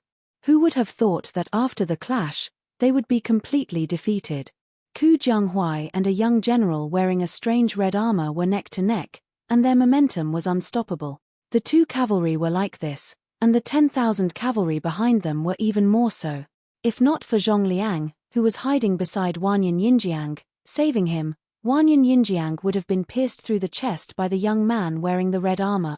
If not for the fact that the young man who won the title of Enemy of 10,000 in the Liangmang battlefield did not have any desire to fight, even if Zhong Liang wanted to protect the second in command of the Longguan aristocrat clan, it would not be easy.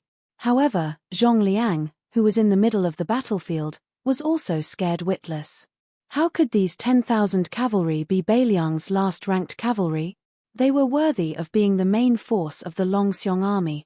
Wanyan Yinjiang's 20,000 elite cavalry were like a piece of silk that was torn apart by a sharp weapon. After the clash, more than 3,000 of them were lying on the ground. This kind of heavy injury was simply unimaginable. Pull one hair and the whole body will be affected. Wanyan Yinjiang's elite cavalry was mysteriously unable to withstand a single blow, and it directly caused the hearts of the Beiliang's western infantry to waver. This was because as long as the Longxiong army from the north smoothly went south, it would form a situation where two cavalry armies would attack one infantry army from the north and south. This was enough to be fatal to the large formation where only the last-ranked men on the grassland would be reduced to infantry. In an instant, the situation changed, and victory and defeat changed hand. Although the 40,000 cavalry gathered at the Yi Gate of the Longguan Pass still gritted their teeth and tried to stop the Longxiong army from going south, when faced with the 25,000 Beiliang cavalry, they naturally didn't have the strength to do so. The iron spear of Li Mofen, who had killed no less than 30 enemy cavalry, had long broken apart. The 40 or so halberd pouches on both sides of his saddle had even been used up. Of the 40 or so corpses in northern Mang's supply camp, all of them had a short halberd stuck in their head. Li Mofen, who was the vanguard of the cavalry formation, was the first to successfully kill his way through the enemy's formation. This deputy general of the Longxiong army seemed to have 25,000 Longxiong army cavalry behind him, but in reality, it was less than 15,000 cavalry. This was because there were 10,000 Ku Jianghuai's troops that were far weaker than the Dragon Elephant cavalry.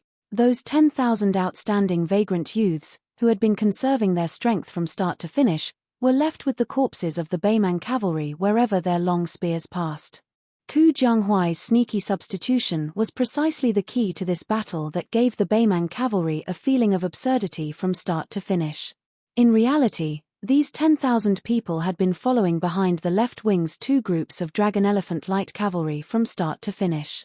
From breaking through the enemy's formation to entering the camp, and then to now heading south, their losses were negligible.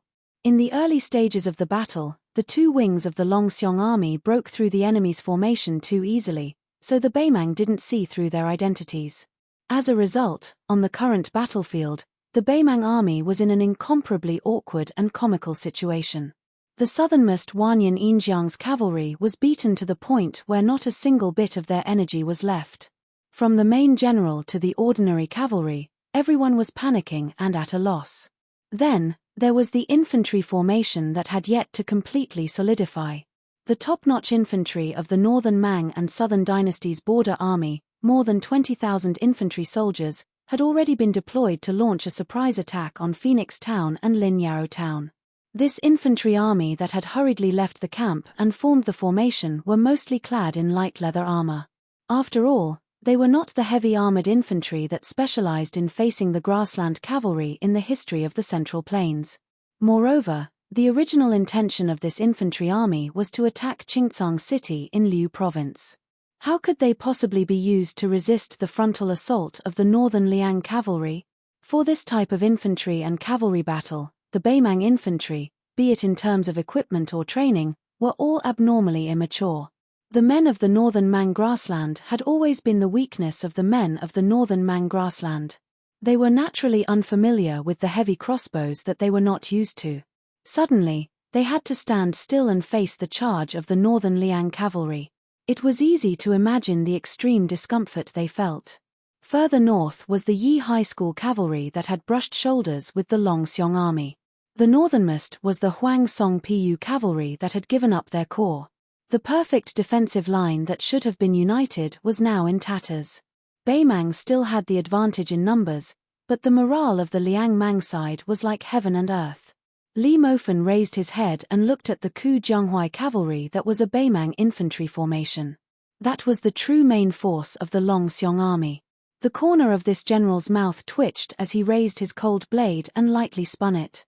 The 10,000 dragon elephant light cavalry behind him didn't even bother about the infantry formation. They circled around the formation and easily went down south. When Li Mofen heard a voice, he suddenly turned his head in shock.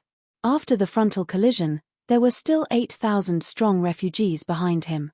One of them actually charged straight at the Beimang infantry formation, his spear pointing forward as he furiously hollered, "Liuju cavalry! May the dead die! Follow me to death!" Li Mofen, whose face was cold, slowed down his horse, turning his head to look towards the north. Was that fellow crazy? The start and end of today's battle was due to Ku Jianghuai's careful planning. Originally, everything was within Ku Jianghuai's calculations. However, that Liuju general didn't allow the refugees to die on their own accord. One must know that such bold actions would result in military merits after the battle. Based on Beiliang military law, a light punishment would be a demotion in rank, and a heavy punishment would be beheading in public. In Li Mofen's field of vision, he saw that when that rider was about to collide with the northern Mang infantry's barricade spears, he suddenly tightened his reins. That A-ranked warhorse from the silken pasture suddenly leapt high into the air. It jumped over the first two rows of spears that were slanted forward, crashing into both the man and the horse. The heavy fall of the horse's iron hooves trampled a Beimang infantry soldier to death on the spot. The war horse that couldn't bear the heavy burden had its knees broken. That Liuju cavalry viciously thrust out his spear, piercing through the chests of 3 infantry soldiers in a row. After landing, the Liuju cavalry held his spear with both hands and charged forward. Behind him, the vanguard of the cavalry faced the Beimang cavalry formation that was shining with a cold light. The men and horses didn't retreat at all, charging straight ahead. Those Beiliang war horses were stabbed to death by the sharp spears. When the cavalry faced the infantry formation that was waiting for them, the vanguard cavalry would definitely die. This was the only way to break the infantry formation bit by bit. Apart from using the lives of the cavalry and war horses, there was no other shortcut. 8,000 Liuju cavalry, charge. In the end, not a single one of them followed the Longxiong army back to the south. On the first row of northern Mang's infantry's barricade horse infantry formation, many of Liu province's troops were hung with corpses. Chapter 1928. Some of the spears even had 2 corpses hanging on them. Under such an endless barrage, the infantry formation had no choice but to retreat. Under the great inertia of the warhorse's charge, many of the barricade lances were snapped. Even though many of Flo province's cavalry were shot to death by heavy crossbows, many warhorses still relied on the inertia to charge into the formation. There were already northern Mang soldiers who were directly smashed to death within the formation. When had this Beimang infantry formation seen such a cavalry charge that did not care about casualties? The originally dense and stable formation was finally on the verge of collapsing. If this infantry formation was the type of heavy armored infantry born to counter grassland cavalry on the map of the Central Plains, the type of heavy infantry formation whose armor and tactics were at the peak of perfection, then under the premise of stacking up the formation, the long spears and many rows of shields stacked up the defensive thickness, supported by the rotation of bows and crossbows, then even if this Liuju cavalry messed up the front line fearlessly, just the war horse corpses that continuously fell to the ground were enough to form a new natural defensive line. At the same time, the entire formation moved back dozens of steps in an orderly manner, similarly not hesitating to use their lives in exchange for buffer time and strategic space. Then, even if the formation couldn't be as firm as it was at the start, its destructive power towards the charging cavalry was still shocking. Unfortunately, this was not the Battle of Miyun Pass. The Beimang infantry commander was also not Xie Shibian, who used the horse blocking tactic to perfection. At this moment, after the horse barricade spear formation at the front was completely shattered, together with the chaos created by the Flo province cavalry who was the first to charge into the formation, the northern Mang crossbow infantry at the back were completely at a loss, not knowing how to respond at all. What was even more fatal was outside of this bloody battlefield. The dragon elephant cavalry under Li Mofen did not turn around to help the Liuju cavalry. Instead, they went down south, charging towards Wanyan Injiang's cavalry who was trying to support the infantry formation. The main force of the Ku Jianghuai and Shu Longxiang personally led the Dragon Elephant cavalry did not hesitate to charge towards the back of the infantry formation. Li Mofen did not turn around to look at the corpse-piled battlefield. He was not unfamiliar with that young Liuju cavalry general. His name was Chi Fu Longguan. It seemed like he was a lucky person that the young king personally brought from Beimang to Beiliang. At the start, he was a sergeant in the Longxiong army. Later on, he was promoted to a captain in Fuling military town. During the First Battle of Liangmang, it was precisely this captain who messed up the meticulous plan of both sides of Liangmang to lure the enemy in and then wipe them out in one fell swoop. This made Beiliang Governor-General Chu Lushan and the then southern great King Dongzhi not know whether to laugh or cry. That was why this young man's name immediately shook Liangju Pass. After the battle ended, because the Longxiong army suffered heavy casualties on the Liuju battlefield, at the same time, Ku Jianghuai, as the Liuju general in name, also needed his own troops.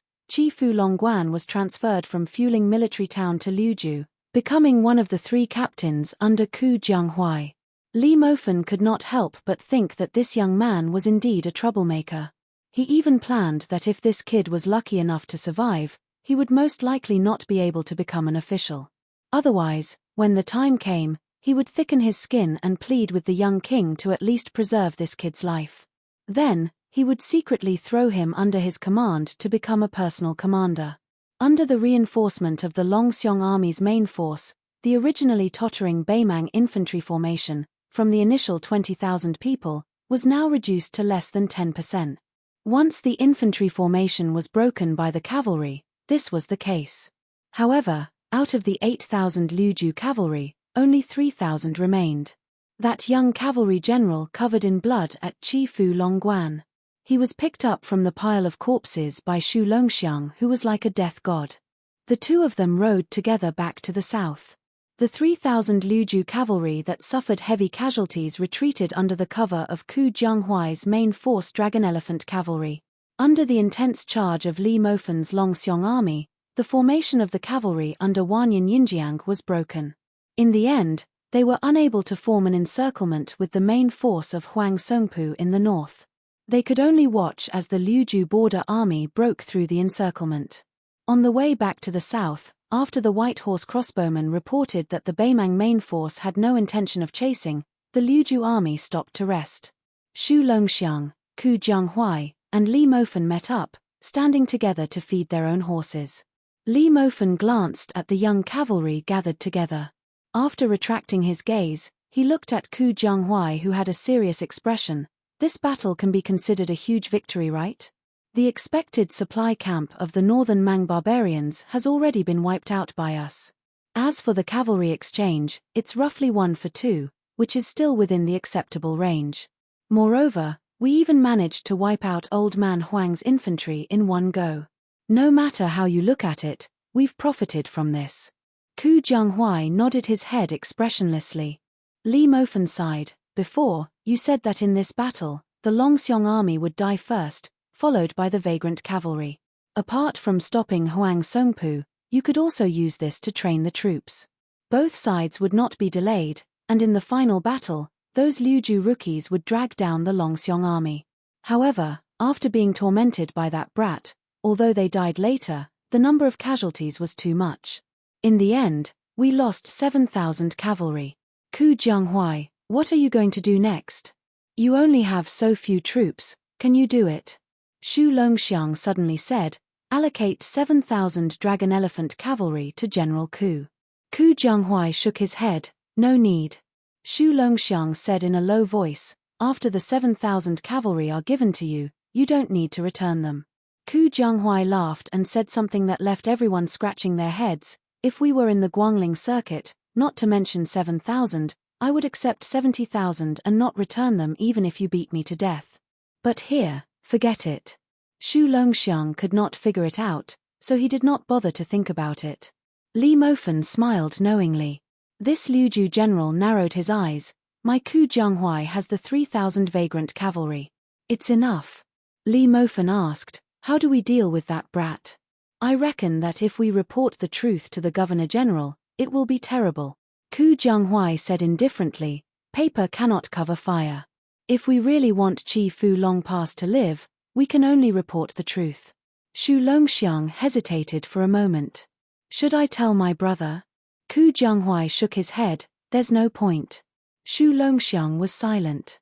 Among the 3,000 cavalry of Liuju, there was a young general sitting alone beside the hooves of a war horse. His head was lowered, not daring to let others see his face full of tears. 8,000 Liuju cavalry, 8,000 were willing to die. Because of him, 5,000 of his fellow soldiers died. After the Liuju border army returned to their encampment, the atmosphere in the various tents was heavy.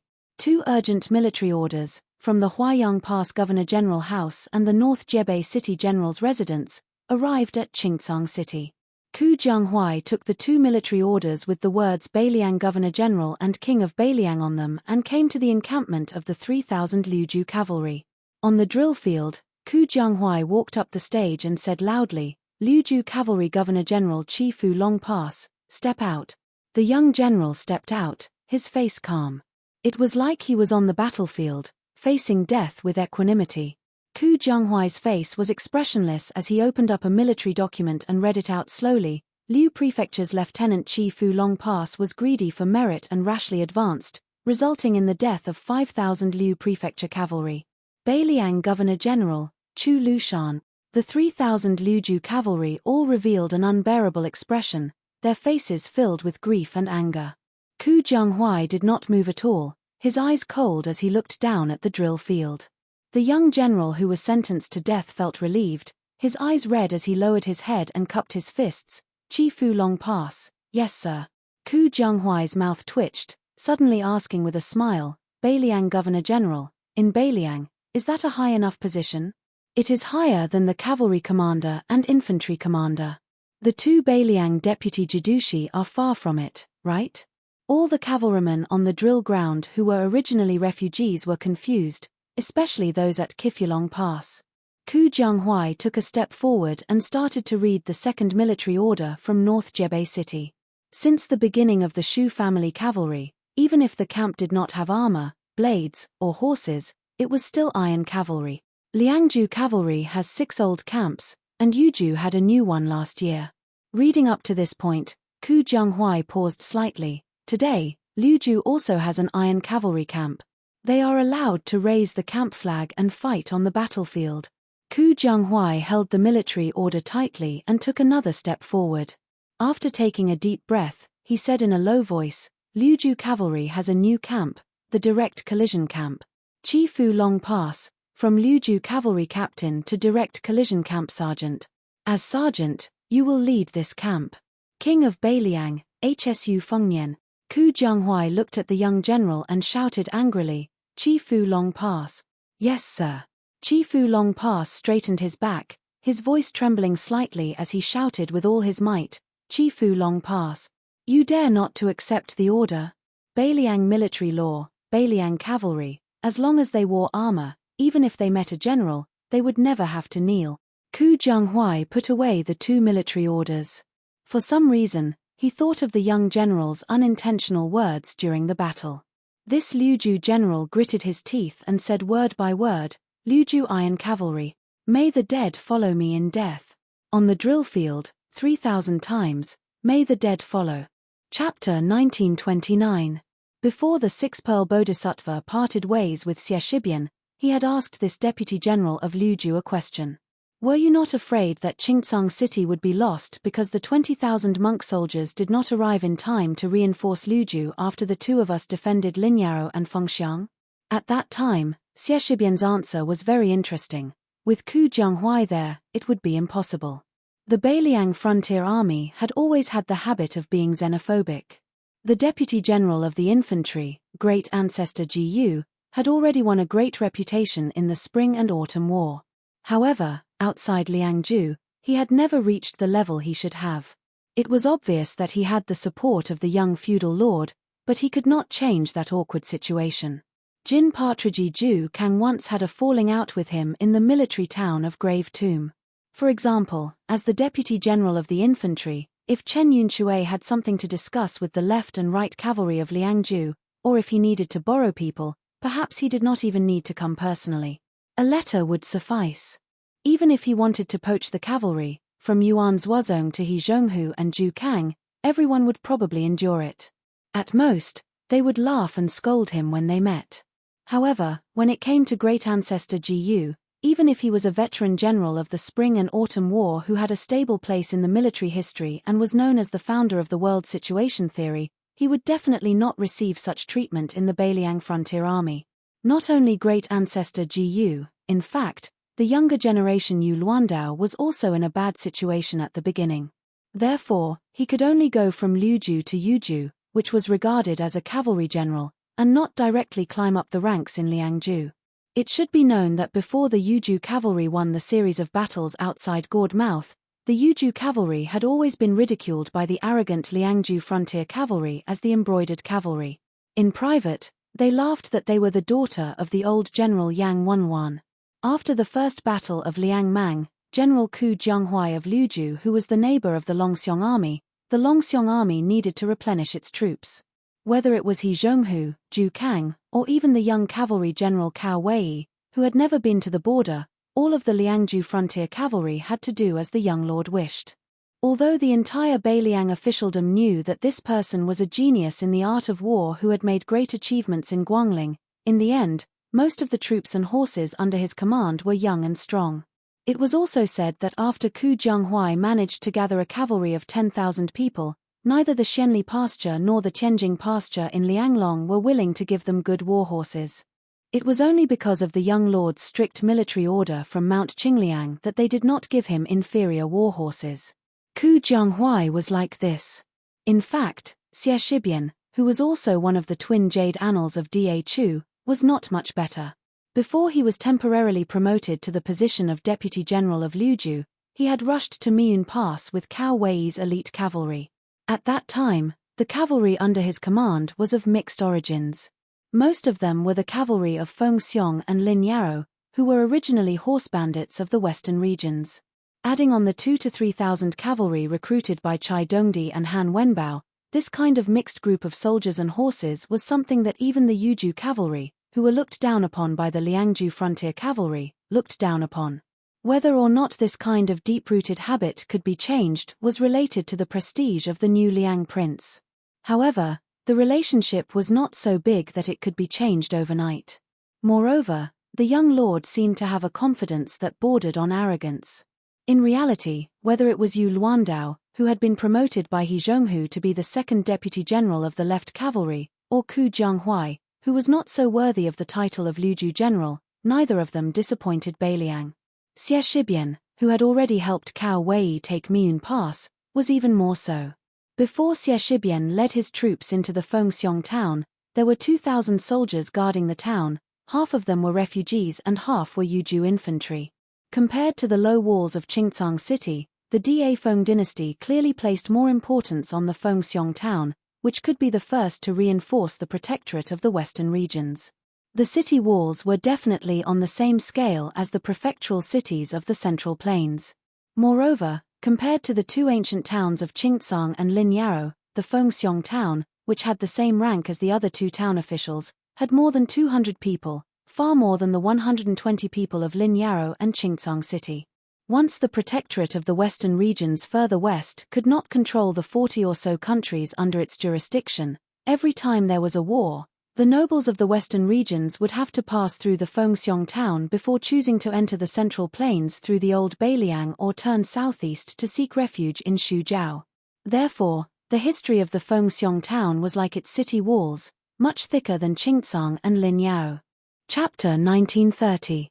If they didn't have the 10,000 monk soldiers from the western border serving as their backbone, facing the 10,000 southern dynasty infantry attacking the city, as well as the 3,000 cavalry waiting outside the city for an opportunity, Phoenix Soaring Town would have only been able to lay down a few more northern Mang barbarian corpses below the city walls and above the city walls. Phoenix Soaring Town would still have been lost. Northern Liang could only hand over this strategic location that covered a small half of the western regions. Perhaps after Liu Province suffered a great defeat to Huang Song's Pu tribe's western army, Phoenix Soaring Town and Linyao's gains weren't all that significant. However, as long as both sides were in a deadlock, Whoever grasped these two towns had a high chance of changing the battle situation. One side needed to provide Yu Luandao and Cao Wei with a great rear, the other side could use this opportunity to gather troops from Gusai province to assist Huang Song's Pu tribe. Especially if the Liuju cavalry won by a fluke and still had the strength to break through the southern dynasty defense line and attack Gusai prefecture, then Beiliang losing two towns could be said to be a fatal mistake. The 10,000 southern dynasty infantrymen besieging the city could be said to be fearless of death. However, because this was a surprise attack where victory was within their grasp, they didn't bring along large amounts of supplies and siege weapons that would slow down their advance. As a result, even though Northern Mang believed that their siege power wasn't inferior to Northern Liang's Yuju and Liangji's southern dynasty infantrymen, it was extremely strenuous for them to fight. Even though the infantrymen under the city walls didn't have any geographical advantage at all, they still displayed astonishing accuracy. Many of the refugee youths who were truly participating in a battle for the first time, even though they were warned not to stick their heads out between the 2 rounds of arrows, many of their corpses could only be dragged down the horse path. Under the premise that Xie did not use the monk soldiers of Mount Lantuor, the groups of dare-to-die warriors with shields and blades in their mouths attacked the city several times. Then, they were forced back time and time again by the Yuju infantry and refugee youths. From noon to dusk, the infantry paid close to 2,000 lives. More than half of them died on the city walls and were thrown down. During this period of time, Xie Shibian only let the strong and powerful monk soldiers participate in the defense twice. Twice only. Night battles were naturally not beneficial to the siege side. The infantry gave up after trying to attack the city once. They had attacked the top of the city many times, but were unable to break through. It was just like how the grandmasters of the Jianghu were only one step away from breaking through. Naturally, they would not give up just like that. The second day was destined to be an even more tragic battle. The defenders were extremely silent. Everyone looked at the monk soldiers from Mount Lantuor, especially the expressionless young commander. Their eyes were filled with grief and indignation. It was not that they were afraid of death, but as long as the young man with the surname Xie was willing to send 1,000 people to the front line, they could reduce the number of casualties. Even if there were only 500 people, it would be fine. That was why the next morning, when the Northern Mang barbarians sounded the siege bugle horn, a high-ranking officer who left from Yozhou's infantry to serve as Phoenix Soaring Army's guardian general said something to Xie Shibian. Then, that middle-aged man whose shoulder was already penetrated by an arrow yesterday personally drew his blade and hurried to the battlefield. He had said that with a smile. "General Xie, don't worry. You can sit on the city wall and watch how the Beiliang frontier army repels the enemy. In the Liang army of the Central Plains, if one was a lieutenant or a general, they could be praised by others as a general. However, in Beiliang, only the old Prince Liang Shuxiao had this honor. The cavalry and infantry Yuan Zuozong and Yang Wenwan could not. The new and old Beiliang governor-generals Chen Zhibao and Chu Lushan could not either. Apart from the Yuju cavalry that they had fought side by side with outside the pass, the new Liang prince Hsu Fengnian was rarely called a general. Most of the time, he was just called a prince. This was why Xie Shibian was called a general with his surname. He definitely did not have good intentions. As the deputy general of Liuju and the general directly under Fengxiang and Lin Yao, Xie Shibian did not seem to mind at all. His face was dark as he watched the general walk away. For the entire day, more than 2,000 wandering souls and wild ghosts were found by the Buba army in this foreign land. After the 10,000 infantry discussed with the cavalry general, they started to retreat. Of the 2,000 Beiliang border soldiers, only 600 were left. The general who had almost died on the city wall was dragged off his horse by a monk soldier. He spat out a mouthful of blood and cursed in the direction of the deputy general of Liuju, F***Ku Xie Shibian. The remaining 600 people, apart from less than 100 old Yuju soldiers, were all refugees and young adults. Both sides were filled with hatred for the young man who did not move from start to finish. Just as Beimang was about to retreat, Xie Shibian ordered. Xie Shibian had already ordered, "Monk soldiers, follow me out of the city. No matter the cost, hold them back for at least 6 hours." This kind of action of not doing anything during a battle and then taking credit after the battle had not been seen in the Beiliang border, where military law was like a mountain. Xie Shibian did not explain a word. The middle-aged monk from Lantuo Mountain who had saved the general followed Xie Shibian down the city wall. He hesitated for a moment and finally asked, "General Xie, should we inform Lin Yao? Take them down along with the infantry?" This martial monk was a top figure in Lantuo Mountain. Whether it was in Buddhism or cultivation, he was very outstanding. One method could lead to 10,000 methods. Through the female bodhisattva's secret message, he knew that the Yu Luan sword cavalry would turn around and help them stop the infantry. But for some reason, Xie Shibian shook his head, "No need." The monk could not understand, but he did not say anything. After all, Xie Shibian was the main general. The middle-aged monk had personally experienced the terror of Beiliang's military law. No matter how dissatisfied the 2,000 infantry were, no matter how close Xie Shibian was, they still fought to their death. He was just full of doubts. He had only heard of generals on the battlefield since ancient times. Other than a small group of people in history who were afraid that their achievements would shock the emperor, there were only